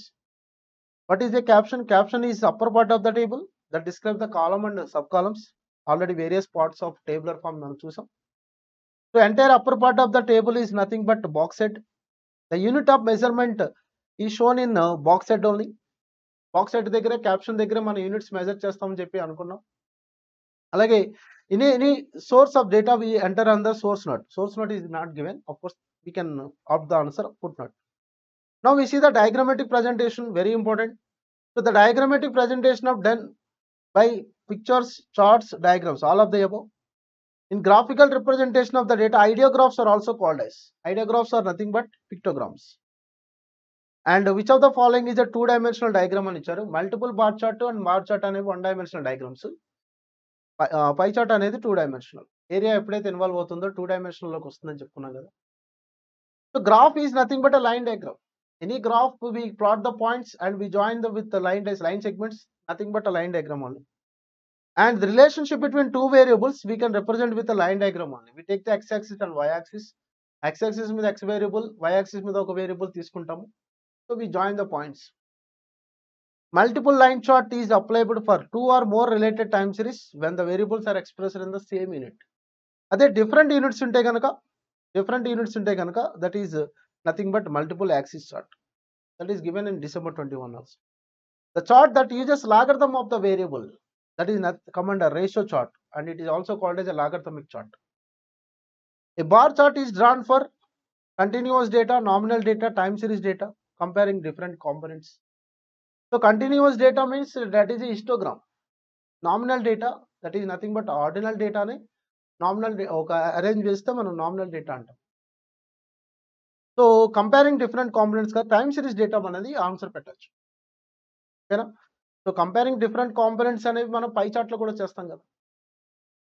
A graph that uses vertical bars to represent the data is called as bar graph. Horizontal bar diagram is used for qualitative and data varying over time, not time, sorry, space. So either ARC. Similarly, vertical bar diagram, quantitative and data vary over time, BRC. Okay na? So bar diagrams మీ question ఇచ్చారు. ఇక్కడ చూడండి pie diagram is used for అని ఇచ్చారు. For comparing different components and their relation to be total. అంటే ఒక total అంటే ఒక సింగిల్ ఫ్యాక్టర్. ఆ సింగిల్ ఫ్యాక్టర్ ని మనం డిఫరెంట్ కాంపోనెంట్స్ కింద డివైడ్ చేస్తున్నప్పుడు we can represent the data by using the pie chart. The most appropriate diagram to express monthly expenditure. Monthly expenditure అంటే ఒక సింగిల్ మంత్లీ ఎక్స్పెండిచర్ ఇచ్చారు కాబట్టి that is a pie chart. The suitable diagram, the suitable graph for representing the portioning of a total into subparts. Portioning of a total అంటే single factor. It is dividing into subparts అంటే subdivided. I mean sub components కింద divide చేస్తున్నాం. That is nothing but pie chart. Okay, the most common form of diagrammatic representation of grouped frequency distribution is nothing but histogram only. For discrete variable, we use frequency polygon. Diagrammatic presentation of cumulative frequency distribution is nothing but OZ curve. Cumulative frequency and OZ curve. And area diagram is nothing but histogram. And histogram can be shown as in rectangles. Rectangles dwarane kada histogram construct chestunam. So comparison among the class frequencies possible in frequency polygon and histogram. Histogram లోను మనం frequencies compare చేయొచ్చు. Polygon లో కూడా histograms మనం frequencies compare చేయొచ్చు. Histogram is used to represent the following type of data. Yes, histogram is useful for continuous frequency data. And vertical bar chart may appear somewhat. Vertical bar chart లా కనిపించేది ఏది? Histogram. The breadth of the rectangle is equal to length of the class interval. Breadth అనేది మనకి దేనికి parallel గా ఉంటుందని చెప్పుకున్న proportional గా, right? Class intervals ఎక్కడ? Histogram case. When all classes have equal width, the heights of rectangle histogram will be numerically equal to. Heights అనేవి దేనికి ప్రపోర్షనల్ గా ఉంటాయి? ఫ్రీక్వెన్సీస్ కి proportional. If the classes are of unequal width, then the heights of the rectangles must be proportional to the frequency densities. Yes, it is true statement only. అంతే కదా, unequal width ఇచ్చినప్పుడే కదా మనం ఒక difficulty arise అవుతుంది. Rectangles అన్ని unequal breadth వస్తాయి అని చెప్పుకున్నాం. కాబట్టి మనకి అక్కడ డిఫికల్టీ మనం ఓవర్కమ్ చేయాలంటే y యాక్సిస్ మీద ఫ్రీక్వెన్సీ ప్లేస్ లో ఫ్రీక్వెన్సీ డెన్సిటీస్ యూస్ చేస్తాం. అలాగే frequency densities is used in the construction of only one diagram, that is histogram, in case of unequal classes are given. To draw histogram, the frequency distribution should be always exclusive. If limits are given, we have to convert into boundaries. Then only we have to construct the histogram only. Now, histogram can be constructed for frequency distribution with unequal class length. Unequal class length ఉన్నప్పుడు మనం construct చేయొచ్చు. Frequency distribution with open end అని ఇచ్చారు. Open end classes కి మనం construct చేయలేం. And mode of a distribution can be obtained from histogram. ఓకేనా? అలాగే from histogram one cannot compute the approximate value అన్నారు. ఇదే నేను చెప్పిన పాయింట్. మనం హిస్టోగ్రామ్ నుంచి మోడ్ ఫైండ్ అవుట్ చేయొచ్చు. మోడ్ ఫైండ్ అవుట్ చేస్తే అప్రాక్సిమేట్ గా మనం మీన్ అండ్ మీడియన్ కూడా ఫైండ్ అవుట్ చేయగలుగుతాం. ఓకేనా? సో స్టాండర్డ్ డీవియేషన్ మాత్రం ఫైండ్ అవుట్ చేయాలి. An approximate idea of the shape of the frequency curve is given by polygon. Of course, histogram ఇచ్చిన మీకు correct answer. For obtaining frequency polygon, we join the successive points whose abscissa represent the corresponding class frequency. మనం histogram లో top of the rectangles points అన్ని మనం join చేసుకుంటూ వెళ్ళాం. మనకి frequency curve వచ్చింది. ఆ పాయింట్స్ యొక్క ఎక్స్ కోఆర్డినేట్ ఏమవుతుంది? మిడ్ వాల్యూ అవుతుంది. వై కోఆర్డినేట్ ఏమవుతుంది? ఫ్రీక్వెన్సీ అవుతుంది. అంటే యాబ్సిస్ మిడ్ పాయింట్ అవ్వాలి. కానీ ఇక్కడ యాబ్సిస్ దేనికి కరస్పాండింగ్ ఉంటుందని చెప్పారు? క్లాస్ ఫ్రీక్వెన్సీ కరస్పాండింగ్ ఉంటుందని చెప్పారు. So this is a false statement. When the width of all classes is same, frequency polygon has not the same area as the histogram. Histogram యొక్క area, I mean area of all the rectangles in the histogram is equal to area of the polygon always in case of equal classes particularly. But ఇక్కడ not అని ఇచ్చాడు, not the same అని ఇచ్చాడు. అంటే this statement is also false statement. An OZ curve is a graphical representation of S cumulative frequency distribution. The curve obtained by joining the points whose x coordinates are upper limits and y coordinates are the corresponding cumulative frequency. ఎప్పుడైతే y coordinates అంటే y axis మీద ఎప్పుడైతే మనం cumulative frequencies తీసుకుంటున్నామో that is nothing but OZ curve లేదా cumulative frequency curve. OZ curve cannot be determined used to determine అని ఇచ్చారు. cannot be used to determine ఇచ్చారు. OZ curve నుంచి మనం మీడియన్ ఫైండ్ అవుట్ చేయొచ్చు. మీడియన్ ఇస్తే అప్రాక్సిమేట్ గా mean and mode మనం ఫైండ్ అవుట్ చేయొచ్చు కదా. ఏది ఫైండ్ అవుట్ చేయాలంటే రేంజ్ ఫైండ్ అవుట్ చేయాలి. A graphical representation of dash can be prepared in two different ways అని ఇచ్చారు. So that is median, less than OZ and more than OZ. And the less than OZ curve is a J-shaped curve. OZ curve is nothing but a line diagram. Unequal width of class in the frequency distribution do not cause any difficulty in the construction of OZ. ఎందుకంటే unequal classes ఇచ్చినప్పుడు మనకి difficulty arise అయ్యేది ఎక్కడంటే histogram లో. OZ curve లో unequal class length ఇచ్చిన problem లేదు. మనం పాయింట్స్ దాని కరస్పాండింగ్ పాయింట్స్ మనం ప్లాట్ చేసుకుంటాం, జాయిన్ చేసుకుంటూ వెళ్ళిపోతాం, కర్వ్ వచ్చేస్తుంది. Which of the following graph is used to calculate the partition values? So we use the histogram only. And the frequency curve is the limiting form of frequency polygon and histogram both A and B. Most of the commonly used frequency curves are bell shaped only. Bell shaped ఉంటాయి కదా. And distribution of profits అని ఇచ్చారు. Distribution of profit of a company will follows the bell shape. So almost మీకు మా మెటీరియల్లో master minds మెటీరియల్లో ఇచ్చిన CRD class room డిస్కషన్లో MCQs and theory అంటే ఈ particular chapter theory oriented chapter కాబట్టి ఈ పర్టికులర్ చాప్టర్లో ఎంసీక్యూస్ కూడా మీకు ఆల్మోస్ట్ కవర్ చేస్తాం. So entire CA foundation statistics సబ్జెక్ట్లో మోస్ట్ ఇంపార్టెంట్ చాప్టర్ ఏంటంటే statistical description of data. So గత 4 or 5 అటెంప్ట్స్ పేపర్స్ కనుక మీరు అనలైజ్ చేసుకుంటే సో డెఫినెట్గా you can expect 10 to 15 questions, sometimes 11-12 questions అలా ఇస్తున్నారు. So you can expect minimum 10 questions from this chapter, both part 1 and part 2. So for hour convenience మేము part 1 and part 2 కింద divide చేసుకున్నాం. ఓకేనా? సో కాబట్టి so కంప్లీటెడ్గా ఏ questions ఎక్కడెక్కడ ఇవ్వాలి, ఏ type of models దగ్గర ఇవ్వాలి, ఫ్రీక్వెన్సీ పాలిగాన్ క్వశ్చన్స్ అన్ని ఫ్రీక్వెన్సీ పాలిగాన్ ఇలా ఒక మోడల్ వైజ్ క్వశ్చన్స్ అన్ని ఆర్డర్లో ఇవ్వడం అనేది వెరీ ఎక్సలెంట్ ఫ్రేమింగ్ మెటీరియల్. ఓకేనా?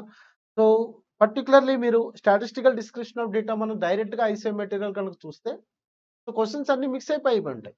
ఇక్కడ అలా కాకుండా ఆ పర్టికులర్ సెక్షన్కి ఇప్పుడు క్లాసిఫికేషన్ ఆఫ్ డేటా ఉంది, క్లాసిఫికేషన్ సంబంధించిన క్వశ్చన్స్, అలాగే ప్రీవియస్లీ ఆస్క్డ్ క్వశ్చన్స్ కవర్ అవుతున్నాయి, ఎంటీపీస్ కవర్ అవుతున్నాయి, వేరే అదర్ సోర్సెస్ నుంచి మనం కూడా క్వశ్చన్స్ కవర్ చేస్తున్నాం. Okay, so again I'm telling, so master minds material is the one stop solution so for gaining the good rank in CA foundation examination. Okay.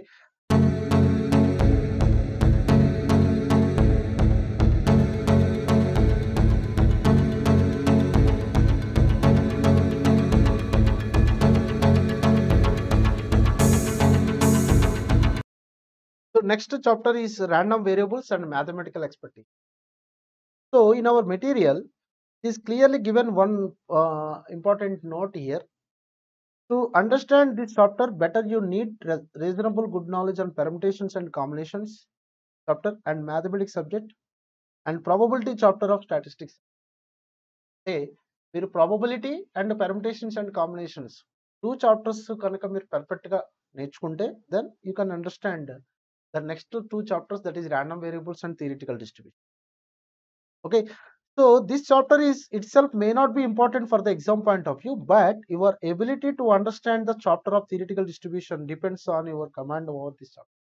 అంటే examination point of వ్యూలో ఒక attempt లో అడిగారు random variables మీద questions మనకి. Okay, అంటే ఆ ఒక అటెంప్ట్ లో తప్ప ఎప్పుడు కూడా క్వశ్చన్స్ అడగట్లేదు. సో ప్రయారిటీ ఉన్న చాప్టర్ అయితే కాదు, బట్ థియరిటికల్ డిస్ట్రిబ్యూషన్ అనే చాప్టర్ మీకు అర్థం కావాలంటే డెఫినెట్ గా ర్యాండమ్ వేరియబుల్ అనే చాప్టర్ మీకు అర్థం కావాలి. Okay, so now we start random variable chapter. So what is meant by random variable? So first we discuss what is meant by random experiment. Random experiment means we conduct an experiment. Experiment is nothing but a result oriented action. So an experiment we conduct, so without knowing the result, without guessing the result in advance, that is nothing but random experiment. That is purely uncertainty. Okay, so that is a random experiment. So in our real life we can see the examples for random experiments. So those are tossing a coin, or throwing a dice, or selecting a card from a pack of 52 cards, or selecting a different color balls from a bag or box. Similarly, selecting a date from a leap year or non-leap year. These are all the various examples for random experiment. Okay, now I am taking one random experiment. Suppose a coin is tossed 2 times. A coin is tossed 2 times. Now what are the sample space? What are the possible outcomes? You will get the both will be heads and both will be tails, and one head one tail, and first one is tail, second one is head. These are the possible outcomes. We know that 2 per n is the formula in case of tossing a coin. Total possible outcomes. So 2 times toss is counted, 2 square 4 is the possible outcome. These are the 4 possible outcomes. Each element in this set, sample space means set of all possible outcomes. So these elements in this set, that is nothing but sample space, we call it as a sample point. Okay, each element in the sample space we call it as a sample point. Here how many sample points are there? 4 sample points are there. Now I am defining a function x. Let it be, this is a x, it is a stochastic function. Okay, so how I am defining? So here I am defining a function as number of heads. Now by defining this function, I will assign the numerical values, particularly real values, to each and every sample point of the sample space. అంటే ఈ number of heads అనేది నేను మైండ్లో ఉంచుకుని ఈ function నేను define చేసి ఇక్కడ ఉన్న శాంపుల్ పాయింట్స్కి న్యూమరికల్ వాల్యూస్ అసైన్ చేస్తాను. So I'm assigning here the numerical value 2 because what is X? X is number of heads. ఎన్ని ఉన్నాయి? హెడ్స్ 2 ఉన్నాయి. And the for second sample point I am assigning 0 here because no head is there. For third sample point I am assigning 1. For fourth sample point I am assigning 1. So finally the x will take the values 0, 1, 2. Now x is called as a random variable. This function we call it as a random variable. Simple ga kanaka basic ga definition cheppalante, a variable coming from a random experiment, because number of heads అనేది measurable ఏ కదా. What is meant by variable? Measurable characteristics are called as a variables. So what is a random variable? Means a measurable characteristics obtained from or obtained by conducting a random experiment. That is a random variable. Number of heads kani, let the sum of the numbers on the 2 dice kani, let the number of sixes when 2 dice are thrown, ఇలాంటివన్నీ కూడా we can measure. So these are all the variables. కానీ ఇవన్నీ మనం ఎప్పుడు వస్తాయి? Random experiment conduct చేస్తేనే వస్తాయి, కాబట్టి ర్యాండమ్ వేరియబుల్స్. ఓకేనా? That is the basic definition. But what is the actual definition? Here it is clearly given the actual definition of random variable. Yes, I am going to explain the definition of random variable here. You can see here. A random variable or stochastic variable is a function, right, which is defined on a sample space. Because what are the sample space in our experiment? Heads or tails. So head కానీ tail కానీ దాని మీద base చేసుకుని నేను function define చేయాలి, కాబట్టి number of heads అని define చేశాను.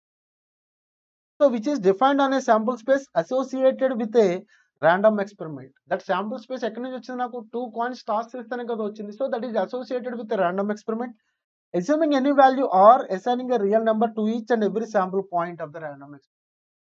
సో ఆ ఫంక్షన్ డిఫైన్ చేయడం ద్వారా శాంపుల్ స్పేస్ లో ఉండే శాంపుల్ పాయింట్స్ అన్నిటికి రియల్ వాల్యూస్ అసైన్ చేస్తాము. ఆ ఫంక్షన్ నే మనం ర్యాండమ్ వేరియబుల్ అంటే.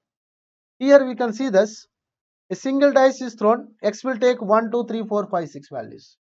So x is a random variable. X is nothing but how we define the x here, a number. Similarly, a coin is tossed 3 times. X denotes the number of hits. So 3 times means what is the sample space? 2 cube, 8 sample space. So we can assign 3 here. We can assign 2. We can assign 2, 1, 2, 1, and 1 only, and 0 here. So what are the values here taking? 0, 1, 2, 3. When a coin is tossed 3 times, that is a random experiment. Okay, so we can assign the number 0, 1, 2, 3 for x. X is a function. How we can define the function? Number of hits. It is a random variable. Now this random variable, again we can divide it into discrete random variable and continuous random variable. Suppose the random variable taking only the values of possible, finite values and countable infinite values, countable numbers, always expressed as integers. That random variable is nothing but discrete random variable. Simple గా tossing a coin, throwing a dice. Suppose we dice throw చేస్తున్నా, coin toss చేస్తున్నా, ఎక్కడ కూడా మనకి decimal forms రావు కదా, only integer form లోనే express చేస్తాం. Suppose 10 coins toss చేస్తాం. So number of heads 0 heads రావచ్చు, లేదా మాక్సిమం 10 హెడ్స్ రావచ్చు, లేదా 3 హెడ్స్ రావచ్చు, లేదా 7 హెడ్స్ రావచ్చు. అన్నీ కూడా కౌంటబుల్ నెంబర్స్ ఉంటాయి. అలాగే డైస్ ఎక్స్పెరిమెంట్ లో కూడా. So these are the examples for discrete random variable. A random variable which assumes some countable finite and infinite real numbers. Outcomes in a sample space are called as a discrete random variable. What is a continuous random variable? Continuous random variable always defined on an interval, and it takes all possible values between the limits of that interval. That means both integer and decimal. Only integers lone unte kanaka discrete, intervals lo unte continuous. That's it. Okay. Now, what is meant by probability distribution? Probability distribution is nothing but it is similar as the frequency distribution. So, what is meant by frequency distribution? The total frequency is distributing to the various values of the variable. Similarly, probability distribution is nothing but the total probability is distributed to various values of random variable. Okay. For example, a coin is tossed 3 times. I am defining a random variable x here, like number of heads now. Now, what are the values it takes? 0, 1, 2, 3. Now, what are the corresponding probabilities? What is the probability of getting 0 heads? 0 heads into 3 tiles pannetega 1 by 8. What is the probability of getting 1 head? That is 3 by 8. What is the probability of getting 2 heads? That is also 3 by 8. What is the probability of getting 3 heads? That is 1 by 8. Now, it is an arrangement now. It is a systematic arrangement. How I am arranging? I am taking x values and corresponding probabilities, and the total probability here is equal to 1. So the total probability is distributed as 1 by 8, 3 by 8, 3 by 8 and 1 by 8. ఎవరికి distribute చేస్తాం? To the values of the random variable. మరి x value ఏ values తీసుకుంటుంది? 0, 1, 2, 3. Tossing A coin, nothing but discrete random variable.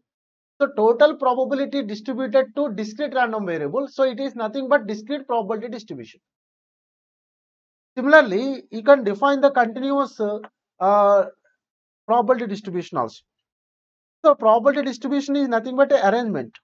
Here you can see these are the values 0, 1, 2 and their corresponding probability, number of outcomes and their corresponding probabilities. Right? This is an arrangement, nothing but a discrete probability distribution. Similarly, you take the continuous probability distribution. It is always given in an interval and the corresponding frequencies are given. And we can determine the probabilities also. So this is nothing but whenever x is defined on an interval, if the total frequency or total relative frequency or total probability is distributed, then it is called as a continuous probability distribution. For example, if a coin is tossed 3 times, yes, I can find out the sample space. 8 possible outcomes are there. Suppose a coin is tossed 20 times, right? So now I am defining x as number of heads now. Now the x will take the values 0, 1, 2, 3, so on up to 20. Now I want to know the probability of the random variable values. I want to know the probability of each and every value taken by this random variable. అంటే నాకు 3 heads రావడానికి probability కావాలి, 14 heads రావడానికి probability కావాలి, 18 heads రావడానికి probability కావాలి. ప్రతి వాల్యూకి నాకు ప్రాబిలిటీ కావాలి. అంటే నేను ఇక్కడ ఒక ప్రాబబిలిటీ ఫంక్షన్ డిఫైన్ చేయాలి. That function we call it as a probability function. So probability function is nothing but which generates the probabilities for the values taken by the random variable. Okay, so random variable తీసుకునే ప్రతి వాల్యూకి probability generate చేసే ఫంక్షనే probability function. అది ఒక discrete random variable అయితే కనుక it is we call it as a probability mass function. Okay, so in case of probability mass function, you should remember these two conditions. Always probability is non-negative, that is it is greater than or equal to 0, and sum of the probabilities is equal to 1 now. And the probability mass function of binomial distribution example is given, that is this is the one probability function for a discrete variable. So we can say that this one is a probability mass function. So that is NCX P power x into Q power n minus x. That is the probability mass function of binomial distribution. Similarly, for Poisson distribution, lambda power x into e power minus lambda by x factorial. That is the function. Okay, so and you see the probability function of continuous random variable. So here it is defined, x is defined on an interval only because x is a continuous random variable. So there we are using the probability of x greater than or equal to 0. Here we are using f of x is greater than or equal to 0. There in discrete random variable we are using summation of p of x equal to 1. Here we are using that integration of f of x is equal to 1, where x is defined between a and b or alpha and beta. That is the difference. Integration is nothing but summation only. The first is summation, first letter is the integration symbol. Okay, so in case of continuous series we use the integration because between alpha and beta or between a and b it takes uncountable infinite values, so we have to integrate all the values in this two limits. Okay now, so this is about the basic terminology we are using in case of random variable. So what is a random variable, what are the discrete random variable and continuous random variable, and what are the probability distribution, discrete probability distribution and continuous probability distribution, and what is a probability function, discrete probability distribution, discrete probability function nothing but probability mass function, continuous probability function nothing but probability density function, PDF we call it as. Now we see the mathematical expectation now. So mathematical expectation is nothing but the sum of the product of the random variable values and their corresponding probabilities, nothing but mean of probability distribution. So for example, I am taking one probability distribution here. X is the number of hits now, random variable. Now I want to know what is the minimum number of hits I will get, 0 hits. What is the maximum number, 3. I want to know average number of hits. For that I required expectation value. So here expectation is nothing but average, mean of probability distribution, we call it as expectation. So how we will get the expectation here? So I want to know the average number of heads when a coin is tossed 3 times. So I will calculate the expectation value in case of discrete like this, expectation of x equal to summation of x into p of x. That is mean only. What is the formula for mean? X bar is equal to summation of fx by summation of f. That is the mean for frequency distribution. Now for mean for probability distribution is the expectation. It is denoted with E of x. Okay. Now in the place of frequency, just you replace probability. Okay. Now what is this? X bar is equal to summation of x into p of x, and sum of the probabilities is 1, denominator value is 1. So what is the x bar? Summation of x into p of x. Adhe formula vestunnadi. So just frequency distribution యొక్క mean formula lo frequencies place lo meer kanaka probabilities replace cheste you will get the expectation value. So expectation of x is summation of x into p of x. So what is the values here? 0 into probability is 1 by 8 plus 1 into 3 by 8 plus 2 into 3 by 8 plus 3 into 1 by 8. Now you see the average values here, 3 by 8, okay, plus 6 by 8 plus 3 by 8. So totally you will get the 12 by 8. 12 by 8 is nothing but 1.5. So minimum you will get the 0 heads, maximum you will get the 3 heads when a coin is tossed 3 times. On an average you will get the 1.5 heads. So 1.5 heads ఎలా ఉంటాయి? 1.5 heads ఉండవు, but average అనేది ఎప్పుడు కూడా actual వాల్యూని represent చేయదు కదా. For example me marks తీసుకోండి, ఒక ఇంటర్మీడియట్లో కానీ 10th క్లాస్లో కానీ మీ మార్క్స్ తీసుకోండి, అన్ని ఇంటీజర్స్ ఉంటాయి. కానీ మీ పర్సంటేజ్ ఎందులో ఉంటుంది? యావరేజ్ డెసిమల్లో ఉంటుంది. ఆ డెసిమల్లో ఉన్న యావరేజ్ మీకు ఎక్కడా కూడా ఏ సబ్జెక్ట్లోనూ ఆ మార్క్స్ రావు. కానీ మీ యావరేజ్ మార్క్స్ మాత్రం అదే చెప్తారు. అలాగే 1.5 అనే ఉండదు. కానీ ఇక్కడ ఎక్స్పెక్టేషన్ అంటే మీన్ కాబట్టి మీన్ వాల్యూ ఇలాగే వస్తుంది. It may not be represented the actual value of the data. Okay, so this is the way of calculating the expectation of x. Now by using the expectation of x, we can determine the mean of probability distribution, and we can determine expectation of x square also, that is summation of x square into p of x. Okay, similarly for a continuous random variable, that is a continuous probability distribution is given, we can determine expectation of x as integration of a to b x into f of x dx. Same, in the place of summation we take the integration. There f of p of x, here f of x, x into f of x, there x into p of x. Similarly, expectation of x square also we can determine, integration of a to b x square into f of x dx. So once expectation of x and expectation of x square you got, you can determine the variance of the data. So variance is equal to expectation of x square minus expectation of x whole square. Okay, so suppose in case of discrete variable, we can write as summation of x square into p of x minus summation of x into p of x whole square. That is the variance for discrete random variable. Okay, now, so why we are calculating here expectation and variance? Why we should calculate the mean and variance again? Mean and variance, mean is nothing but central tendency value. Variance is nothing but measures of dispersion. So why we are again calculating in random variable? It is a completely probability topic. So here, why we are calculating again expectation and variance is to know the nature of the probability distribution. So already మీకు measures of central tendency and dispersion chapter లో మనకి 4 important movements ఉన్నాయి. That is, first movement is MCT, measures of central tendency, first order movements, first order averages అంటాం. Second movement is MOD, measures of dispersion. Third order is skewness, and fourth order is kurtosis. So to study the any distribution, whether it is a frequency distribution or a probability distribution, we must know the first what is the average value. After that, we should know the what is the variation from the central value. Then we can get the idea about that distribution, whether it is a frequency or a probability distribution. That's why we are calculating here mean and variance. So in case of mean, we call it as the expectation of x, and variance is nothing but variance only. Now we see the few properties regarding this expectation. So all the expectation of a constant is nothing but a constant only, and expectation of k into x. If you multiply x value with a k, expectation is also multiplied with k. That is nothing but scale. Okay, mathematical expectation is dependent on origin and scale, because mathematical expectation is nothing but mean only. Similarly, expectation of x plus y, x and y are two variables. That is, we can calculate expectation of x plus expectation of y. Similarly, expectation of x minus y is expectation of x minus expectation of y. In case of independent random variables, expectation of xy is equal to expectation of x into expectation of y. Similarly, you can see the variance properties. Variance of a constant is 0. Already we discussed in the measures of dispersion, variance of all the values same.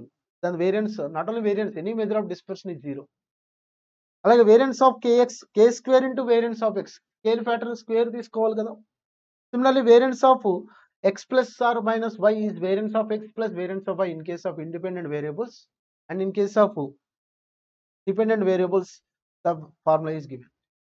Okay, so variance is used to study the risk involved in the assuming the average value. Okay, so ఇవి మనకి main గా first study చేయాల్సిన theory points expectation లో. Now we have to see the few important problems or how to determine the expectation for a given probability distribution.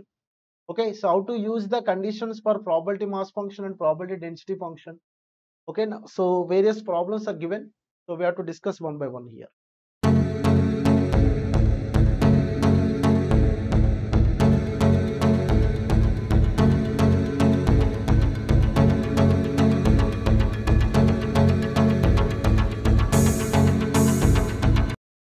Now we see problems for classroom discussion in the chapter random variable. See the first one here.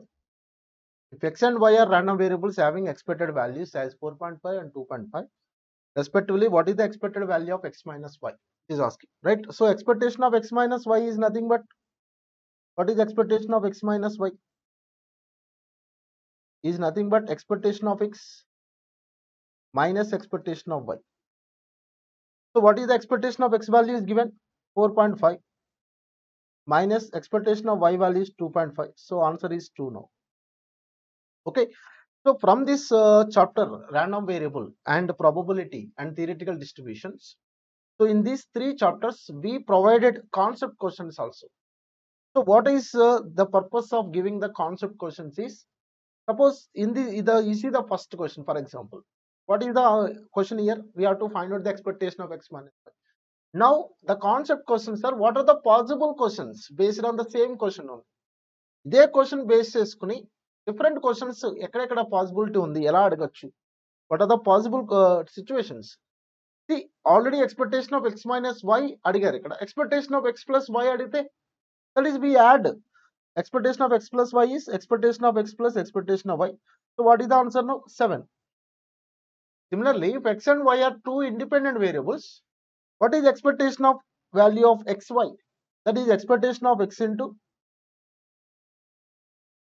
expectation of y. That is 4.5 into 2.5. Okay, so what is this value? 4.5 into 2.5. So that is 11.25. That is the expectation of xy. So that is the purpose of giving the concept questions. Okay. Similarly, you see the random variables y is equal to 2 minus 3x. What is the standard deviation of y? Suppose y is equal to 2 minus 3x means, what is standard deviation of y? You will get the modulus of minus 3 into standard deviation of x. Here we won't consider this 2 because 2 is the origin. 3 is the scale. Minus 3 తో multiply చేస్తున్నాం x ని, but modulus ఉంటుంది కాబట్టి finally we take the plus 3. So 3 into standard deviation of x you will get. So that is the option B. Now various problems. Similarly, the third problem is also same. The effect of origin and scale on the variance by using that. Now see this one. So if a random variable x values are 0.1, sorry 0, 1, 2 with the probabilities 0.3, 0.5, 0.20, what is its expected value?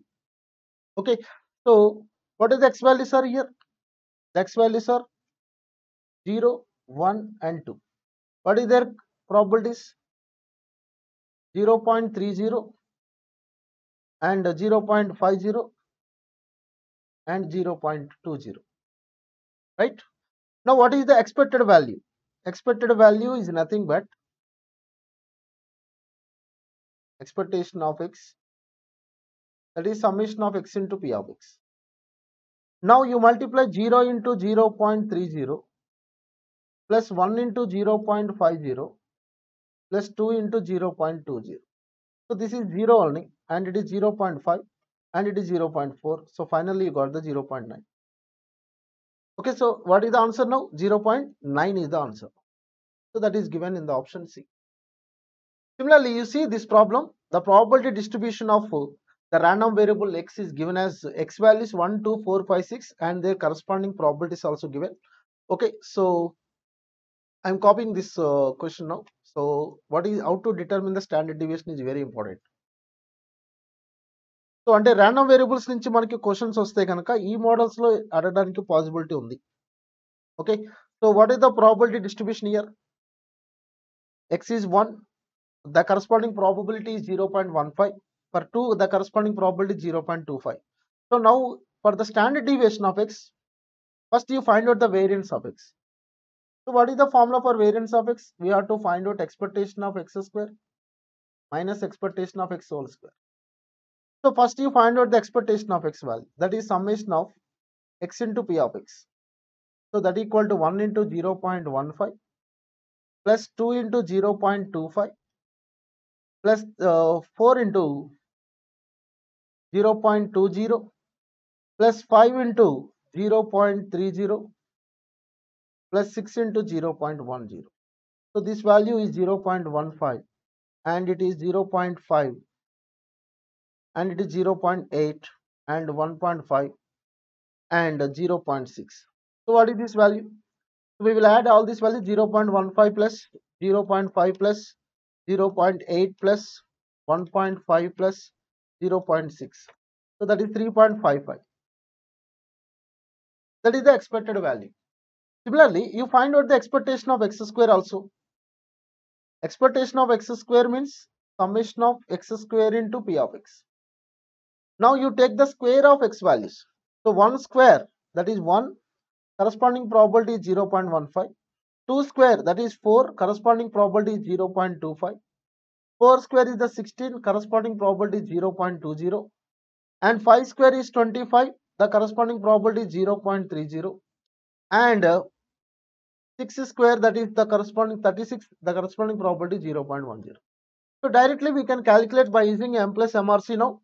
Okay, so 1 into 0.15 m plus 4 into 0.25 m plus 16 into 0.20 m plus 25 into 0.3 m plus 36 into 0.1 m plus and MRC.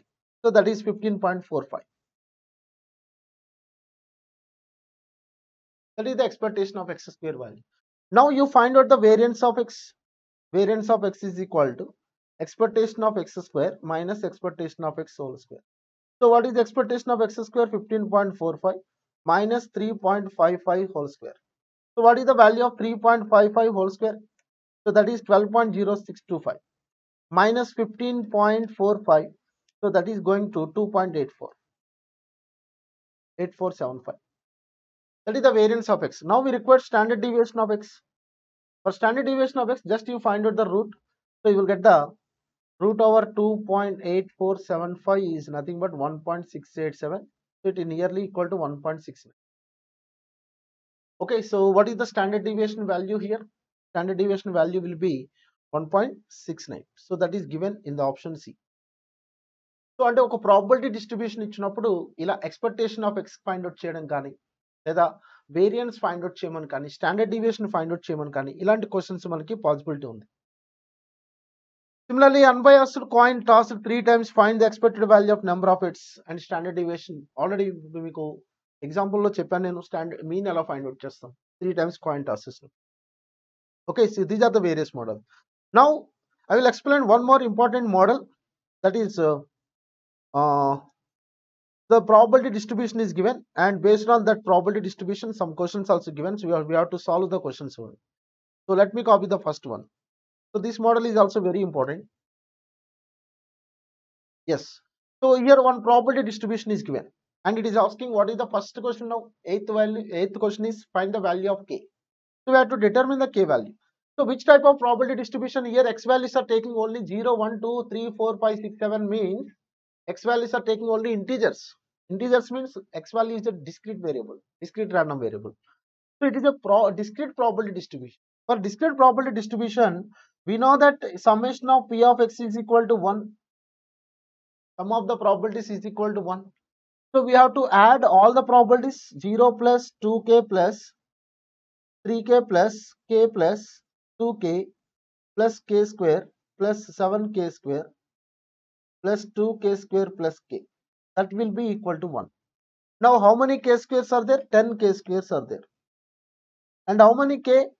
2k plus 3k, 5k, 6k, 8k, and finally 1k, 9k, and equal to 1.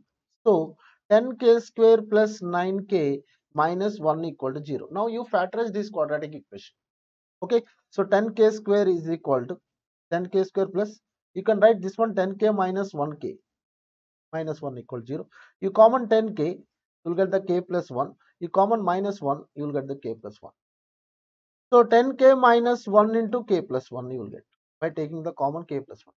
So k is equal to minus 1 or k is equal to 1 better. So k cannot be negative because k is the probability value. Probability cannot be negative. Probability of x is always greater than 0.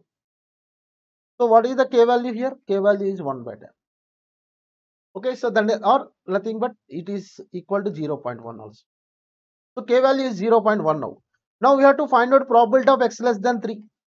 Probability of x less than 3 is nothing but, so x less than 3 means x will take 0, 1, 2, right? Probability of x equal to 0, probability of x equal to 1, probability of x equal to 2 here. So probability of x equal to 0 is 0. What is probability of x equal to 1? 2k, and it is 3k. Finally, you will get the 5k. So k is 0.1, so you will get the 0.5. So 5k. So the probability of x less than 3 is 0.5. Similarly, probability of x greater than or equal to 4. So to find the probability of x greater than or equal to 4, I am taking the total probability is 1 minus probability of x less than 4. So that is 1 minus probability of x equal to 0. Probability of x is equal to 1. Probability of x is equal to 2. Probability of x is equal to 3. I will add. Now this one is 0 and it is 2k. And probability of x is equal to 2 is 3k and k. 3k and k. So finally 1 minus 6k. 1 minus 6 into 0.1. So 1 minus 0.6, nothing but 0. In that way we can determine the probabilities. Okay, this is one model, very important. Similarly, you can see the one more model between 2 less than x less than or equal to 5. So between 2 and 5 you should take, and you should consider 5 also, because less than or equal to is given. Okay, so that means you will get the probability of x is equal to 3, 4, 5. So by simplification you will get the answer. Okay, so this is the one model. Similarly, you can see this one. So variance of x. So to find the variance of x, you have to determine first k value. You equate this k is to 1. Okay, you will get the k value first. So after getting the k value, you will get the probability distribution. For that probability distribution, you find the standard deviation. That means you find the expectation of x and expectation of x square. You will get the variance of x. And it is asking what is the k value. You see the 13th one. It is asked in December 21. So by adding all these probabilities, you will get the k value. Okay, so this is the very important. Now you see this one. An unbiased coin, 4 unbiased coins are tossed simultaneously.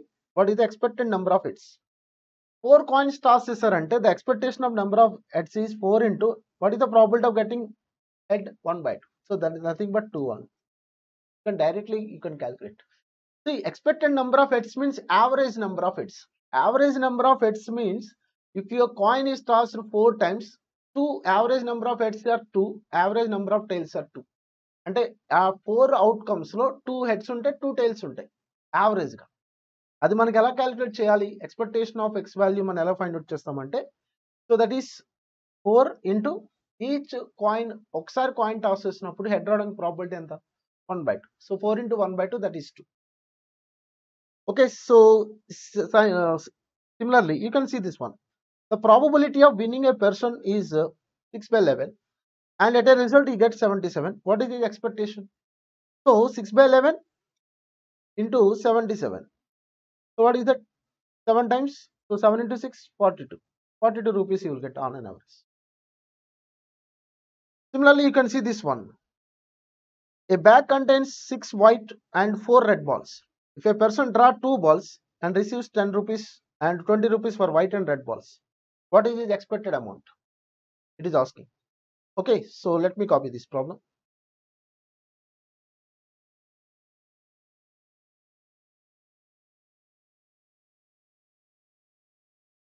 Right. So in a bag, it contains 6 white plus 4 red color balls. 2 balls drawn at random. ఇప్పుడు ఈ 2 balls మనకి possible outcomes ఏంటి? 2 white అవ్వచ్చు, లేదా 2 red అవ్వచ్చు, లేదా ఒకటి white ఒకటి రెడ్ అవ్వచ్చు. ఫర్ ఎగ్జాంపుల్ 2 వైట్ అయితే కనుక వైట్ బాల్కి ఎంత ఇస్తున్నారంటే 10 రూపీస్ ఇస్తున్నారు, రెడ్ బాల్కి వచ్చేసరికి 20 రూపీస్ పే చేస్తారు. Both balls are white colour, so you will get 10 plus 10, 20 rupees you will get. If both the balls are red colors, you will get the 20 plus 20, you will get the 40 rupees. And one ball is white, another ball is red, you will get the 10 plus 20, 30 rupees.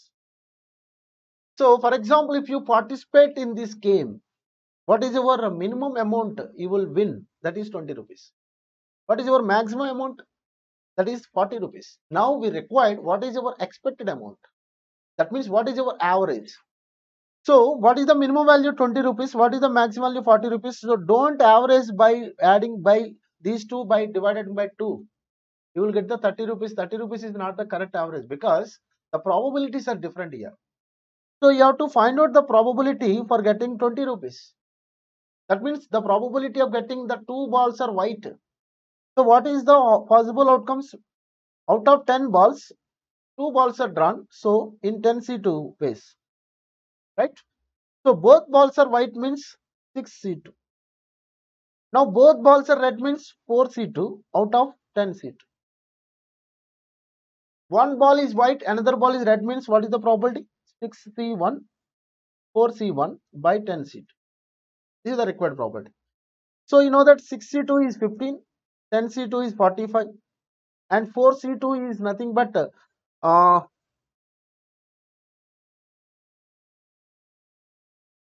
6 by 45, and 6 into 4, 24 by 45. Total probability is 1 now. Now expected amount is equal to, what is our expected amount? That is, you have to find out expectation of x, summation of x into p of. Here we are finding the expected amount, so you should take the x values as the rupees. Amounts only you should take the. This one is the probability distribution here.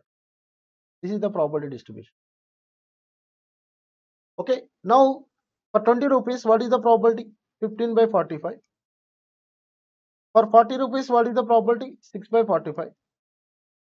For getting 30 rupees, what is the probability? 24 by 40. By simplification, you will get the this one is 28 rupees. So what is our expected amount? That is 28. Okay, so this is the one model in random variables. Similarly, you can see this one. A business venture, a man can make a profit of 50,000, incur a loss of 20,000.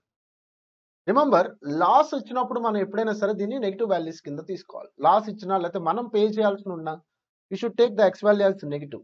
So ఇక్కడ probability 50,000 and 20,000. So what is the probability of getting the loss, making the profit? 0.75. incurring a loss is 0.25. Now what are the amounts now? 50,000 profit, so I am taking positive. 20,000 loss. For profit, what is the probability? 0.75. For loss, 0.25. So what is our expected profit? So that is nothing but expectation of x, you find out. So 50,000 into 0.75 plus minus 20,000 into 0.2. So you can determine this value now. So by simplification, you will get this one is 32,500. Okay, so that is the required expected amount profit. So that is given option C.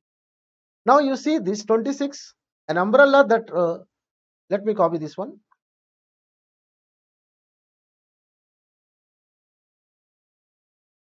Yes, an umbrella, assume that the probability of rain on a day is 0.4. An umbrella salesman can earn 400 rupees per day in case of rain on the day, and will lose 100 rupees per day if there is no rain. That means it is a fair day. The expected earnings per day of the salesman. So చూడండి ఇక్కడ rainy day లో మనకి 400 rupees profit వస్తుంది. So that is positive value. And if it is no rain on the day, you will get the loss. So let it be minus 100 rupees. Now what is the probability of the rainy day? That is, rain on the day is 0.4. That means 0.6 is the complementary. I mean not rainy day. So what is the expected amount, expected earnings? Expected earnings means you should find out the expectation of x. Summation of x into p of x. So 400 into 0.4 plus minus 100 into 0.6. Okay, so this one is 160 and this one is, okay, so that is minus 60 now. Okay, directly contact minus 60. So you will get the expected amount is 100 rupees. That is given in option C. This model is also very important. Okay, so these are the important models in the expectation, mathematical expectation, and random variables. And you can see this one also. Mohidil draws 2 balls from a bag containing 3 white and 5 red balls. He gets 500 rupees in case of white ball, 200 rupees in case of red ball. What is his expectation? Suppose if he is asked to pay 400 rupees, would he consider the game is a fair game or not? So this model is also very important. So when we say that a game is a fair game, if the expectation of x is 0, then we can say that it is a fair game. If the expectation of x is positive, then that game is favorable to the player. If the expectation of x is negative, then the game is unfavorable to the player. That means it is against to the player. So when he considers the game is fair game, if it is favorable to him, అది తనకి favourable గా మారినప్పుడే కదా తను fair game అనుకుంటాడు. Expectation of X 0 అయితే fair game అనుకోడు. General గా the game is set to be fair game if the expectation of X is 0. But when he considers the game is a fair game means if the expectation of x is positive, then he considers the game is a fair game. If it is negative, then he considers it is a unfair game. Okay, so this model is very important. Okay, so maximum we covered the important models in this chapter, random variables, and the basic definitions which are helpful for the next chapter, theoretical distributions. And you should know that what is a probability mass function, what is a probability density function, right? That is the probability function of a discrete random variable is nothing but probability mass function. Similarly, the probability function of a continuous random variable is nothing but probability density function, PDF. Okay, so you can see the everything is given in our material according to the ICA material also. So we covered the points, and also MCQs and theory also we covered in this chapter separately. Actually the random variable probability concept lo include ayi untundi. Okay, but masterminds material lo mana material lo దీన్ని మనం separate గా treat చేస్తున్నాం. ఓకేనా, ఎందుకు అంటే మీకు already starting లోనే చెప్పాను. సో ర్యాండమ్ వేరియబుల్ అనే కాన్సెప్ట్ జాగ్రత్తగా నేర్చుకుంటేనే మనం థియరిటికల్ డిస్ట్రిబ్యూషన్ కాన్సెప్ట్ జాగ్రత్తగా వస్తుంది. So next we start the chapter theoretical distributions. Okay, so the full name of this chapter is theoretical probability distribution. So theoretical probability distributions are nothing but expected frequency distributions, or simply we call it as frequency distribution. Okay, so here what is the main objective of the studying theoretical distributions? First you should know that what is the main objective. So here we know that the probability distribution is nothing but it is a systematic arrangement of random variable values and their corresponding probabilities. That is, we call it as a probability distribution. That probability distribution is again divided into discrete probability distributions, continuous probability distribution. Okay, so now the main objective of this chapter is we have to study the theoretical properties of these discrete and continuous probability distributions. That's why the name of this chapter is like theoretical probability distribution. So we study the theoretical properties here. That is very important properties we should focus. Okay, and we have to study the nature of the distributions here. Okay, and this chapter is again divided into 3 subtopics. The main major distributions, that is in case of discrete probability distributions, we have to read about binomial distribution and Poisson distribution. Those two are discrete probability distribution. And come to continuous probability distributions, that is normal distribution. Okay, so అంటే మన syllabus ప్రకారం main గా మనం focus చేయాల్సిన topics వచ్చేసరికి binomial distribution, Poisson distribution, that is discrete లోకి వస్తాయి. అలాగే నార్మల్ డిస్ట్రిబ్యూషన్ కంటిన్యూస్ లోకి వస్తాయి.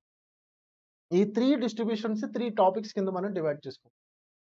Okay, so again each and every distribution again we divided into 2 categories. I mean 2 sub stages అనుకోండి. One is properties, second one is application. అంటే binomial distribution తీసుకుంటే binomial distribution యొక్క properties ఏంటో చూడాలి, binomial distributions యొక్క applications ఏంటో చూడాలి. Similarly Poisson, similarly normal. So we start with the first binomial distribution. Okay, so here the important theoretical distributions in case of discrete Bernoulli, binomial, Poisson and uniform, and in continuous only normal distribution, and as per our syllabus. Okay, now come to the discrete distributions. So first I will start with the Bernoulli distribution briefly. So what is meant by Bernoulli trial, you should understand first.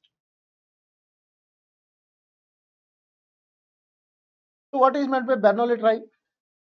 So here it is given a random variable x marked by only two values 0 and 1 with the probability of occurrence p and non-occurrence q respectively.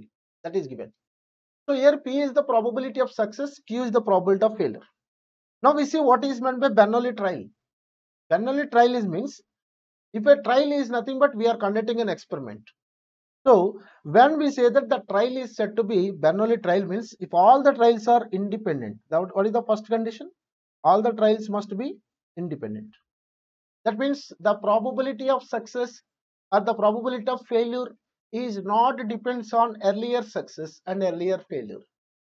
Okay, no? And the p value and q values. And the second one is the probability of success remains, I mean, of course, it takes only two possible outcomes, P and Q.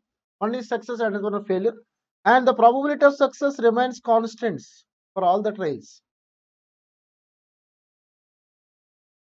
And n must be finite in case of binomial distribution.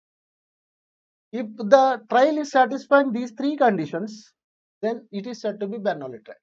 అంటే మన experiment లో అన్ని trials independent గా ఉండాలి, రెండే possible outcomes ఉండాలి, probability of success constant ga undali. Of course we know that probability of success and probability of failure is equal to 1. So from this p is equal to 1 minus q, q is equal to 1 minus. Okay, so for example I will explain with one good example. Bernoulli trial. You take the cricket matches between India and versus England. Let it be take two teams. Let it be there are conducting 5 one-day international matches. So each and every one-day international match is a good example for random experiment, like a trial. So all the matches are independent only. So all the trials are independent. And for every match there are only two possible outcomes. Win avtaru leda match lose avtaru. Only two possible. Win aithe mana success antam, lose aithe failure antam. So only two possible outcomes. And the probability of winning that match is always constant. It is not depends upon the earlier success. Okay, అంటే second match లో win అవడానికి probability ఎంత?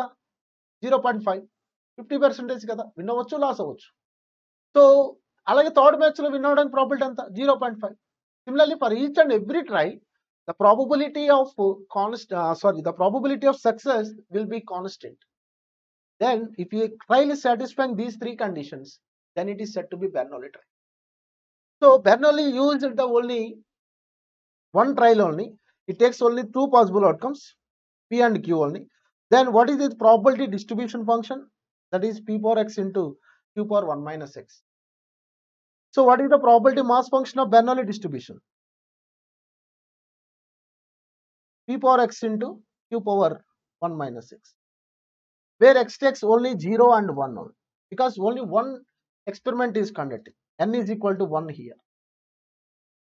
Only one day international match conduct చేస్తున్నాను అనుకోండి, అప్పుడు ఏమవుతుంది? 0 or 1 is the probability.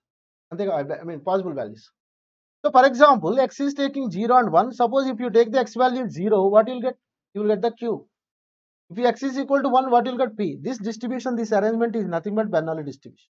Here q plus p is equal to 1, where q also we can write as 1 minus p.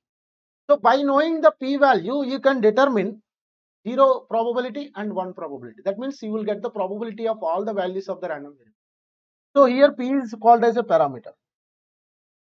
So what is meant by parameter of a distribution? By knowing that value, you can get all the information about that distribution. ఆ distribution సంబంధించిన ప్రతి information మీకు వస్తుంది ఎప్పుడు ఆ value మీకు తెలిస్తే. అలాంటి వాల్యూనే మనం ఇక్కడ పారామీటర్ అంటాం. So parameter is a value by which we can determine the nature of the distribution. We can determine the probabilities of all the values taken by that random variable. So by knowing this p value, we can determine the probability of 0 and probability of 1 also. So p is the parameter. And the expectation of x, you can find out the expectation of x, you will get the p. So what is the mean of Bernoulli distribution? That is p now. Similarly, what is the variance of Bernoulli distribution? That is pq. You can find out expectation of x square and expectation of x. You can use the formula, variance formula, expectation of x square minus expectation of x whole square. You will get the variance of Bernoulli distribution is pq. You should remember these points. Now if n is equal to not 1, if now experiment conducts in n trials, I am taking now n trials, not one trial, I am taking n trials. Now the x value will take 0, 1, 2, so on n. Now the Bernoulli distribution becomes binomial distribution. Okay, so if x is a random variable and it is said to follows the binomial distribution, then its probability mass function is given by. So I am starting with the binomial distribution. So x is a random variable, discrete random variable, that too. And it is taking the values 0, 1, 2, so on n, where n is a finite value. And its probability mass function is given by, what is the probability mass function? P of x is equal to small x, ncx p power x into q power n minus x, equal to 0 otherwise. So what is the meaning of 0 otherwise? X will take only integers, 0 to n, whole numbers only. X whole numbers కాకుండా వేరే values like let it be probability of x is equal to 1.7 అన్నాం అనుకోండి. That is an integer, not an integer. It is a decimal value. So for 1.7, what is the probability? 0. That is the meaning of 0 otherwise. Okay, so x will take only 0, 1, 2, so on n. So what is the probability mass function of binomial distribution? ncx p power x into q power n minus x. Okay, so now what are the parameters of binomial distribution? You should remember next. So what is the parameters? N and P are the parameters of binomial distribution. So binomial distribution is a biparametric distribution. It is a biparametric. These are all the points you should remember. Binomial distribution is a biparametric. What are the parameters? N and P. By knowing the n value, how many times you are conducting that experiment, trials, number of trials, and by knowing the probability of success only, you can get the probability. What about Q? Q is nothing but 1 minus P only. So Q value ఇవ్వాల్సిన అవసరం లేదుగా. P value తెలిస్తే Q value వచ్చినట్టే. Okay, for example, P is equal to 1 by 3. What is Q? Q is nothing but 2 by 3. Because 1 minus P, 2 by 3. Okay, so it is a biparametric distribution. If X is a discrete random variable, it follows the binomial distribution. It is denoted as X follows B n comma P. And X is called as a binomial variate. Now the X random variable X is called as binomial variate because it is following the binomial distribution. This is the standard notation. Now suppose you are taking the probability of x is equal to 0 and probability of x is equal to 1 and probability of x is equal to 2, so on.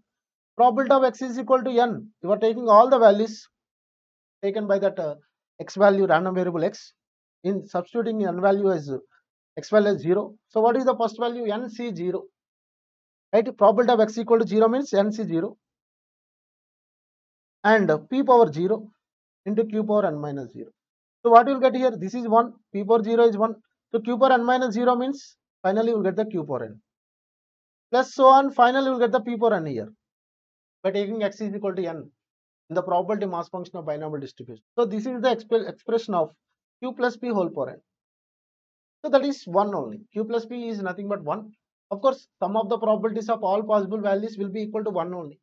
But this q plus p whole power n, we call it as a standard form of binomial distribution.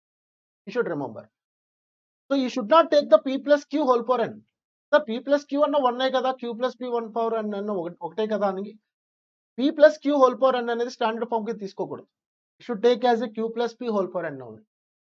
Okay, so here also you can you require the parameters n and p. Now we go to most important, the first property, first important point, that is mean of binomial distribution. The mean of binomial distribution is nothing but n into p. And the variance of binomial distribution is npq.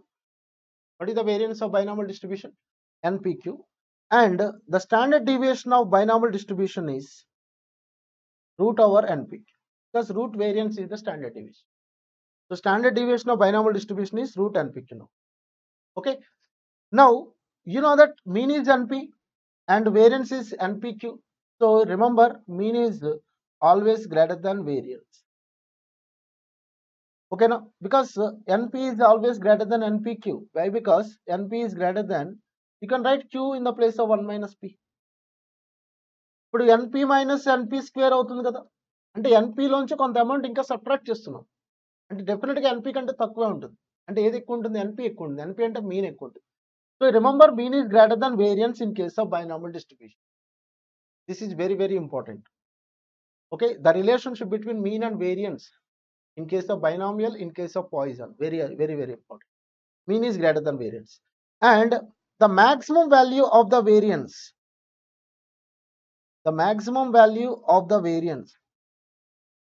is n by 4. So you will get the maximum value at p is equal to 1 by 2. So p is equal to 1 by 2 means q is also 1 by 2. So the variance is nothing but npq. You know that. So n into 1 by 2 into 1 by 2. So you will get the n by 4. So what is the maximum value of variance? N by 4. This point also you should remember. And we have an alternative formula for variance. Variance is nothing but npq. So we can write npq as np into 1 minus p. Similarly, np minus np square also you can write. Okay, so in the place of p now, just you write down 1 minus q. So nq into 1 minus q. So you can write nq minus nq square also. These are the various forms of variance of binomial distribution. అంటే మనకి what is the variance of binomial distribution అని ఇచ్చి option ఏలో ఎన్పిక్యూ ఇచ్చి option B and సిలో కూడా ఇలాంటి ఈ నాలుగింట్లో ఏదో ఒకటి ఇవ్వచ్చు. ఈ ఆల్ ద అబోవ్ అని ఇవ్వచ్చు. సో మీరు జాగ్రత్తగా చూసుకోవాలి. ఓకేనా? సో ఆబ్జెక్టివ్ ఓరియంటేషన్ ఎగ్జామినేషన్స్ రాసేటప్పుడు ఎప్పుడైనా గుర్తుపెట్టుకోండి, 3 రాంగ్ ఆన్సర్స్ కన్ఫర్మ్ చేసుకున్న తర్వాతే ఒక కరెక్ట్ ఆన్సర్ కన్ఫర్మ్ చేసుకో. ఒక ఆన్సర్ కరెక్ట్ ఆన్సర్ తీసుకుని అనుకుని రిమైనింగ్ 3 రాంగ్ అనుకోకూడదు. ఓకేనా? సో మీరు ఎప్పుడైనా సరే ఎంసీక్యూ సబ్జెక్ట్స్లో ఆ 3 రాంగ్గా కాదనేది కన్ఫర్మ్ చేసుకోండి. అప్పుడే మీరు ఆన్సర్ కరెక్ట్గా కన్ఫర్మ్ చేసుకోండి. So that is important. So variance and mean, that is over. Now come to, we have a different movements also. Okay, so I'm not going to in detail about the movements. I'm only focus on the skewness. The next concept is what is the skewness of the binomial distribution. So remember, the condition is if p is less than 1 by 2, then binomial distribution is said to be positively skewed distribution. And if p is greater than 1 by 2, then binomial distribution is said to be negatively skewed distribution. If p is equal to 1 by 2, then binomial distribution is said to be symmetric. This is very important. So if p is less than 1 by 2, binomial distribution is skewed to the right or positively skewed distribution. If p is less than 1 by 2, then binomial distribution is negatively skewed distribution or skewed to the left.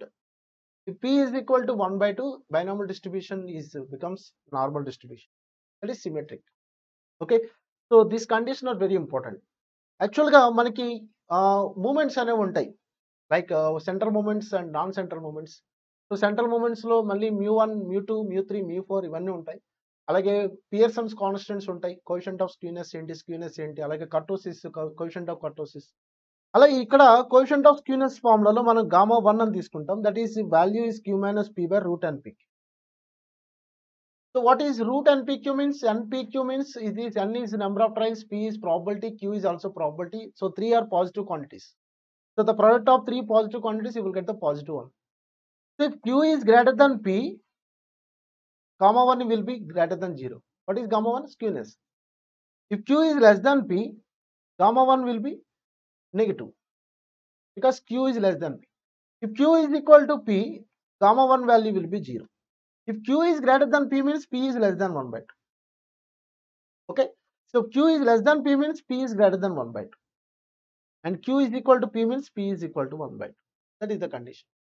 Okay, so e point అనేది మీరు జాగ్రత్తగా skewness concept లో ఇది గుర్తుపెట్టుకోండి, binomial distribution. Now come to what is the mode of binomial distribution. So first I am going to discuss about the properties of binomial distribution. After that we go for applications of binomial distribution. So you have to consider here one factor, that is m is equal to n plus 1 into p. So for example, if n is equal to 16, probability of success is 1 by 3 and failure is 2 by 3. Now what is the m value? M value is n plus 1 into p. So 16 plus 1 into 1 by p, so 17 by 3. 17 by 3 means 5.66 something. So it is not an integer. Okay, so it is not an integer. That is the first case. Suppose you are taking n value, number of trials is 15, probability of success is 1 by 4, probability of failure is 3 by 4. Now what is the m value? N plus 1 into p. So that is 15 plus 1 into 1 by 4, that is 16 by 4, nothing but 4. Now it is an integer. So to determine the mode of binomial distribution, you have to consider n plus 1 into p value. If the n plus 1 into p value you are finding the n plus 1 into p value, there is a two possibilities. One is n plus 1 into p value is maybe not an integer, it may be an integer also. That is depend upon again parameters. You can see all these values, skewness, mean, variance, and everything, standard deviation, all are depends upon only n and p values. That's why n and p are called as parameters of the distribution. Even mode also depends upon the parameters of the distribution also. Okay. So in case of not an integer, n plus 1 into p value is not an integer, we take the integral part as a mode. 5.66 is, we can write as 5 plus 0.6. There 5 is a integral part, 0.66 is decimal part. This integral part is the mode only in case of not an integer. For example, if n plus 1 into p value is an integer, that is 4, now the modes are m and m minus 1. What is the m value? 4. M minus 1 value? 4 minus 1. That is nothing but 3 and 4. So in case of not an integer, binomial distribution is unimodal. In case of integer, binomial distribution is bimodal. Because two modes exist. If a distribution having two modes, that is we call it as a bimodal distribution. So binomial distribution maybe becomes bimodal or unimodal. That is depend upon the parameters. Okay, so these are the important points you should remember in case of binomial distribution. So these properties given in a material, Bernoulli distribution, variance and mean, and what is the Bernoulli process. Okay, so what is the binomial distribution, probability mass function, right? What is the general form, and what is the binomial distribution is called as biparametric. What is the parameters n and p, and mu value, variance, and variance is always less than mean. That is, mean is greater than variance. So what is the maximum value of variance? That is n by 4, and how to determine the mode, and what about the skewness. So these points are you should remember, very important point. Okay, now we discuss about different models, problems given on binomial distribution. So these models are very important. So you see here p4 comma 1 by 3 is given, and it is asking what is the mean of the data. So mean is nothing but np. So here n is 4, p is 1 by 3. So that is 4 into 1 by 3. So that is equal to 4 by 3. So if binomial distribution, if n equal to 4 and p is equal to 1 by 3, what is the variance? So p is equal to 1 by 3 means what is the q? Q is nothing but 2 by 3. So variance is npq. So 4 into 1 by 3 into 2 by 3. So finally you will get the 8 by 9. So 8 by 9 is the variance of the data. These models are very important. Now you can see this one. A random variable x follows the binomial distribution with the mean 2 and variance is 1.2. What is the value of n? What is the mean value? Mean is 2 now. And variance is 1.2. Okay, so mean of binomial distribution is np. So np is equal to t. And variance is npq. So npq is equal to 1.2. Now np place lo మనం 2 రాద్దాం. 2q is equal to 1.2. So q is equal to 1.2 by 2. So that is nothing but 0.6. So q is 0.6 means p is 0.4 because p is 1 minus q. So we have np is equal to 2 now. So n into 0.4 equal to 2. So n is equal to 2 by 0.4. Okay, so that nothing but 5. So what is the number of trials here? 5 is the number of trials. So this model also very important. Similarly, you can see this one. The binomial distribution is 5. For the mean of binomial distribution is 5. Standard deviation is 3. So mean is 5 means what is the standard deviation? 3. Standard deviation 3 and variance ఎంత అవుతుంది? 9 అవుతుంది, అంటే mean తక్కువ ఉంది. So statement is false statement. ఎందుకంటే binomial distribution ఎప్పుడు mean అనేది variance కంటే ఎక్కువ ఉండాలి. Okay, so now you can see this one. Mean and variance are given as 5 and 3. What is the relationship between P and Q? Mean is 5, variance is 3.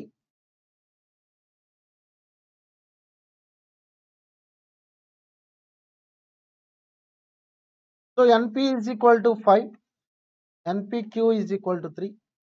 So 5Q is equal to 3, Q is equal to 3 by 5. So from this, what is P? P is 2 by 5. So 3 by 5 means 0.6 and 2 by 5 means 0.4. We know that P is less than Q. So what is the relationship between P and Q? P is less than Q. Right, now we see this one. And how to determine mode of the binomial distribution. Here n is given as 15, parameter is 1 by 3. So how to determine the mode? So you can find out n plus 1 into p, right? So based on that n plus 1 into p value, if it is an integer, you will get the two modes, m and m minus 1. If it is not an integer, you have to take the integral part of the that m plus n plus 1 value. Okay, n plus 1 into p value. So these are the important models you should revise in case of binomial distribution based on the properties. Now come to the applications now. Now you see the 12th one now.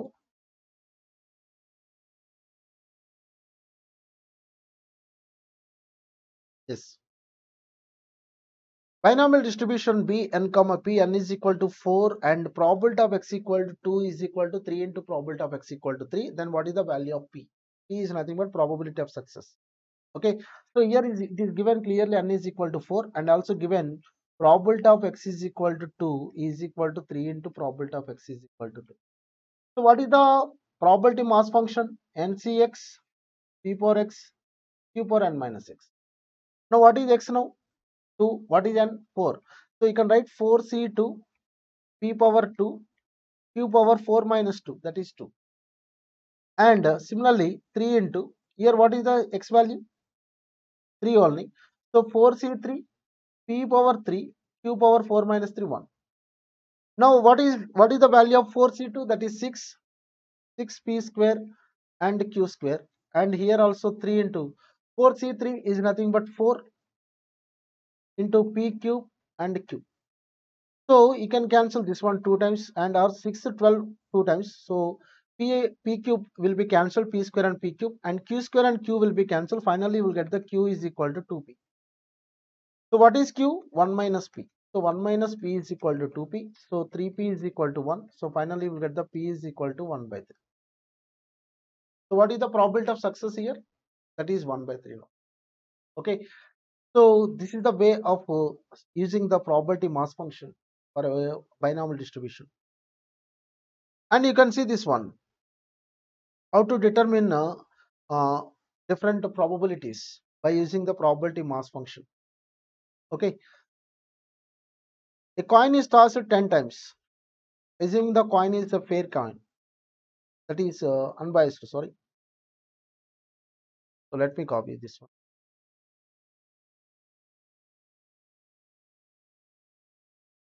Yes, coin to assume the coin to be unbiased, that means probability is 1 by 2, failure is also 1 by 2, and n is equal to 10 times. Now what is the probability of getting 4 heads? So probability of getting 4 heads means x is equal to 4 now. Now you can use the formula 10c4 1 by 2 to the power of 4 and 1 by 2 to the power of 10 minus 4, that is 6. You find out the 10c4 value and 2 power 10 value. So that will be, you will get the answer now.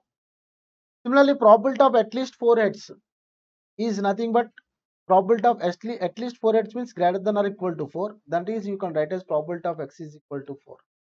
X less than or less than 4. That is 1 minus probability of x is equal to 0 heads, probability of x is equal to 1 head, probability of x is equal to 2 heads, and probability of x is equal to 3. So that is equal to 1 minus this one is 1 by 2 power 10 will be the common. You can write 10c0 and 10c1 and 10c2 and 10c3. You can simplify this one. You will get the probability. Okay, so this is the way of applying the probability mass function of binomial distribution. Now you can see the probability that a student is not a swimmer is 1 by 5. And the probability that out of 5 students, 4 are swimmers. Not a swimmer is 1 by 5. That is, you can take it as a Q, failure. And what is the probability of swimmer? That is 4 by 5. Now out of 5 students, what is the probability of 4 are swimmers? Out of 5 students means N is 5. Now probability of 4 swimmers means X is equal to 4. So NCX, that is 5C4. P power X, that is what is P? 4 by 5. Power X means 4 and 1 by 5 power 1. So 5C4, 4 by 5 power 4 into 1 by 5 power 1. So that is our required probability. That is given in option C. అంటే ఇక్కడ probability mass function ఎలా use చేస్తున్నాం binomial distribution లో అనేది మీకు ఖచ్చితంగా తెలియాలి. Okay, so similarly various problems మనకి ఇక్కడ ఇవ్వడం జరిగింది.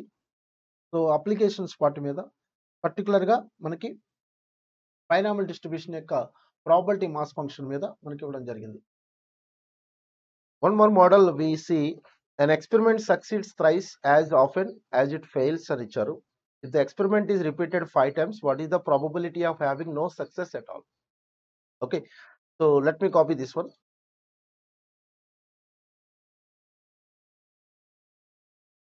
Yes, now you see this one. An experiment succeeds thrice as often as it fails అని ఇచ్చారు. So what is that meaning is, so success, probability of success is 3 times of probability of failure. That is the meaning. Now the experiment is conducted now 5 times. So that is N is equal to 5 now. So P is equal to 3Q. We know that Q is nothing but 1 minus P. So P is equal to 3 minus 3P. So finally you will get the 4P is equal to 3. So P is equal to 3 by 4. If P is equal to 3 by 4, Q is equal to 1 by 4. Okay, so now we have N value and P value and Q value. That means we have the parameters. Now we have to determine out of 5 times the experiment is conducted, what is the probability of having no success. So probability of no success is equal to, no success means probability of X value will be going to 0. Now what is the probability mass function? NCX P power X into Q power N minus X. So N is 5C0, 3 by 4 power 0 and 1 by 4 power 5. So we know that 5C0 value is 1, 3 by 4 power 0 is also value 1. So finally you will get the 1 by 4 power 5. So that is nothing but 1 by 4 power 5. Okay, so that is nothing but 1 by, we can write this one as 2 power 10. So 1 by 1024. So what is the answer is 1 by 1024. Okay, so that is given in option C. So in this material, in our masterminds material, we have covered so many concept questions. Okay, those will be helpful for your more practice. So definitely, so this is the way of applying the probability mass function of binomial distribution to find the various probabilities of different values of the random variable which is associated with random experiments. Okay, now we see this one. Assuming 1/3 of the population are tea drinkers, I'm going to explain 22nd problem now. So let me copy this one. So the expected frequency function is very important concept in any binomial distribution or Poisson distribution or normal distribution. So what is meant by expected frequency function? That expected frequency function means, suppose there are n independent of trials. There are n trials. We are conducting an experiment in n trials. Suppose the experiment is repeated capital N times. Now the experiment is repeated capital N times. Now let the probability of success is in n trials is P, then or P of X. Then the expected number of success is equal to capital N into P of X. Okay, so ఇది కొంచెం detailed గా కనుక మనం discuss చేస్తే కనుక, for example నేను 5 coins తీసుకున్నాను. Let it be, I'm taking 5 coins. So what is the probability of getting 0 heads? that is 1 by 2 power 5, that is nothing but 32, 1 by 32. That is the probability of getting 0 heads. Now I am repeating this experiment, let it be 3200 times. ఈ 5 coins toss చేయడం అనే experiment ని నేను 3200 times toss చేశాను, repeat చేశాను. ఇప్పుడు ఈ 3200 times లో యావరేజ్ గా నాకు ఎన్నిసార్లు 0 హెడ్స్ రావచ్చు? I want to know the expected number of 0 heads in this 3200 times. So that is we will get for one experiment what is the probability? 1 by 32. Now you take the n into p of x. N is capital N is how many times that experiment is repeated. So 3200 into 1 by 32. So you will get the 100. So out of 3200 times, 100 times you will get the 0. That is not accurate. It is an average. It is an expected number. That is average number of heads, average number of 0 heads when an experiment with 5 coins are tossed, that is repeated 3200 times, then the expected number of 0 heads in this 3200 is 100. Okay, so this is very important formula. Similarly, you can see here 1/3 of the population of tea drinkers are, so the probability of tea drinkers is 1 by 3. Let it be, we can take it as P.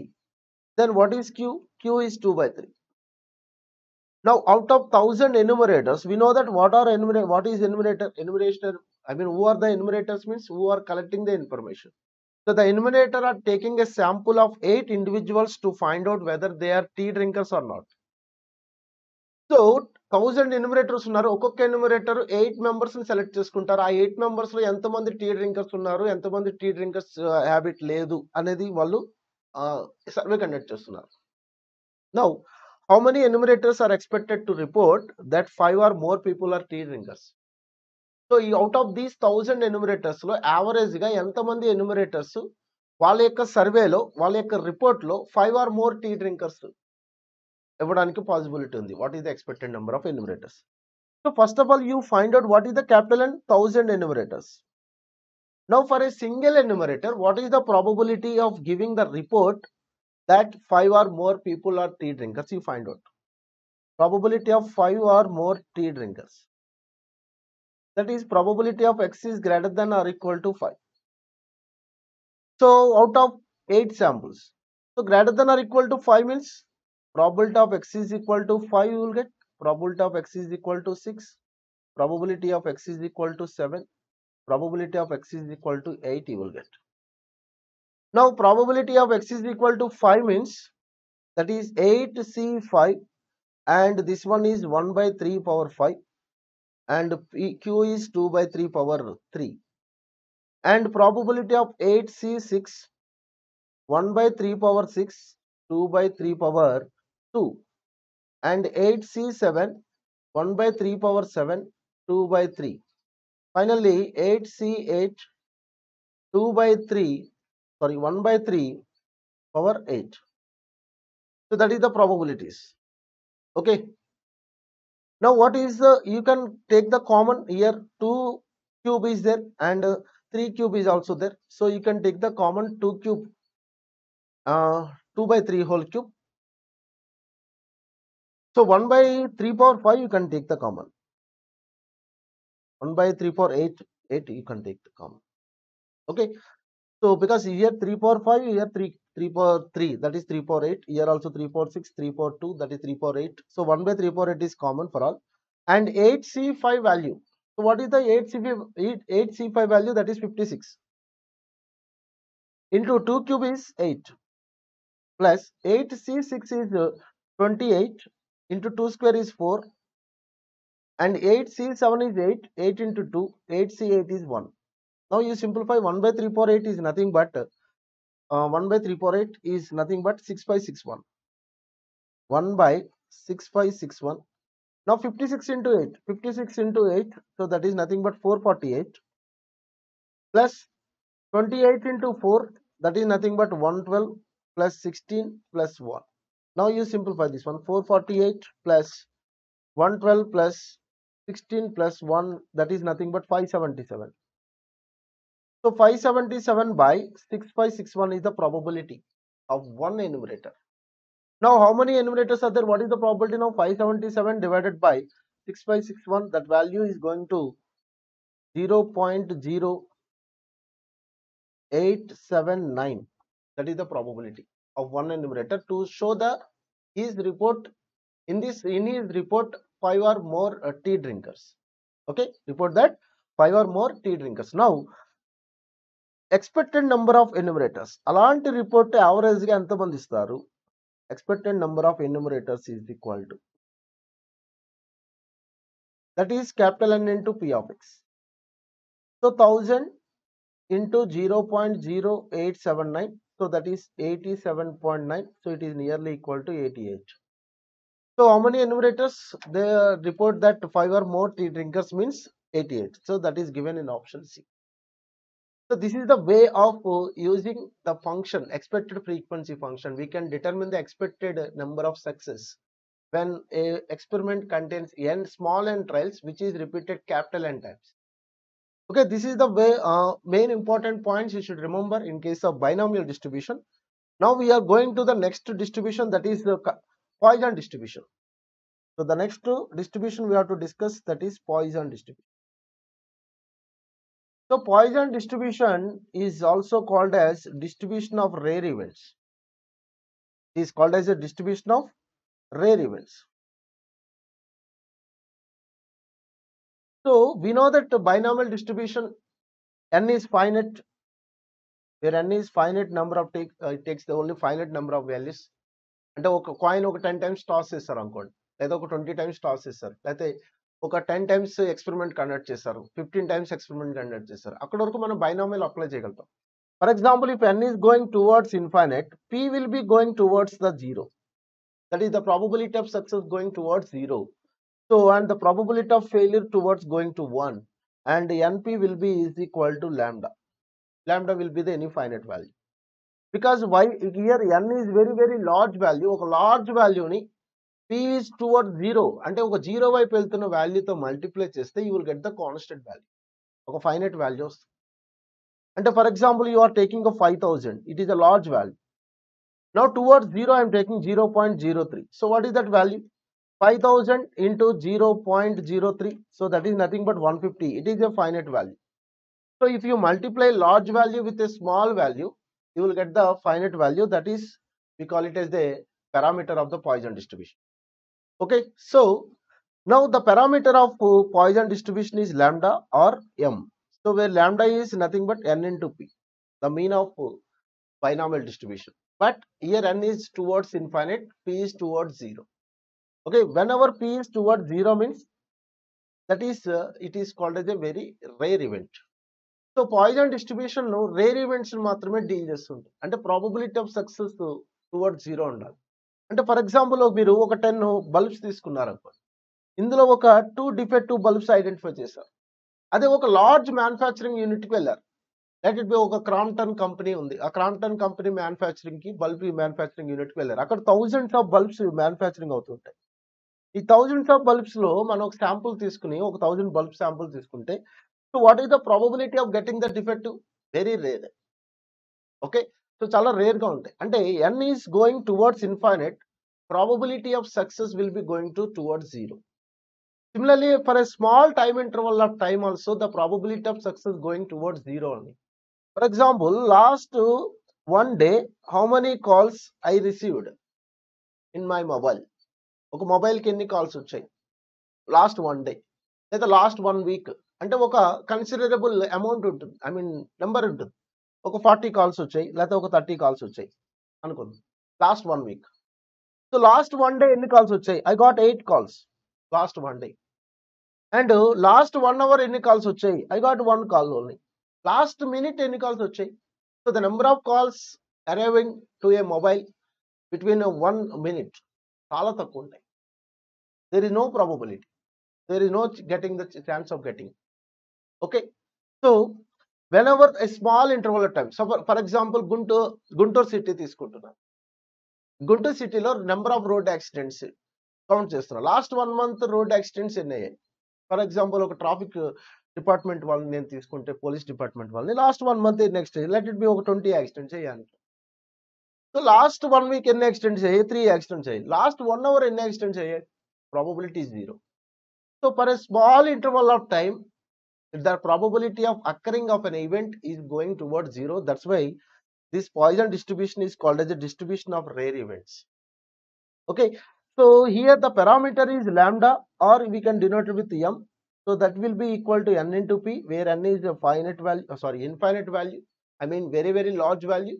P is a small value. So by multiplying a large value into small value, you will get a finite value. That finite value is the parameter of the Poisson distribution. So this is very important. How to identify the Poisson distribution is very important. Okay, even we can get the questions also. We see now few important examples for Poisson distribution now. I want to show the important examples. You see the distribution of number of printing mistakes per page. A large book, ఒక large book లో ఎన్ని mistakes ఉంటాయి? చాలా తక్కువ ఉంటాయి. Okay, the distribution of number of road accidents on a busy road per minute.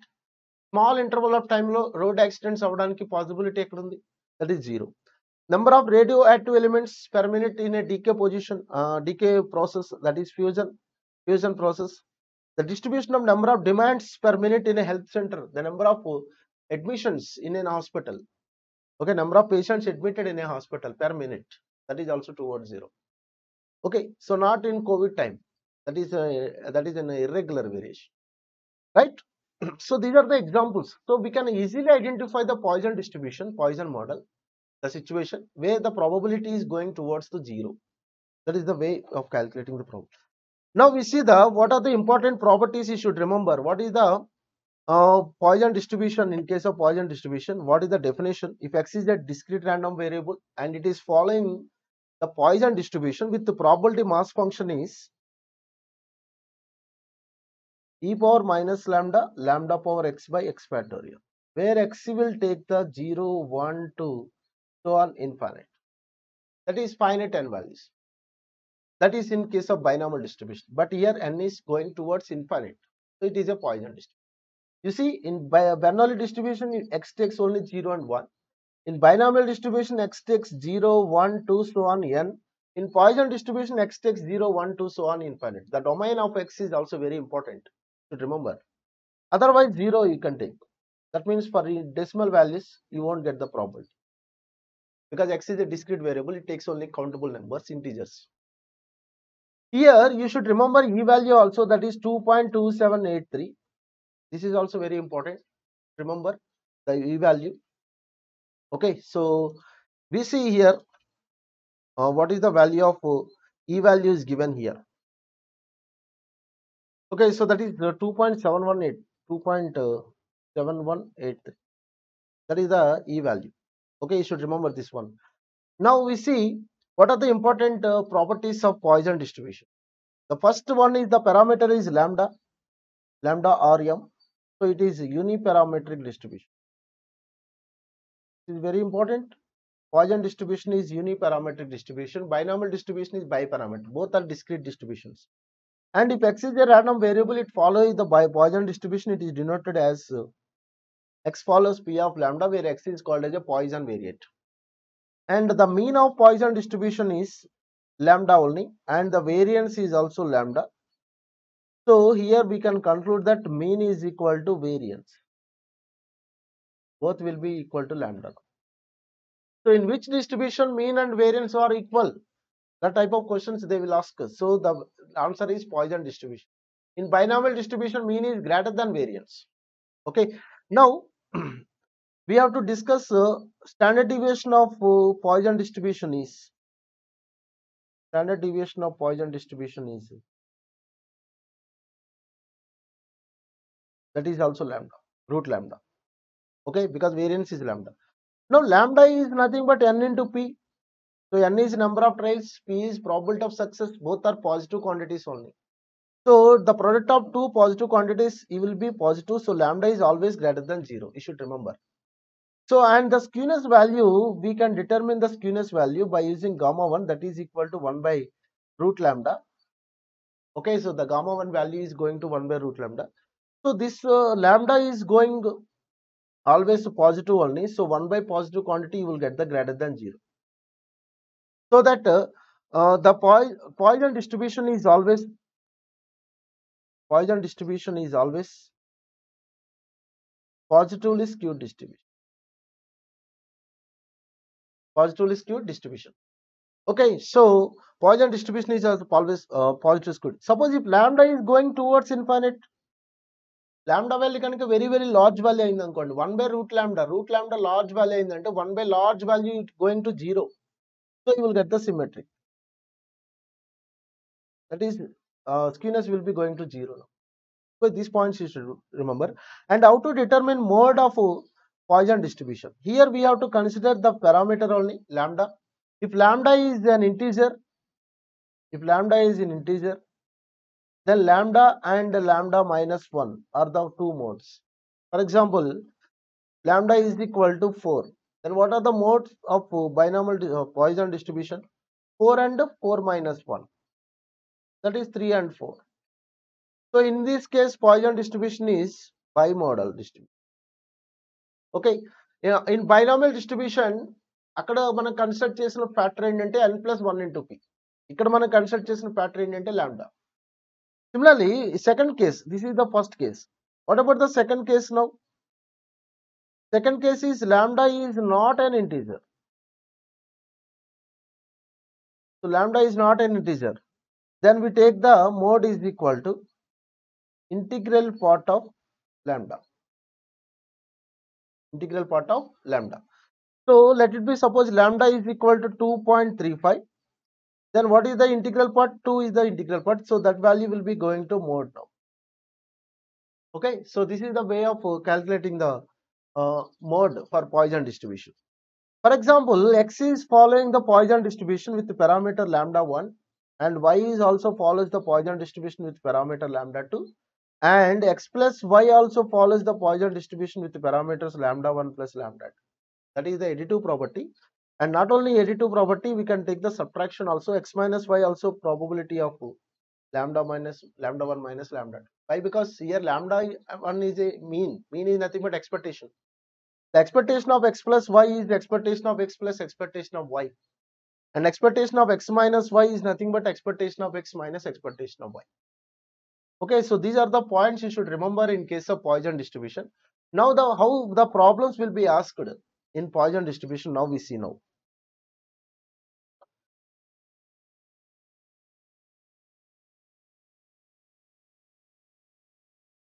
Yes. So the properties very important. The problems based on the properties are very important. Now I am taking the first one and the second one also. I will explain. The two problems I will explain here. These two are very important. So basically you will get the one question like this. So the Poisson variate, probability of x is equal to 1 is equal to probability of x is equal to 2. What is the mean of x it is equal? What is the mean of probability? I mean mean of Poisson distribution, that is lambda. Mean of Poisson distribution is lambda. So you have to determine the lambda here.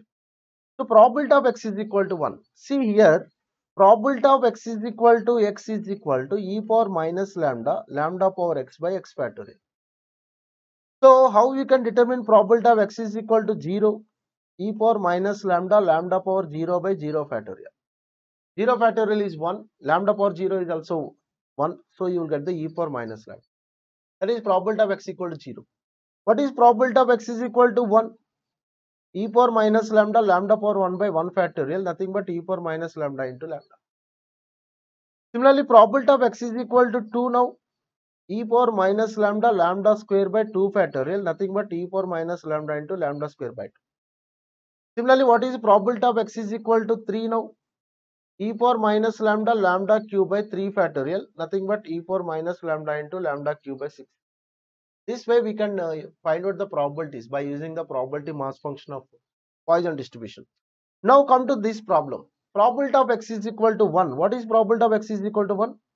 E power minus lambda into lambda. And probability of x is equal to 2 is e power minus lambda into lambda square by 2. Now you can cancel e power minus lambda. So cross multiplication 2 lambda equal to lambda square. So from this lambda is equal to 2 now. So what is the expectation of x value? That is 2. Now you see this second problem also. Yes. What is given? Probability of x in a Poisson distribution variable x. We have a probability of x is equal to 7. Probability of x is equal to 7 equal to 8 into probability of x is equal to 9. Again, what is the mean of the distribution? Probability of x is equal to 7 means e power minus lambda, lambda power 7 by 7 factorial equal to 8 into probability of x is equal to 9 is e power minus lambda, lambda power 9 by 9 factorial. Now you can cancel e power minus lambda, e power minus lambda. So it is lambda power 7 by 7 factorial left side, and right side lambda into lambda power 9 by 9 factorial we can write as 9 into 8 into 7 factorial. Now you can cancel 7 factorial, and lambda power 7 it cancels 2 times. So finally here 1 is there, and it is 8 lambda square by 72, or 9 into 8 you can write. Now 8 will be cancelled. Now lambda square equal to 9. So lambda is equal to 3. Lambda cannot be negative. We should take only plus 3 only. So what is the mean of the distribution? 3. What is the variance of the distribution? That is also 3. What is the standard deviation? Standard deviation is root 3. So mean is lambda, variance is also lambda, standard deviation is root lambda. Okay. Now go to the next problem now. So here also it is given probability of x is equal to 1 is 0.7. You see the 26th problem.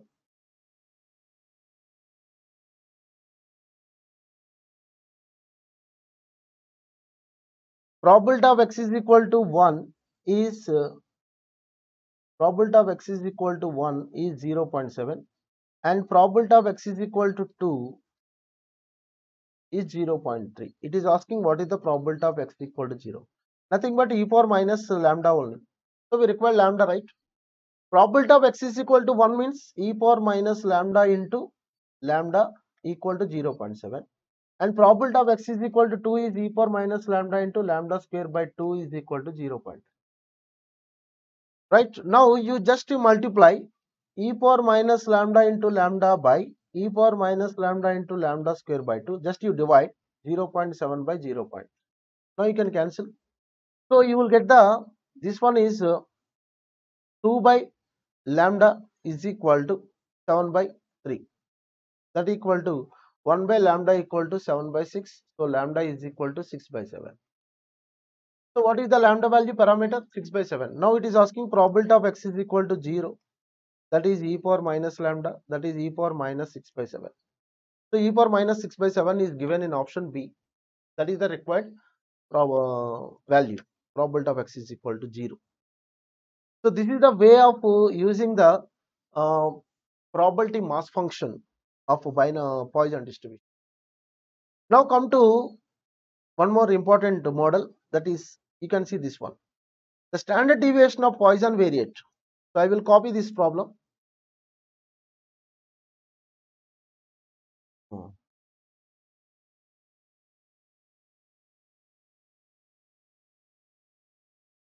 Yes. So the standard deviation of Poisson variate is 1.732. What is the probability that a variation lies between minus 2.3 to 3.68? So what it is given? Standard deviation is given as 1.732 of Poisson variate. What is the standard deviation of Poisson variate? That is root lambda. So root lambda is given as 1.732. So but 1.732 is the value of root 3. So lambda is equal to 3 now.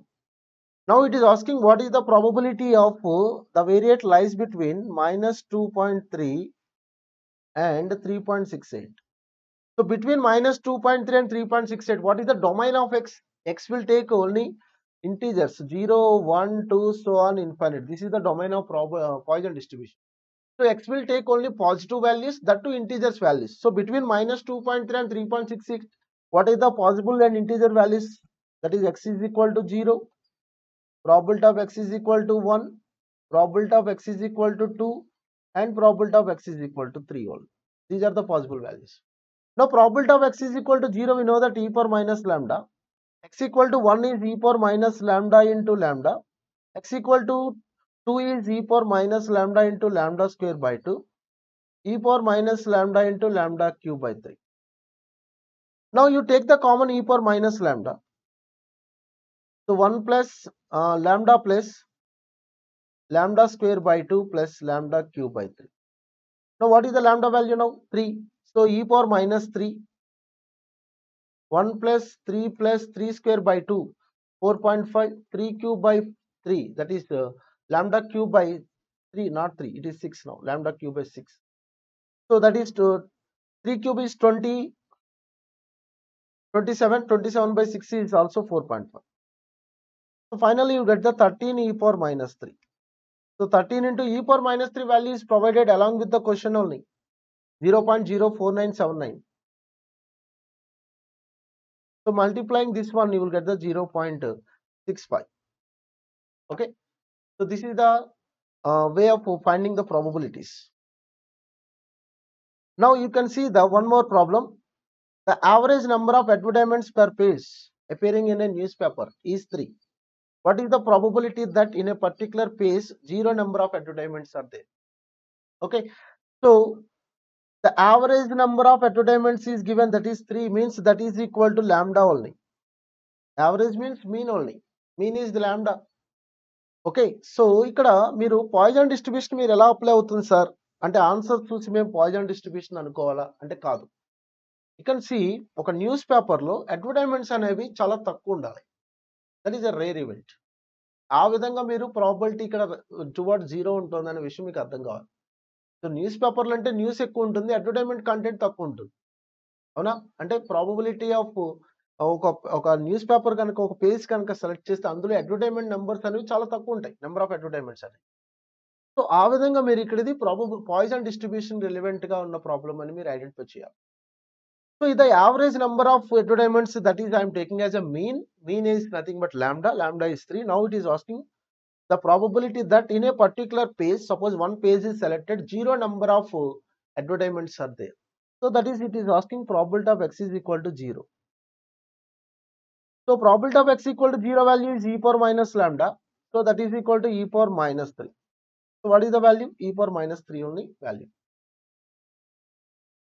Okay, so now you can see this one, 39 problem.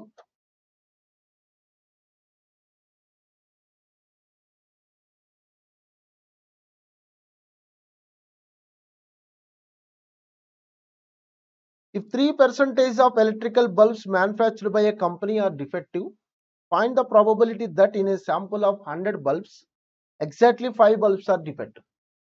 Okay, so 3% of bulbs are defective is given. So what is the probability of defective now? Let it be, that is P now. That is 3%. 3% means 3 by 100. Now the number of bulbs selected, number of bulbs are given, that is n, that is going to 100. Now what is the average number of defectives? Lambda value is equal to n into p. So that is n is 100, p is 3 by 100. So 3% of bulbs అంటే average గా 100 bulbs ఎన్ని ఉంటాయి? 100 కి 3 bulbs ఉన్నాయని వాడే చెప్తున్నాడు కదా defective. So average గా 100 ఎన్ని ఉంటాయి? 3 ఉంటాయి. So that is lambda value is 3 now. Now what is the probability of exactly 5 bulbs are defective? Exactly 5 bulbs are defective.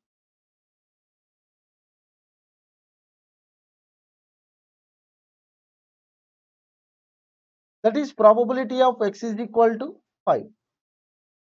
Now how to determine probability of x equal to 5? That is e power minus lambda, lambda power 5 by 5 factorial.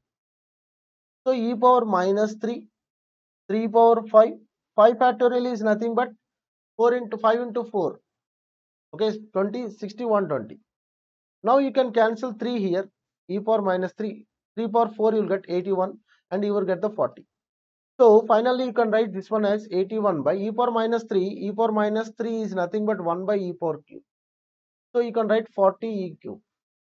81 by 40 e cube is the required probability. So that is given in option C. Okay, so this is the these are the important models. So there is a possibility of asking the questions also. Okay. Now we see the expected frequency function. Here it is given the number of accidents in a year attributed to taxi drivers in a city follows the Poisson distribution with mean 3. So what is the average number of accidents? That is 3. Lambda is equal to 3 now. Now out of 1000 taxi drivers, what is the approximately the expected number of drivers with no accidents? and with more than 3 accidents is given. Okay, so what is the average number of accidents is given? That is 3. So lambda is equal to 3 and the total number of taxi drivers are 1000. Now we required how many number of drivers are having the record with 0 accidents. First you find out for one taxi driver what is the probability of 0 accident. That is nothing but probability of x equal to 0, that is e power minus lambda. So that is e power minus 3. So the e power minus 3 value is given. What is that value? E power minus 3 value.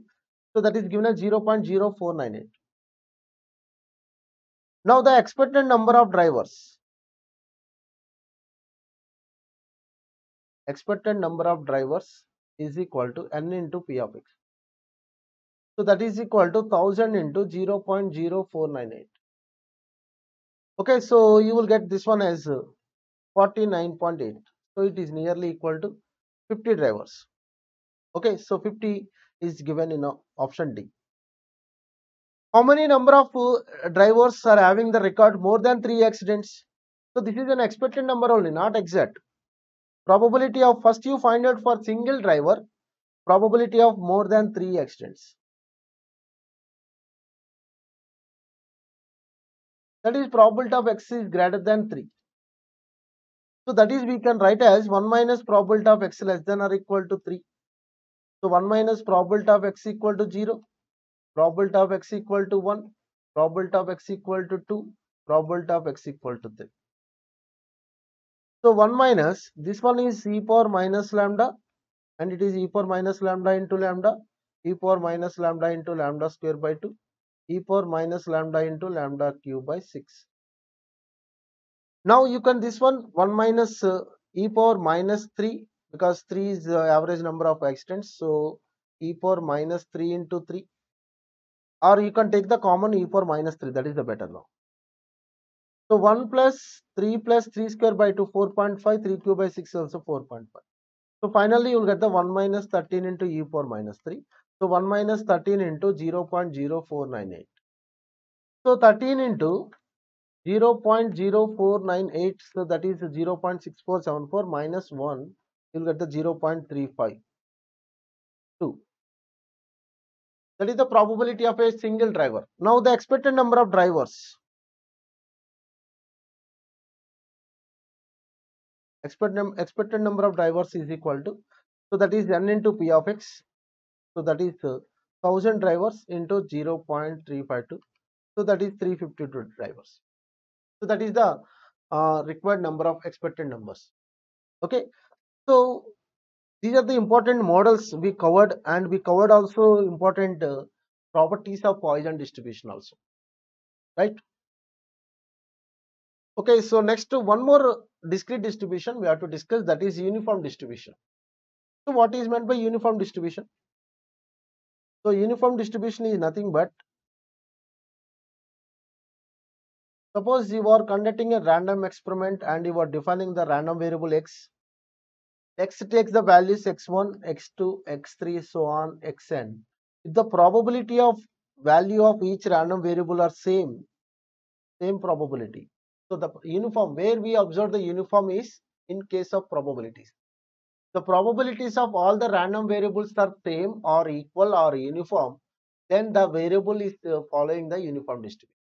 Suppose you are tossing a coin one time. So the probability you will get the x values are 0 and 1. That is, tail we represent with 0, head we represent with 1. So what is the probabilities? 1 by 2 and 1 by 2. So the probabilities are same. So tossing a coin, which is tossing a coin one time, follows the uniform distribution. Similarly, throwing the dice one time, what are the values, possible values? 1, 2, 3, 4, 5, 6. Only 6 possible outcomes are there when a dice is rolled. Now what is the probability of getting a number? 1 by 6, 1 by 6, 1 by 6, 1 by 6, 1 by 6, 1 by 6. So the probabilities are same. So throwing a dice one time is also follows the Poisson distribution. Suppose we are given a few numbers, let it be, suppose you are taking a slips మీద ఒక 5 slips మీద numbers రాసుకున్నారు అనుకోండి. Let it be wrote 58, 63, 72, 81, 97. ఇలా ఓ 5 numbers రాశారు. Now you are selecting a one slip what is the probability of getting 58? That is 1 by 5. 63, 1 by 5. 72, 1 by 5. 81, 1 by 5. 97, 1 by 5. So this also follows the uniform distribution. Similarly, you are selecting a number from a natural numbers. Let it be you are taking the 100 natural numbers. So what is the probability of 100 natural numbers? For each number 1 by 100, 1 by 100, 1 by 100, so on. For 100 also 1 by 100. Suppose you are selecting only 10 natural numbers. What is the probability of getting each natural number? That is 1 by 10, 1 by 10, 1 by 10. Okay, so selecting a number from a natural numbers follows the uniform distribution. So we can write the probability mass function of uniform distribution is 1 by n for all n is going to natural numbers. Okay, so we know that mean of natural numbers is n plus 1 by 2. So the mean of uniform distribution is n plus 1 by 2. Similarly, the variance is going to n square minus 1 by 12. Variance is going to n square minus 1 by 12. So these are the points you should remember. Now we see a few problems based on the uniform distribution also. Suppose here you can see a discrete random variable x follows uniform distribution. It takes only the values 6, 9, 10, 11, 30. What is the probability of x greater than 9? X 9 కంటే ఎక్కువ values ఏం తీసుకుంటుంది? So for example 6, 9, 10, 11, 13 అంటే what is the probabilities for each number? Total numbers are 5. So 1 by 5, 1 by 5, 1 by 5, 1 by 5. So probability of x greater than 9 is nothing but probability of x is equal to 10, probability of x is equal to 11, probability of x is equal to 30. So that is equal to 1 by 5 plus 1 by 5 plus 1 by 5. So that is equal to 3 by 5. So 3 by 5 is the answer now. Okay. Similarly, you can see this one. A random variable x follows uniform distribution x takes 6, 8, 11, 12, 17. What is the probability of x less than or equal to 12? That is for each number the probability is 1 by 5. Less than or equal to 12 and 10 4 ఉన్నాయి. So 4 by 5. Direct మనం answer చెప్పేయచ్చు. ఓకేనా? So ఇక్కడ what is the probability of x equal to 9 ఇచ్చారు. ఒకటే number ఎన్ని numbers ఉన్నాయి ఇక్కడ total గా 6 నంబర్స్ ఉన్నాయి. ప్రతి నంబర్ కి ప్రాబబిలిటీ ఎంత అంటే 1 by 6. So probability of x equal to 9 అంటే that is 1 by 6. So that is about uniform distribution. ఈ స్మాల్ డిస్ట్రిబ్యూషన్ యాక్చువల్ మన సిలబస్ లో అయితే లేదు అది. సో మనం మెయిన్ గా ఫోకస్ చేయాల్సిన కాన్సెప్ట్స్ ఏంటంటే binomial distribution and poison distribution. So this is about the discrete distributions. Now up to this discrete distribution, before going to the continuous distributions, just I want to discuss about the property, the MCQs and theory also for this chapter, because manaki properties మీద direct గా questions ఇస్తున్నారు. So వాటి మీద కూడా మనం కొన్ని problems MCQs ఎలా ఇస్తున్నారు థియరీ మీద అనేది చూద్దాం. What is the important characteristics of Bernoulli trial? Bernoulli trial గురించి మనం ఏం చెప్పుకున్నాం? బెర్నౌలీ ట్రయల్స్ అంటే ఎప్పుడు ఇండిపెండెంట్ గా ఉండాలి, 2 పాసిబుల్ అవుట్కమ్స్ ఉండాలి, success and failure, and probability of success ఎప్పుడు కాన్స్టెంట్ ఉండాలి.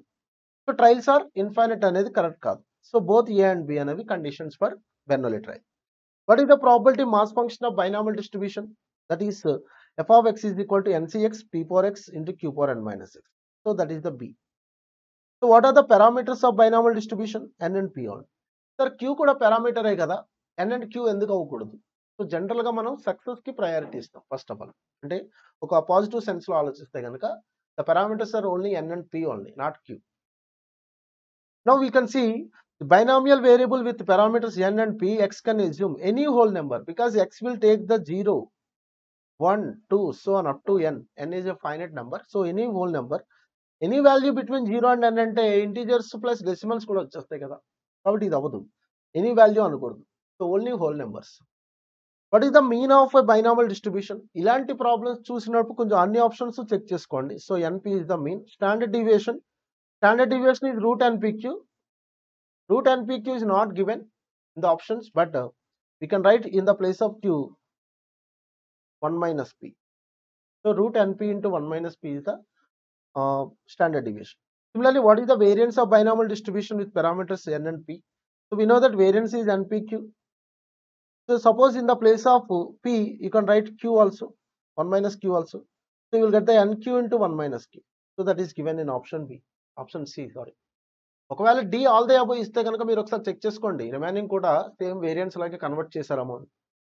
And the mean of binomial distribution. So what is the relation between mean and variance in case of binomial distribution? That is very important. Mean is always more than its variance. That is important. So it is given recent examination also. The maximum value of the variance of a binomial distribution with parameter n and p. The maximum value is n by 4. When the binomial distribution is symmetrical, p is equal to q. If p is less than 1 by 2, it is positively skewed. P is greater than 1 by 2, negatively skewed. P is equal to 1 by 2 or p is equal to q, it is a symmetrical distribution. If p is larger than 0.5, binomial distribution is, yes, it is asymmetrical because it is a positively skewed. Larger than means negatively skewed. Whatever it may be, it is a skewed distribution. The skewed distribution also called as asymmetrical distribution. Okay, normal distribution is symmetrical. Binomial distribution is never negatively skewed, never positively skewed, never symmetrical. Symmetrical when p equal to 0.5. Yes, p equal to 0.5 అయినప్పుడే కదా మనం symmetrical distribution అని చెప్తున్నాం. ఇక్కడ చూడండి, November 20లో అడిగారు question, probability of success in a binomial distribution is less than 1/2. That is probability less than 1/2 means totally you will get the 2 halves. Less than 1/2, that is probability of less than 1/2. So that is positively skewed. The positively skewed distribution is also called as skewed to the right. Skewed to the right. Okay. Similarly, for a binomial distribution, there may be one mode, two modes, multi-mode, A or P. So there may be one mode or two modes. That is depend upon the parameters. So n plus 1 into p value integer అయితే ఒకటి, not and integer అయితే ఒకటి conditions ఉన్నాయి కదా. Integer అయినప్పుడు 2 modes ఉంటాయి, not and integer అయినప్పుడు single mode ఉంటుంది. కాబట్టి బైనామల్ డిస్ట్రిబ్యూషన్ యూని మోడల్ అవ్వచ్చు, బై మోడల్ అవ్వచ్చు.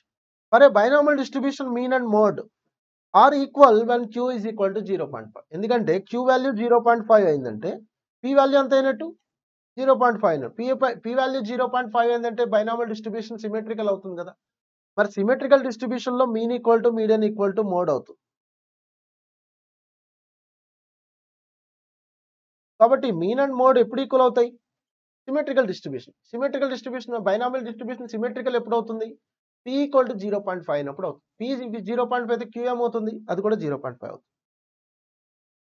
For n independent of trials binomial distribution, the sum of the powers of p and q always whatever the number of success. Yes, for example మీరు n trials ఇచ్చారు అనుకోండి, suppose n is equal to ఒక 8 trials ఇచ్చారు అనుకోండి, probability of success 1/3 అనుకోండి, probability of failure q2/3.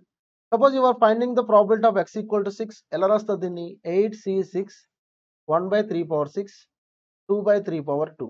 ఇక్కడ ఈ powers రెండు యాడ్ చేస్తే ఎంత వస్తుంది? 6 plus 2. ఈ 6 plus 2 యాడ్ చేస్తే ఎంత వస్తుంది? You will get the 8. That is number of success. అంటే మనకి మాస్ ఫంక్షన్ తీసుకుంటే NCX P4x Q4 n-x లో ఈ x అండ్ n-x రెండు యాడ్ చేస్తే x n-x రెండు యాడ్ చేస్తే ఎంత వస్తుంది? నెంబర్ ఆఫ్ ట్రయల్స్ వస్తుంది. సో అది వాడు అక్కడ అడుగుతుంది. So that is the true statement. Poisson distribution is sometimes known as distribution of rare events. Yes, it is correct only. Okay. So which of the following Poisson distribution? Yes, ఈ model గురించి నేను చెప్పింది examples చాలా important. అంటే ఏ situation లో మనం ఏ distribution apply చేస్తున్నాం అనేది జాగ్రత్తగా చూసుకోవాలి. n ఫైనైట్ అయితే బైనామియల్, n అనేది లార్జ్ అయ్యి ప్రాబిలిటీ ఆఫ్ సక్సెస్ టువర్డ్ 0 అయితే, ఐ మీన్ రేర్ ఈవెంట్ అయితే, దట్ ఈస్ పాయిజన్. ఇక్కడ చూడండి, number of days to get a complete cure, అది రేర్ ఈవెంట్ కాదు. And the number of defects per meter long roll of coated polythene sheet. ఒక long roll coated polythene coating అయిన sheet ఉంది, long roll. ఆ రోల్లో ఎన్ని ఉంటాయి? కొన్ని మీటర్స్ ఉంటాయి. ఆ మీటర్స్ లో ఓకే, లెట్ ఇట్ బి ఒక 100 మీటర్స్ 200 మీటర్స్ ఉన్నాయనుకుందాం. ఆ 100 200 మీటర్స్ లో 1 మీటర్ లో డిఫెక్ట్స్ చాలా తక్కువ ఉంటాయి కదా. So it follows the poison model. అలాగే దాని errors obtained in repeating measure of length of rod. Repeating measure చేసినా అదే లెంత్ ఆఫ్ రాడ్ ఇచ్చాడు, కానీ అది ఎంత లెంత్ అనేది ఇవ్వలేదు కదా ఇక్కడ. సో ఇక్కడ n టెండ్స్ టు ఇన్ఫినిటీ అనే విషయం తెలియదు. రిపీటెడ్ గా మెజర్ చేసినంత మాత్రాన ప్రాబిలిటీ ఆఫ్ సక్సెస్ టువర్డ్ 0 రాదుగా. అలాగే number of claims rejected by an insurance agency. ఇది రేర్ ఈవెంట్ గా ఉండకూడదు. ఇప్పుడు మనం క్లెయిమ్ చేస్తే అది క్లెయిమ్ యాక్సెప్ట్ అయ్యేలా ఉండాలిగా. అలాగే number of defects in a cloth a garment showroom will form a. చూడండి, ఒక క్లాత్ షోరూమ్కి వెళ్ళారు అనుకోండి, అక్కడ నెంబర్ ఆఫ్ మీటర్స్ ఉన్న క్లాత్స్ ఉంటాయి. లేదా రెడీమేడ్స్ షోరూమ్ వెళ్ళచ్చు. అక్కడ డిఫెక్టివ్స్ ఉన్న క్లాత్ ఎక్కడ ఉంటే చాలా తక్కువ ఉంటాయి. కాబట్టి అది ఏం ఫాలో అవుతుంది? Poisson distribution follow. For a Poisson distribution mean and standard deviation are equal లేకపోతే mean and variance are equal standard deviation and variance are equal అని ఇచ్చారు. So mean and variance are equal. అలాగే Poisson distribution always positively skewed because 1/√λ అని చెప్పుకున్నాం కదా. Lambda positive కాబట్టి ఎప్పుడు కూడా లాంబ్డా వాల్యూ పాజిటివ్ ఉంటుంది కాబట్టి ఇది పాజిటివ్లీ స్క్యూడ్ అవుతుంది. In a distribution mean is equal to variance. A distribution లో మీన్ అండ్ వేరియన్స్ ఈక్వల్ గా ఉంటాయి? పాయిజన్ డిస్ట్రిబ్యూషన్ లో variance equal. Poisson distribution probability of success very close to 0. Right, P is towards 0. Poisson distribution may be unimodal or bimodal. It is also depends upon the parameter lambda. Lambda integer అయితే 2 modes ఉంటాయి. Lambda not an integer అయితే single mode ఉంటుంది. Either unimodal or bimodal. Poisson distribution tends to be symmetrical if the mean value is high. అంటే large value of lambda ఉంటే మనకి 1/λ అని చెప్పుకున్నాం కదా. ఈ లాంబ్డా వాల్యూ లార్జ్ వాల్యూ అంటే మీన్ వాల్యూ లార్జ్ ఉంటే ఇది 1/0 అంటే ఆల్మోస్ట్ 1 హై వాల్యూ 0 అయిపోతుంది స్క్యూనెస్. సో స్క్యూనెస్ 0 అయిపోయిందంటే అర్థం ఏంటి? సిమెట్రికల్ అయినట్టేగా. కాబట్టి పాయిజన్ డిస్ట్రిబ్యూషన్ ఎప్పుడు సిమెట్రికల్ గా అవుతుంది? లాంబ్డా వాల్యూ ఇన్ఫైనైట్ ఉంటే. లాంబ్డా వాల్యూ ఇన్ఫైనైట్ ఉండడం అంటే ఏంటి? హై వాల్యూ ఉండడం. ఓకే, సో ఇలా ఈ విధంగా మనకి క్వశ్చన్స్ రావడానికి పాసిబిలిటీ ఉంది. సో ప్రాపర్టీస్ ఎక్కువగా ఫోకస్ చేయాలి. అలాగే మెయిన్ గా ప్రాబబిలిటీ మాస్ ఫంక్షన్ ని ఉపయోగించి మనం ప్రాబబిలిటీస్ ఎలా జనరేట్ చేస్తాము అనేది కూడా చూసుకోవాలి. ఓకే, సో మనం డిస్క్రీట్ ప్రాబబిలిటీ డిస్ట్రిబ్యూషన్స్ లో బైనామియల్ డిస్కస్ చేస్తాం, పాయిజన్ డిస్కస్ చేస్తాం, అలాగే యూనిఫామ్ డిస్ట్రిబ్యూషన్ కూడా డిస్కస్ చేస్తాం. So next we go to discuss about the continuous probability distribution. Okay, so continuous probability distributions లో యాజ్ పర్ అవర్ సిలబస్ మనకి ఉన్న ఒకే ఒక important continuous distribution that is nothing but normal distribution.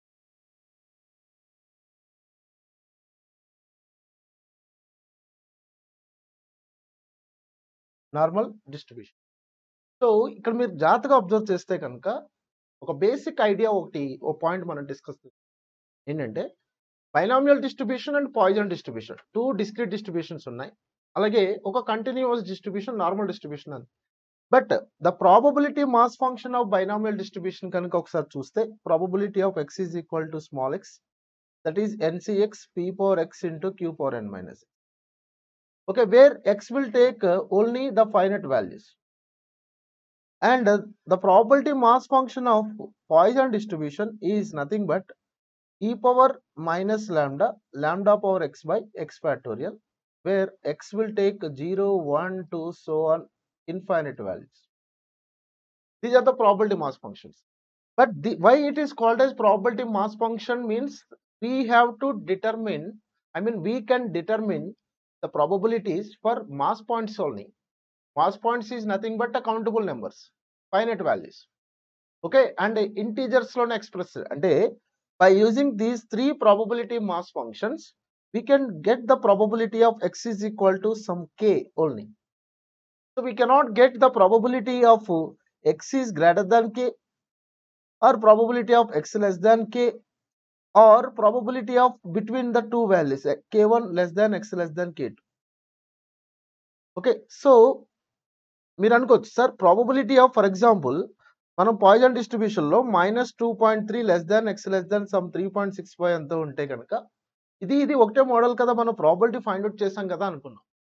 కానీ మళ్ళీ వీటి మధ్యలో మనం ప్రాబబిలిటీస్ ఏం ఫైండ్ అవుట్ చేసామంటే అగైన్ 0కి, అగైన్ 1కి, 2కి అండ్ 3కి. అంటే ఒక పర్టికులర్ ఇంటీజర్స్ వాల్యూస్ కి మాత్రమే మనం ప్రాబబిలిటీ ఫైండ్ అవుట్ చేసాం. Again nothing but probability of x is equal to k కదా. సో -2.3కి 3.65కి ఫర్ ఎగ్జాంపుల్ ఇప్పుడు probability of x lies between 4 and 7 అంటే మనకి ప్రాబబిలిటీ మాస్ ఫంక్షన్ ఉపయోగించి మనకి ఎలాంటి ప్రాబబిలిటీస్ వస్తాయి అంటే probability of x equal to 5, probability of x equal to 6 అంతే.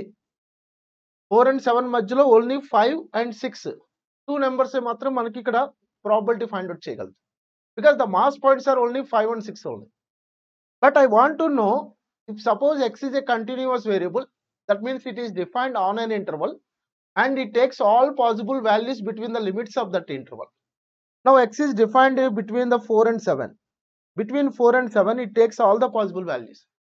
All possible values అంటే both mass points వస్తాయి అలాగే డెసిమల్ వాల్యూస్ కూడా వస్తాయి.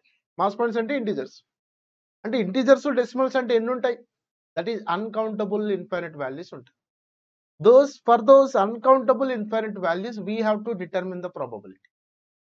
Okay, so that is the possible only by using continuous probability distribution. I mean, the continuous probability distributions has a probability density function. That is possible only by probability density function. So జాగ్రత్తగా observe చేయండి, probability mass function ఉపయోగించి only integers కి మాత్రమే మనం probability find out చేయగలం. కానీ ఒక particular values మధ్యనున్న పాయింట్స్ అన్నిటిని మనం ప్రాబబిలిటీ ఫైండ్ అవుట్ చేయాలన్నా, లేదా for example probability of x greater దాన్ 7 అన్నా, x గ్రేటర్ దాన్ 7 అంటే 7 టు ఎక్కడి వరకు infinite values, 7 to infinite values అంటే అన్కౌంటబుల్ ఇన్ఫైనైట్ వాల్యూస్. వాటన్నింటికి ప్రాబబిలిటీస్ ఫైండ్ అవుట్ చేయాలంటే we use the probability density function. So what is the probability? That is will be done with the help of the probability density function of normal distribution. So normal distribution is a large sample distribution. That means if n is very, very, very large, then we use the normal distribution. Uncountable infinite values x is taking here. Now the normal distribution is also called as a Gaussian distribution. It is also called as a Gaussian distribution because it was used by the mathematician Gauss. So it is also called as a Gaussian distribution.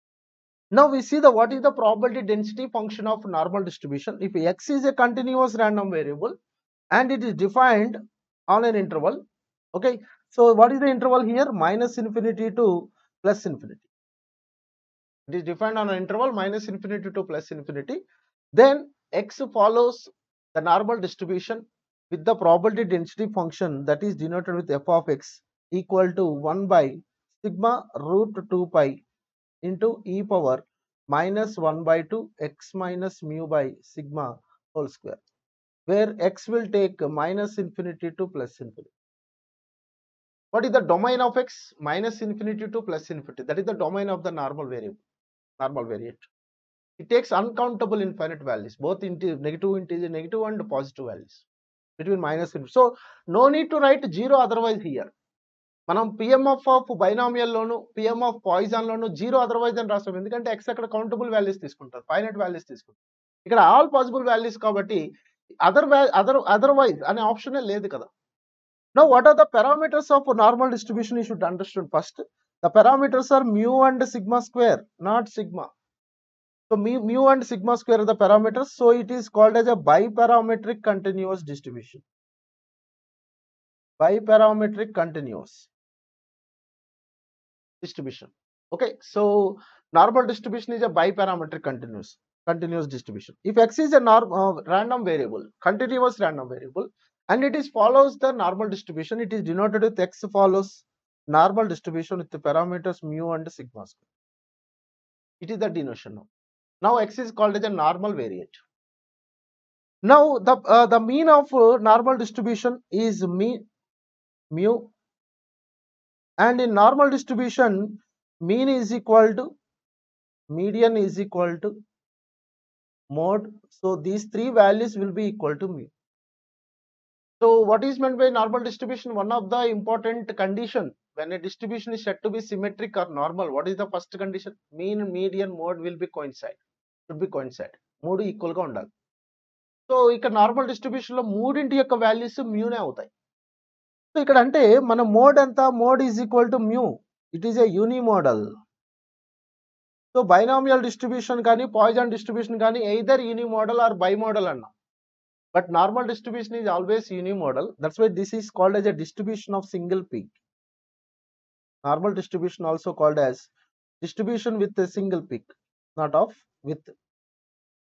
Single peak means highest value, that is the maximum value. That's why single peak is nothing but peak value is nothing but highest repeated value, maximum repeated frequency value.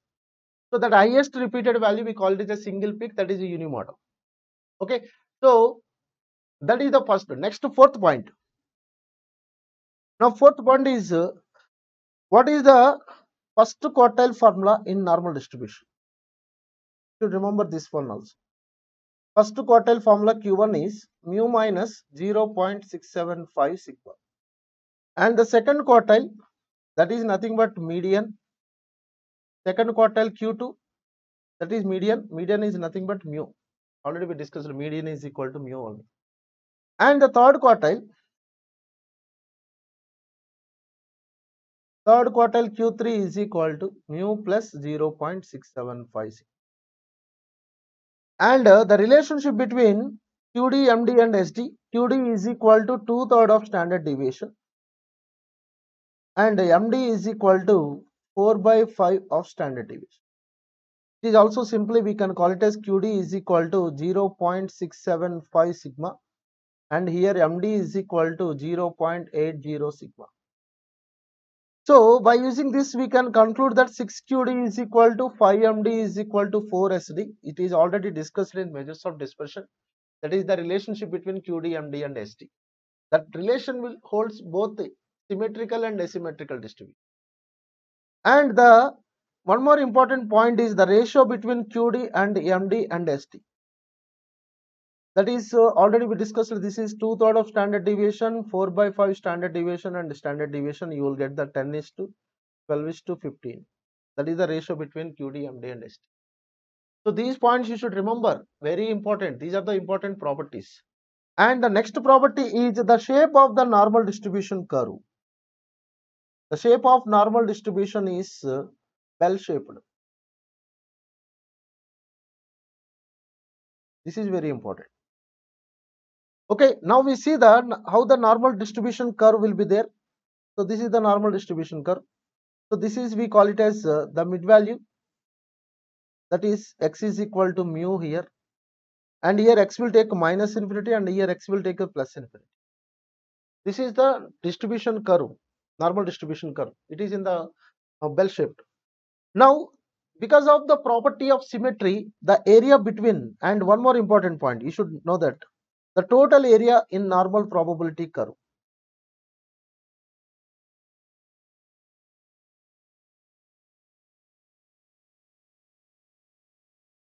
is always 1. The normal probability curve area is 1. So why it is called as normal probability curve? This is the curve of normal distribution. But it is called as normal probability curve means the probabilities of uncountable infinite values will be generated by using this curve. That's why it is called as a normal probability curve. So if the total area is 1, because of this property of symmetry, the area between minus infinity to mu is 50% area. That is the probability is 0.5. And here also the probability is 0.5, that is 50%. So what we conclude here is probability between minus infinity to x infinity is equal to 1 only, or the area is 100%. Similarly, probability between minus infinity x less than mu is 0.5 or 50%, and probability between mu less than x less than infinity, that is also 0.5 or 50%. This is we call it as a basic thing to explain to it will be helpful for understanding the area property of normal distribution. That is the most important property. So దీని తర్వాత మనం area property of normal distribution study చేయాలి. అది study చేయాలంటే ఇది ఒక basic thing. ఇది ఒక నార్మల్ ప్రాబబిలిటీ కర్వ్. ఇది బెల్ షేప్ లో ఉంటుంది. టోటల్ ఏరియా 1 ఉంటుంది. And it does not touches the horizontal axis always, but it is asymptote. Asymptote means it touches at the infinite point. దాన్ని మనం asymptotes అంటాం. అంటే ఇది అసిమ్ప్టోటిక్ అవుతుంది కానీ x యాక్సిస్ కి, అంటే ఇన్ఫైనైట్ పాయింట్ దగ్గర టచ్ అయ్యేదాన్ని టచ్ అవుతుంది అనుకోండి, అసిమ్ప్టోటిక్ అవుతుంది అన్నారు. So it is asymptotic to the horizontal axis, but it does not touches the x axis, horizontal axis.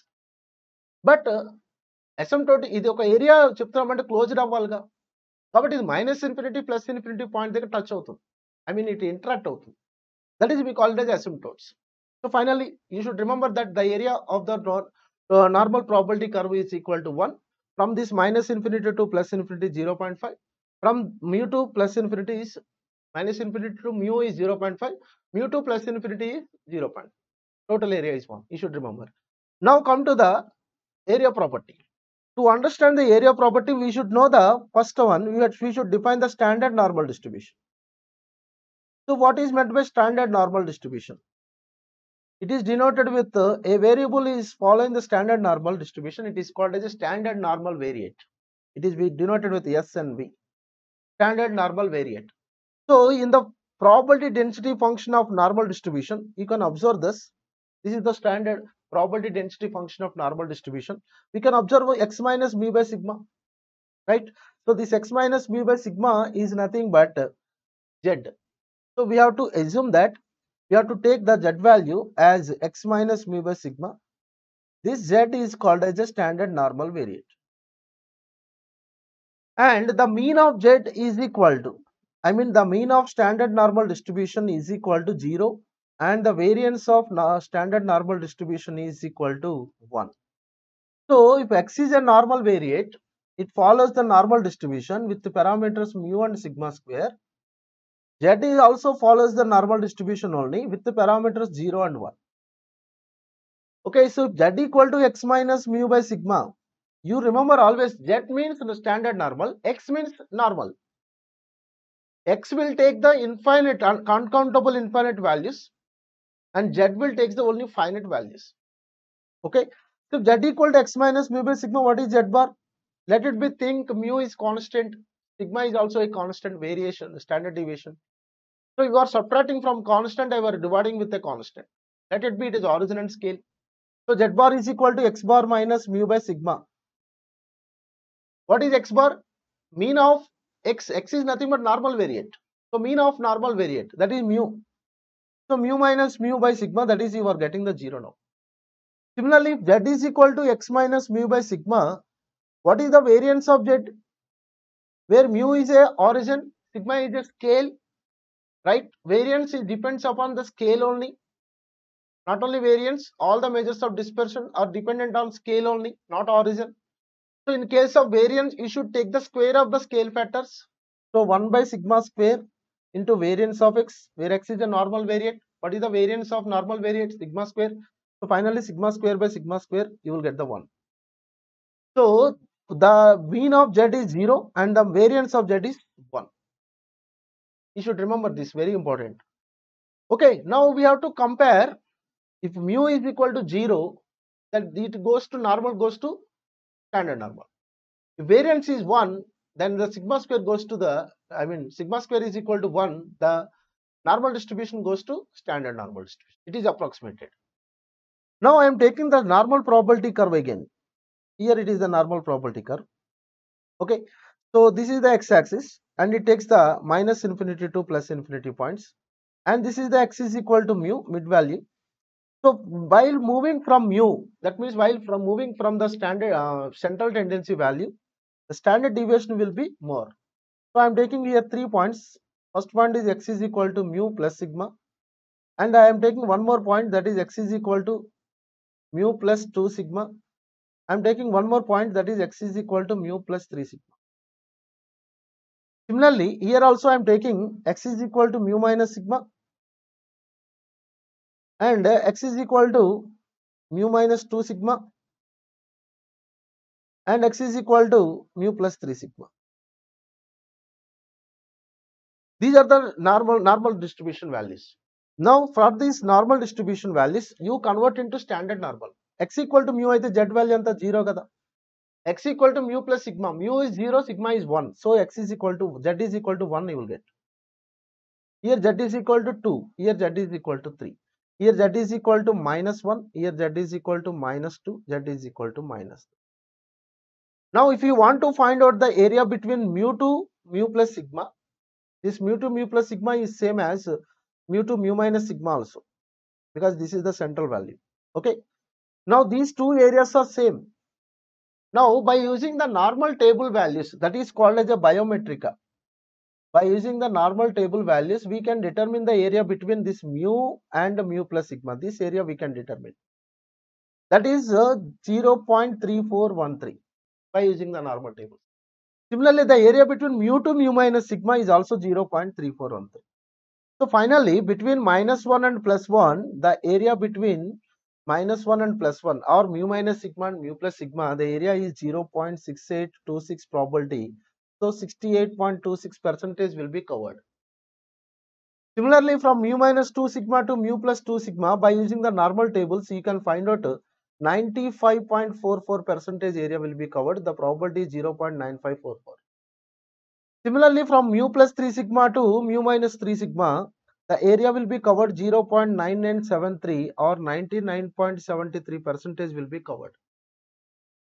These are the very important problems. There is a chance of asking these values. Even in previously examinations also, ఈ type of questions అడగడం జరిగింది. Okay, so final గా what we conclude is probability of mu minus sigma less than x less than mu plus sigma is equal to probability of minus 1 less than z less than 1. In case of area relevant problems, ఇక్కడ less than అయినా less than or equal to అయినా ఒకటే, greater than అయినా greater than or equal to అయినా ఒకటే, ఒకలాగే తీసుకోవచ్చు. Okay, and ఇక్కడ ఏరియానే ప్రాబబిలిటీ వాల్యూ. సో మీరు మ్యూకి మ్యూ ప్లస్ సిగ్మాకి మీరు ప్రాబబిలిటీ ఫైండ్ అవుట్ చేయాలంటే అక్కడ అన్కౌంటబుల్ ఇన్ఫైనైట్ వాల్యూస్ ఉంటాయి. వాటి మధ్యలో ప్రాబబిలిటీ ఫైండ్ అవుట్ చేయాలంటే ఏరియా ఫైండ్ అవుట్ చేయడమే. ఏరియా బట్టే ప్రాబబిలిటీ వస్తుంది. ఓకేనా? So this area is 0.6826.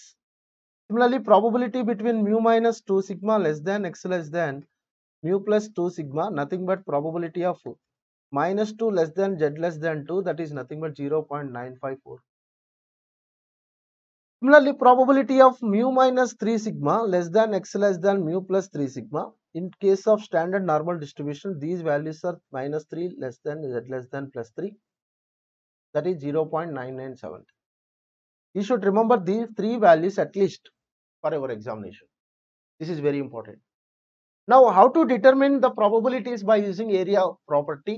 We will discuss by taking one example. Okay, and you should remember now for normal distribution, always skewness is 0. What is the skewness value? Skewness is 0, and the kurtosis value is going to beta 2 is 3. That's why the normal distribution is also called as mesokurtic distribution. We have three types of kurtosis. Leptokurtic, if beta 2 is greater than 3, it is called as a leptokurtic. If beta 2 is equal to 3, it is called as a mesokurtic. If beta 2 is less than 3, it is called as a platykurtic. Three type of kurtosis we have. So in case of normal distribution, beta 2 value is going to 3. So at least you remember, normal distribution is also called as a mesokurtic. Now we see it is called, actually the name of normal distribution is Gaussian distribution. Why it is called as a normal distribution? Because it always possesses the normal conditions. You see, it is not a positively skewed, it is not a negatively skewed, it is a symmetric. It is not a leptokurtic, it is not a platykurtic, it is a mesokurtic. So always it possesses the normal conditions only. That's why the Gaussian distribution is named as normal distribution. Now you also remember the additive property of normal distribution also. That is very important.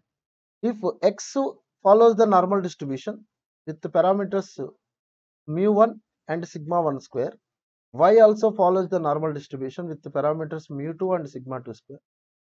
Okay, and x plus y follows normal distribution, the parameters mu1 plus mu2 sigma 1 square plus sigma 2 square. Okay, so this is the important property, additive property. But x and y must be independent random variables. So these are the points you should remember at least for normal distribution. Now we see the one more important point is points of inflection.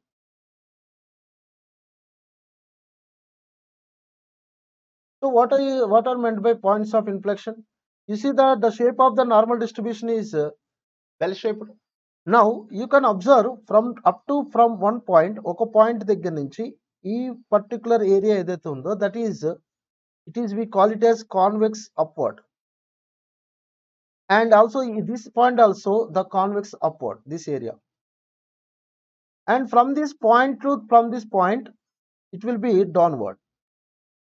Normal distribution యొక్క shape ఒక 2 points దగ్గర convex upward నుంచి convex downward లోకి change అవుతుంది. Okay, the shape of the normal distribution changes from concave upward to concave downward at particular points. Those points are called as a points of inflection. So these points, actually it is x is equal to mu. You know that. These corresponding points will be equal to x is equal to mu minus sigma and x is equal to mu plus sigma. So the points of inflection of normal distribution are mu minus sigma and mu plus sigma. Simply we call it as mu plus or minus sigma. And now we see the differences between normal distribution and standard normal distribution. These are the very important.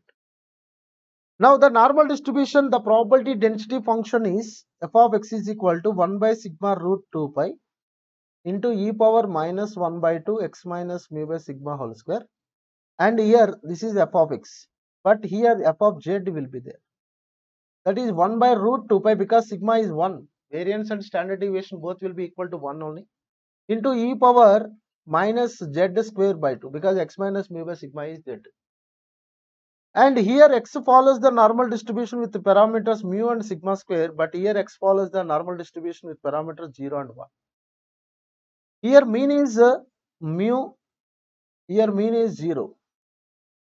Here variance is sigma square, here variance is 1.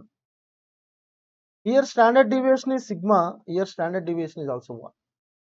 Here QD is equal to 0.675 sigma, but here QD is equal to 0.675 only, because sigma is 1. Here MD is equal to 0.80 sigma, here MD is equal to 0.80. Again sigma is 1. Here the points of inflections are mu plus or minus sigma, here the points of inflections are plus or minus 1, because mu is 0, sigma is 1. So plus or minus 1 you will get. Okay, so these are the variations between the normal distribution and standard normal distribution. You should understand. చాలా simple గా CA foundation examinations కి normal distribution మీద question simple గా answer చేయొచ్చు, but మీరు first focus చేయాలి. So ఆ area relevant problems నాకు అర్థం కావట్లేదు కాబట్టి నార్మల్ డిస్ట్రిబ్యూషన్ ఎంటైర్ని వదిలేస్తాను అనకూడదు. ఏరియా రెలివెంట్ ప్రాబ్లమ్స్ ఒక క్వశ్చన్ వస్తుంది, ఆ ఒక్క క్వశ్చన్ కాకుండా రిమైనింగ్ క్వశ్చన్స్ మీరు ఆన్సర్ చేయొచ్చు. మ్యాక్సిమం స్టాండర్డ్ క్వశ్చన్స్ ఇలాంటి కాన్సెప్ట్స్ వస్తుంటాయి. Okay, now we see what are the problems will be given for normal distribution. Properties మీద ఉన్న ప్రాబ్లమ్స్ ఏంటి, అలాగే area relevant applications, probability density function ఉపయోగించి మనం ఏరియా ప్రాపర్టీ పర్టికులర్గా ఉపయోగించి మనం ప్రాబిలిటీస్ ఎలా జనరేట్ చేస్తాం అనేది ఇప్పుడు చూద్దాం. So here you can see this one Q1 and Q3 is given. What is the median of the distribution? We know that median is Q2. For normal distribution, Q2 is equal to, so we can write this one as Q2 is equal to Q1 plus Q3 by 2. So by taking the average of these two, you will get the answer 66.69. Okay. Now I am going to explain 53 problem. The first quartile and mean deviation about median is 13.25 and 8 respectively. What is the mode of the distribution? First of all, what is the mode of normal distribution? Mode of normal distribution is mu. So we require mu value. What are the values are given? First quartile is given. First quartile is equal to, what is that value? 13.25. And mean deviation about median is given. Whatever it may be, it is a mean deviation only. About median mode anedi kaadu ikkada. So what is first quartile? Mu minus 0.675 sigma is equal to 13.25. What is mean deviation is equal to it? Now you see the relationship between mean deviation and standard deviation. Mean deviation is equal to 4 by 5 standard deviation kada. So just you write the 4 by 5 standard deviation, that is sigma, equal to 8. Now what is the sigma value? Sigma value is going to now 10.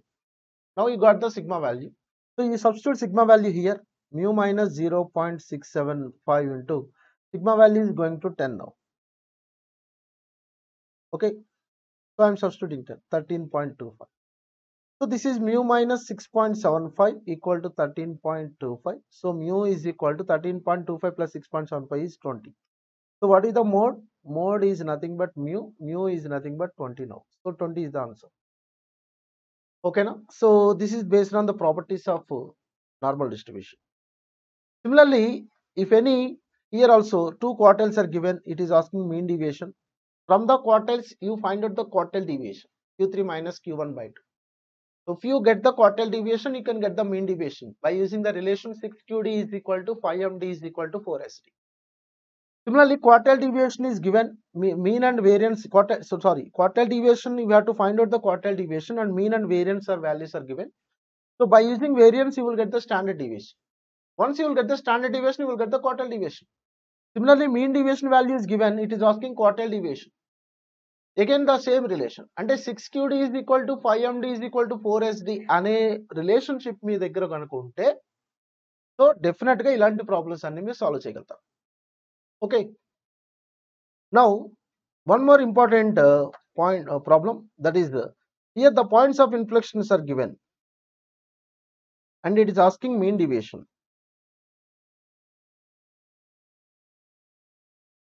The points of inflection of normal curve are 40 and 60 respectively. Then what is its mean deviation? What are the points of inflection? Mu plus or minus sigma, right? So here 40 we can take it as a mu minus sigma and 60 we can take it as a mu plus sigma. Now you solve this equation, subtract, you will get the minus 2 sigma is equal to minus 20. So sigma is equal to 10. So what is the standard deviation value? 10. It is asking mean deviation. We know that mean deviation is equal to 4 by 5 of standard deviation. So 4 by 5 standard deviation value 10. So 5 and 2 times 4 into 2 8. So 8 is the answer. అంటే ఆ relation use చేసుకుని remaining normal distribution concepts use చేసుకుని మనం చాలా problems particular గా normal distribution లో properties మీద ఉన్న ప్రాబ్లమ్స్ సాల్వ్ చేయొచ్చు. ఓకే, సో మీరు కంప్లీటెడ్ గా నార్మల్ డిస్ట్రిబ్యూషన్ కాన్సెప్ట్ అవాయిడ్ చేయాల్సిన పని లేదు. Next we see the one more important point, one more important model, that is 59. So here we have to find out the first quartile for this probability density function. So ఏంటి model అంటే కనుక, ఇక్కడ మనకు ఒక probability density function ఇస్తారు. ఈ probability density function use చేసి normal distribution సంబంధించిన ఇన్ఫర్మేషన్ లైక్ క్వార్టైల్స్ కానీ, లేకపోతే మీన్ డీవియేషన్ కానీ, లేకపోతే points of inflection find out చేయమని కానీ, లేకపోతే mean and standard deviations find out చేయమని కానీ, ఇలాంటి క్వశ్చన్స్ ఇస్తుంటారు. ఈ మోడల్ చాలా ఇంపార్టెంట్. అంటే ఏంటంటే యాక్చువల్గా మనకి what is the probability density function అంటే ఒకసారి చూసుకుంటే 1/σ√2π into e power minus 1/2 x minus mu by sigma whole square. ఇదే కదా. ఈ పర్టికులర్ ఫామ్ లోకి వాడు ఇచ్చిన ప్రాబబిలిటీ డెన్సిటీ ఫంక్షన్ ని మనం కన్వర్ట్ చేసుకోవాలి. ఓకే, అంటే క్వశ్చన్ లో ఒక ప్రాబబిలిటీ డెన్సిటీ ఫంక్షన్ ఇస్తారు which is not in the form of actual form of the probability density function of normal distribution. Normal distribution యొక్క ప్రాబబిలిటీ డెన్సిటీ ఫంక్షన్ ఎలా అయితే ఉంటుందో ఆ ఫామ్ లో ఉండదు. అది మనం ఆ ఫామ్ లో కన్వర్ట్ చేసుకుంటే we will get the parameters first mu and sigma square or mu and sigma. Of course parameters are mu and sigma square only. So ఈ వాల్యూస్ వస్తే నార్మల్ డిస్ట్రిబ్యూషన్ సంబంధించిన ఏ వాల్యూస్ అయినా ఫైండ్ అవుట్ చేయొచ్చు కదా. మీకు అందుకే first లో చెప్పాను అసలు పారామీటర్స్ అంటే ఏంటి. ఏ వాల్యూస్ తెలిస్తే ఆ డిస్ట్రిబ్యూషన్ కంప్లీట్ ఇన్ఫర్మేషన్ వస్తుందో అవే పారామీటర్స్. బైనామల్ డిస్ట్రిబ్యూషన్ లో n and p వాల్యూస్ తెలిస్తేనే మనం బైనామల్ డిస్ట్రిబ్యూషన్ స్టడీ చేయగలుగుతాం. ప్రాబబిలిటీస్ అవ్వచ్చు, లేకపోతే క్యారెక్టరిస్టిక్స్ అవ్వచ్చు. అలాగే పాయిజన్ డిస్ట్రిబ్యూషన్ కి లాండా వాల్యూ తెలిస్తేనే ప్రాబబిలిటీ జనరేట్ చేయగలుగుతాం, పాయిజన్ డిస్ట్రిబ్యూషన్ యొక్క క్యారెక్టరిస్టిక్స్ స్టడీ చేయగలుగుతాం. అలాగే నార్మల్ డిస్ట్రిబ్యూషన్ కి mu and sigma square values తెలిస్తే నార్మల్ డిస్ట్రిబ్యూషన్ కి సంబంధించిన ప్రాబబిలిటీస్ జనరేట్ చేయగలుగుతాం, లేదా నార్మల్ డిస్ట్రిబ్యూషన్ సంబంధించిన క్యారెక్టరిస్టిక్స్ అన్ని కూడా మనం ఫైండ్ అవుట్ చేయగలుగుతాం. ఇది మీరు గుర్తుపెట్టుకోండి జాగ్రత్తగా. సో వాడు ఇచ్చిన ఫంక్షన్ ఏంటి ఇక్కడ చూడండి, f(x) is equal to 1/√72π into e power minus x minus 10 whole square by 72 అని ఉంది. బట్ ఈ రెండు కనుక మీరు కంపేర్ చేసుకుంటే కనుక ఇక్కడ 1/σ√2π ఉంది, ఇక్కడ √72π అని ఉంది. అంటే ఇక్కడ √2π అని ఉండాలి కదా. కాబట్టి నేను దీన్ని ఏం చేస్తానంటే √2 into 36 అని రాసుకుంటాను. ఇంటూ పై ఆల్రెడీ ఉంది, ఇంటూ ఈ పవర్ ఇక్కడ -1/2 ఉండాలి కదా. కాబట్టి x మైనస్ 10 హోల్ స్క్వేర్ 72ని 2 into 36 రాసుకుంటాను. Now what is the value of √36? √36 is 6. So 6√2π into e power minus ఈ 1/2 ఇక్కడ రాసుకుంటున్నాను, x minus 10 by 36ని 6 స్క్వేర్ అని రాసుకోవచ్చు. సో కామన్ స్క్వేర్ రాసేసాను. ఇప్పుడు మీరు చూసుకుంటే కనుక ఇది probability density function of normal distribution లా ఉంది. ఈ రెండు సేమ్ ఉన్నాయి. ఈ రెండింటిని కంపేర్ చేస్తే you can easily get mu value is 10, sigma value is 6. Parameters వచ్చేసాయి. ఇప్పుడు వాడు ఏమడిగాడు, ఫస్ట్ క్వార్టైల్స్ ఫైండ్ అవుట్ చేయమన్నాడు. పారామీటర్స్ వస్తే మనం ఏదైనా ఫైండ్ అవుట్ చేయగలుగుతాం. What is the formula for first quartile in normal distribution? Q1 is equal to mu minus 0.675 sigma. So mu is 10 minus 0.675 sigma is 6. So 0.675 into 6, nothing but 4.05. 10 minus 4.05 is nothing but 5.95. So 5.95 is the first quartile value that is given in the option B. Okay. So and ఈ type of model important. అంటే ఒక probability density function ఇస్తారు, అది direct గా normal distribution యొక్క probability density function లా ఉండదు, దాన్ని కొంచెం మోడిఫై చేసేస్తారు. మనం దాన్ని మోడిఫికేషన్ చేసుకుంటూ స్టాండర్డ్ ఫామ్ ఏదైతే ఉంటుందో నార్మల్ డిస్ట్రిబ్యూషన్ యొక్క పీడిఎఫ్ ఫామ్, దాన్ని మనం కన్వర్ట్ చేసుకుంటాం. So I'm going to one more problem related to the same model. Okay, see here, 60th problem. I want to find out the mean and standard deviation of this probability density function. So here what is the question now? We have to find out the mean and, sorry, question not copied.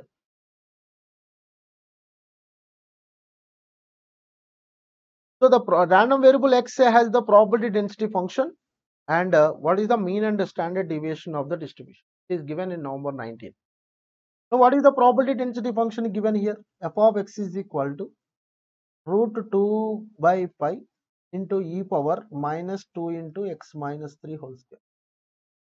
Now actually we have to, what is the general function? F of x is equal to 1 by sigma root 2 pi into e power minus 1 by 2 x minus mu by sigma. It is the probability density function of normal distribution. ఇక్కడ 1 by అని ఉంది కదా, ఇక్కడ 1 by లేదు అంటే మీరు దీన్ని 1 by లోకి మార్చుకోవాలంటే దీన్ని 1 by root pi by 2 అని రాయండి. రూట్ 2 by pi అన్న 1 by root pi by 2 అని ఒకటేగా, ఇంటూ ఈ పవర్ ఇక్కడ నాకు -1/2 కావాలి కాబట్టి -1/2తో డివైడ్ చేసి, అంటే 2తో డివైడ్ చేసి 2తో మల్టిప్లై చేసేసా. ఇంకొక 2 ఆల్రెడీ ఉంది ఇక్కడ, x - 3 హోల్ స్క్వేర్. సో ఇక్కడ కూడా నాకు ఏం కావాలంటే 2π అని ఉండాలిగా, కాబట్టి ఒక 2తో డివైడ్ చేస్తాం. So into e power -1/2, 2 × 2 4 × x - 3 whole square. So ఇక్కడ చూడండి, ఇక్కడ నాకు ఓన్లీ రూట్ 2π ఒకటి ఉంటే చాలు, అంటే రిమైనింగ్ 1/4 బయటికి తీసుకొచ్చేద్దాం. రూట్ 1/4 అంటే ఎంత? 1/2. So root 2π into e power -1/2 x - 3 whole square. ఈ 4ని డినామినేటర్లో తీసుకొద్దాం, 1/4. 1/4ని 1/2 హోల్ స్క్వేర్ అని రాయొచ్చుగా. So 1/1/2 route 2π into e power -1/2 x - 3/1/2 whole square. ఇప్పుడు ఈ రెండు కంపేర్ చేయండి. సో మ్యూ ప్లేస్లో ఏముందంటే నాకు 3 ఉంది, సిగ్మా ప్లేస్లో, స్టాండర్డ్ డీవియేషన్ ప్లేస్లో 1/2. So mu is 3, standard deviation is 1/2. So what are the answer? 3 and 1/2 are the answer. Option A. ఇలా ఏ ఫంక్షన్ ఇచ్చినా సరే దాన్ని స్టాండర్డ్ ఫామ్లోకి కన్వర్ట్ చేసుకుంటాము, నార్మల్ డిస్ట్రిబ్యూషన్ స్టాండర్డ్ ఫామ్లోకి. Then we can get the parameters. Once we get the parameters, you can determine any value related to normal distribution. Now go to the applications part. So first of all, I want to discuss the 61 question. 61 question will be helpful understanding the normal distribution concept very much. Okay, so ఈ problem మనకి బాగా help అవుతుంది normal distribution యొక్క condition, area property మనం discuss చేయడానికి. So yes, what it is given? X follows normal distribution 50 and 16. What is the standard form? X follows normal distribution mu and sigma square. అందుకే నేను notations కూడా చెప్తున్నాను. ఇలా ఇచ్చినప్పుడు మీరు అర్థం చేసుకోవాలి. సో ఇక్కడ మ్యూ ఎంత? 50, సిగ్మా స్క్వేర్ ఎంత? 16 అని అర్థమవుతుంది కదా. Now which of the following is not possible అని ఇచ్చారు. సో ఇక్కడ చూడండి, మ్యూ వాల్యూ 50 కాబట్టి నార్మల్ డిస్ట్రిబ్యూషన్ కర్వ్ తీసుకుంటే ఇది మ్యూ వాల్యూ, ఇది 50. సో 60 అనేది ఇక్కడ ఉంటుందిగా. ఇప్పుడు మ్యూ ఎక్స్ గ్రేటర్ దాన్ 60 అంటే 60 అబోవ్ ఏరియా, ఇది 0.3 అంటున్నాడు. ఈజ్ ఇట్ పాసిబుల్ అంటే కరెక్ట్గా 0.3 అని అడగట్లేదు. Is it possible? Yes, it is possible. ఎందుకు? టోటల్ ఏరియా అంత ఇక్కడ 0.5 కదా. From 50 to plus infinity what is the area? 0.5. అలాంటప్పుడు 60కి అబోవ్ 0.3 అవ్వచ్చుగా. So option A is possible. No what is option B? Probability of x less than 50 is 0.5. ఇది x equal to 50 line, x less than 50 ఇది ఎంత ఉంటుంది? 0.5 కదా. So option B is also possible. What about option D? Probability of x greater than 50 is 0.5. Yes, ఇది x equal to 50 అయితే x greater than 50 అంతే, 0.5 possibility ఉంది. So D is also possible. What about C? Probability of x less than 60 అంటే ఇది ఎంతో తెలియదు మనకి. ఇది 0.5, x లెస్ దాన్ 60 అంటే 0.5 ప్లస్ ఇది ఏరియా, ఇది 0.4 అవుతుంది అని అంటాడు. చూడండి already area 0.5 plus some area ఉంది. x లెస్ దాన్ 60 అంటే x లెస్ దాన్ 60 అంటే x ఈక్వల్ టు 60 లైన్ ఇది. ఈ లైన్ కి బిలో ఉన్న ఏరియా. ఓకేనా? సో ఫ్రమ్ -∞ టు 60 లైన్ అంటే ఆల్రెడీ -∞ నుంచి 50 వరకు ఉన్న ఏరియా ఎంత ఉంది? 0.5 ఉంది కదా. ఈ 0.5కి కొంత ఏరియా యాడ్ అవ్వాలి. అంటే గ్రేటర్ దాన్ 0.5 అవ్వాలి ఖచ్చితంగా. కానీ ఇక్కడ ఎంత అంటున్నాడు? ఈక్వల్ టు 0.40 అంటాడు. So C is not possible. So area ప్రాపర్టీని అర్థం చేసుకోవడానికి ఈ పర్టికులర్ క్వశ్చన్ ఖచ్చితంగా మీకు హెల్ప్ చేస్తుంది. Now I'm going to discuss how to determine the probabilities by using area property of normal distribution by explaining the 63 problem. Okay, so first of all I will copy this one.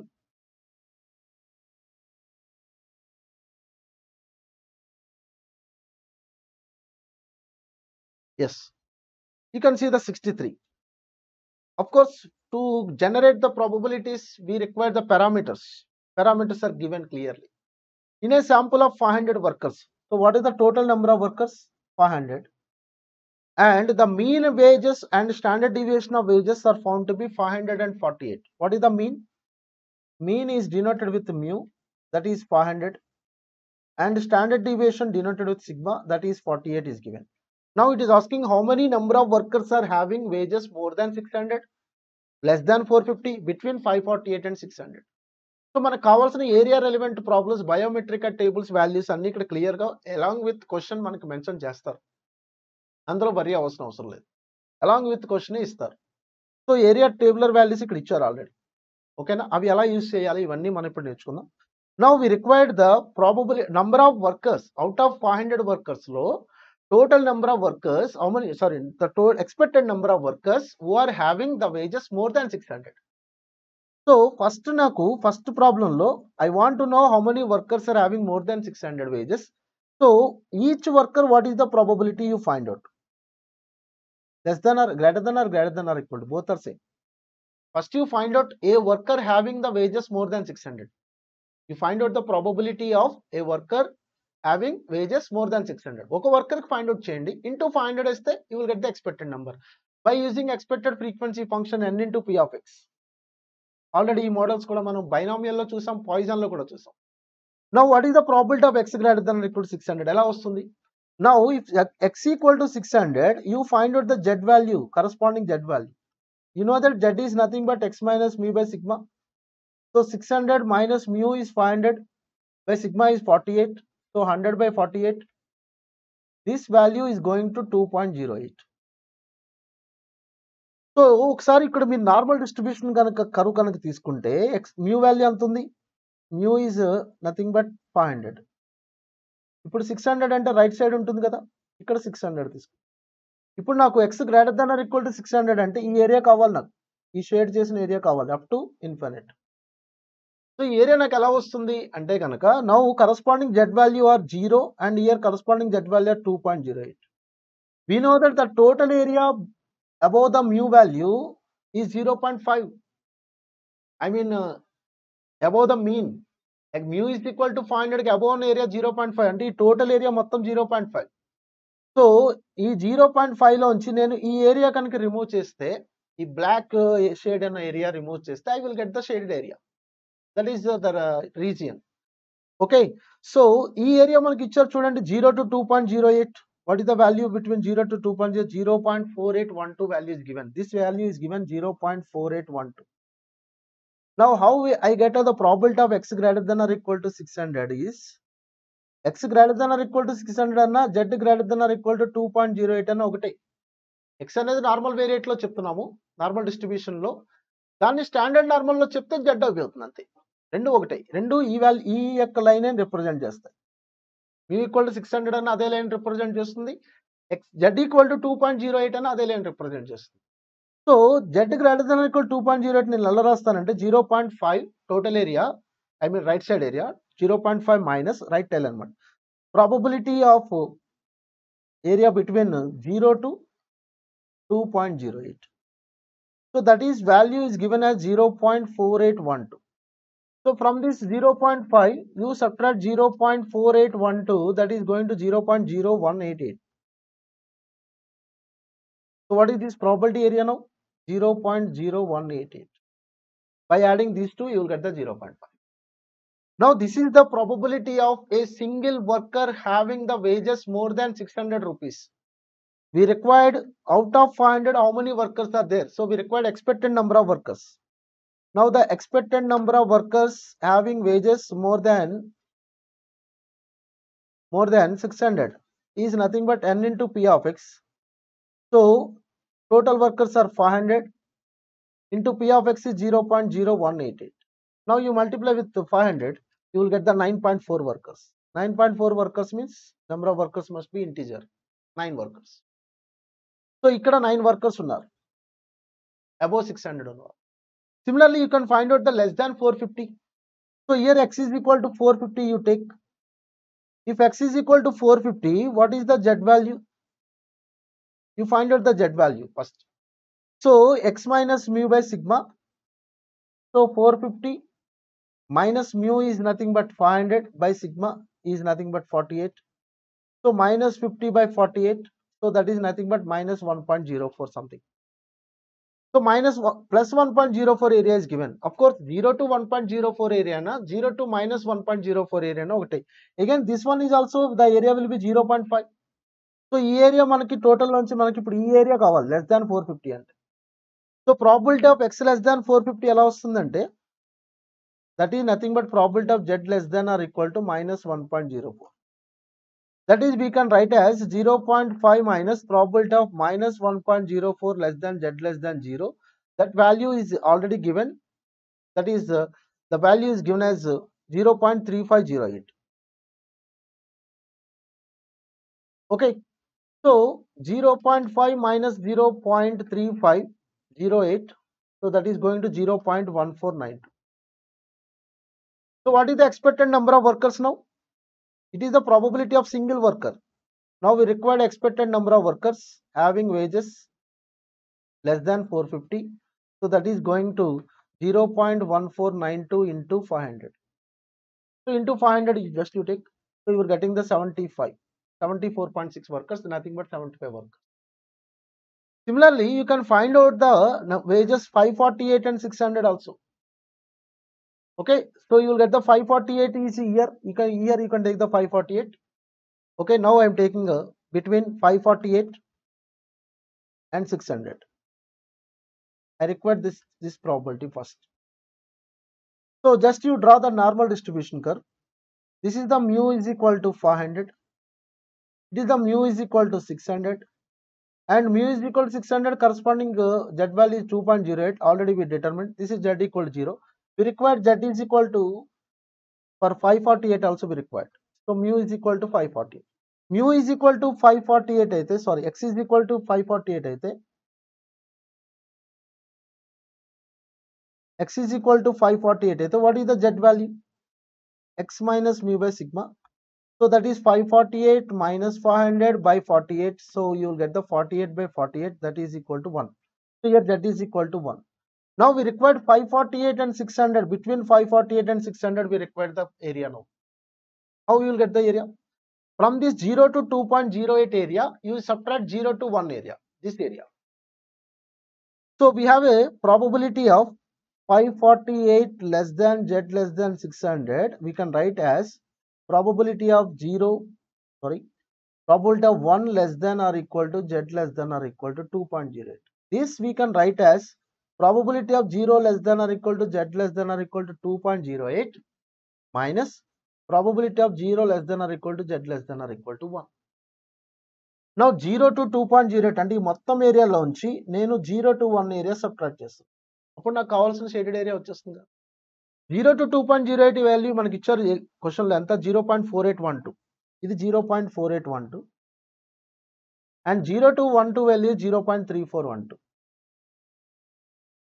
So 0.4812 minus 0.3412 is going to 0.14. Now the expected number of workers whose wages between 548 and 600 ఎంతమంది అవుతారు అంటే n into p of x. ఓకేనా, that is 500 into 0.14 nothing but 70. Right, ఇక్కడ మీరు జాగ్రత్తగా observe చేస్తే concept కనుక మీరు ఇక్కడ జాగ్రత్తగా అర్థం చేసుకుంటే it is the new value 500. నేను 548 ఒకటి తీసుకున్నాం మనం ఇందాక, 600 కూడా తీసుకున్నాము, 450 కూడా తీసుకున్నాం. మనకి లెస్ దాన్ 450 ఎంత వచ్చారంటే 75 వచ్చారు, 75. ఇక్కడ ఎంత వచ్చారంటే ఐ మీన్ 548 అండ్ 600 మధ్యలో 70 వచ్చారు, ఇక్కడ 14 వచ్చారు. అంటే ఈ మొత్తం టోటల్ ఎంత అంటే చూసుకుంటే కనుక 75 ప్లస్ 70 ప్లస్ 14 అంటే 159 వర్కర్స్. టోటల్ ఉన్నది ఎంతమంది 500. సో 500 మైనస్ 159 అంటే ఎంత అవుతుంది 341 వర్కర్స్. వీళ్ళ పరిస్థితి ఏంటంటే they are having the wages between this 450 and 548. కావాలంటే చెక్ చేసుకోండి. 450కి జెడ్ వాల్యూ ఎంత అంటే -1.04, ఇక్కడ జెడ్ వాల్యూ 548కి జెడ్ వాల్యూ 1, ఇక్కడ జెడ్ వాల్యూ 0. -1.04కి 0కి ఉన్న ఏరియా మనకు ఉంది కదా ఆల్రెడీ, దట్ ఈస్ 0.3508. ఇది 0.3508, ఇది 0.3412. that is already given. Now you add these two values, 0.3508 plus 0.3412. What will get 0.692 you get. What is the total area? This one 0.692. That is the probability of a worker having the wages between 450 rupees and 548 rupees. Now how many workers are there into 500? You will get the 346 now. Okay, so sorry, I got a mistake. Here it is 9 workers only. Yes. So what is the total workers here? 75 plus 70, 75 plus 70 plus 9. Yes, it is 154 only. And these are the 154, and we got 346 workers between 540, 450 and 548. Okay, so these are the workers are 346, and below 450 and above 548 are 154 workers.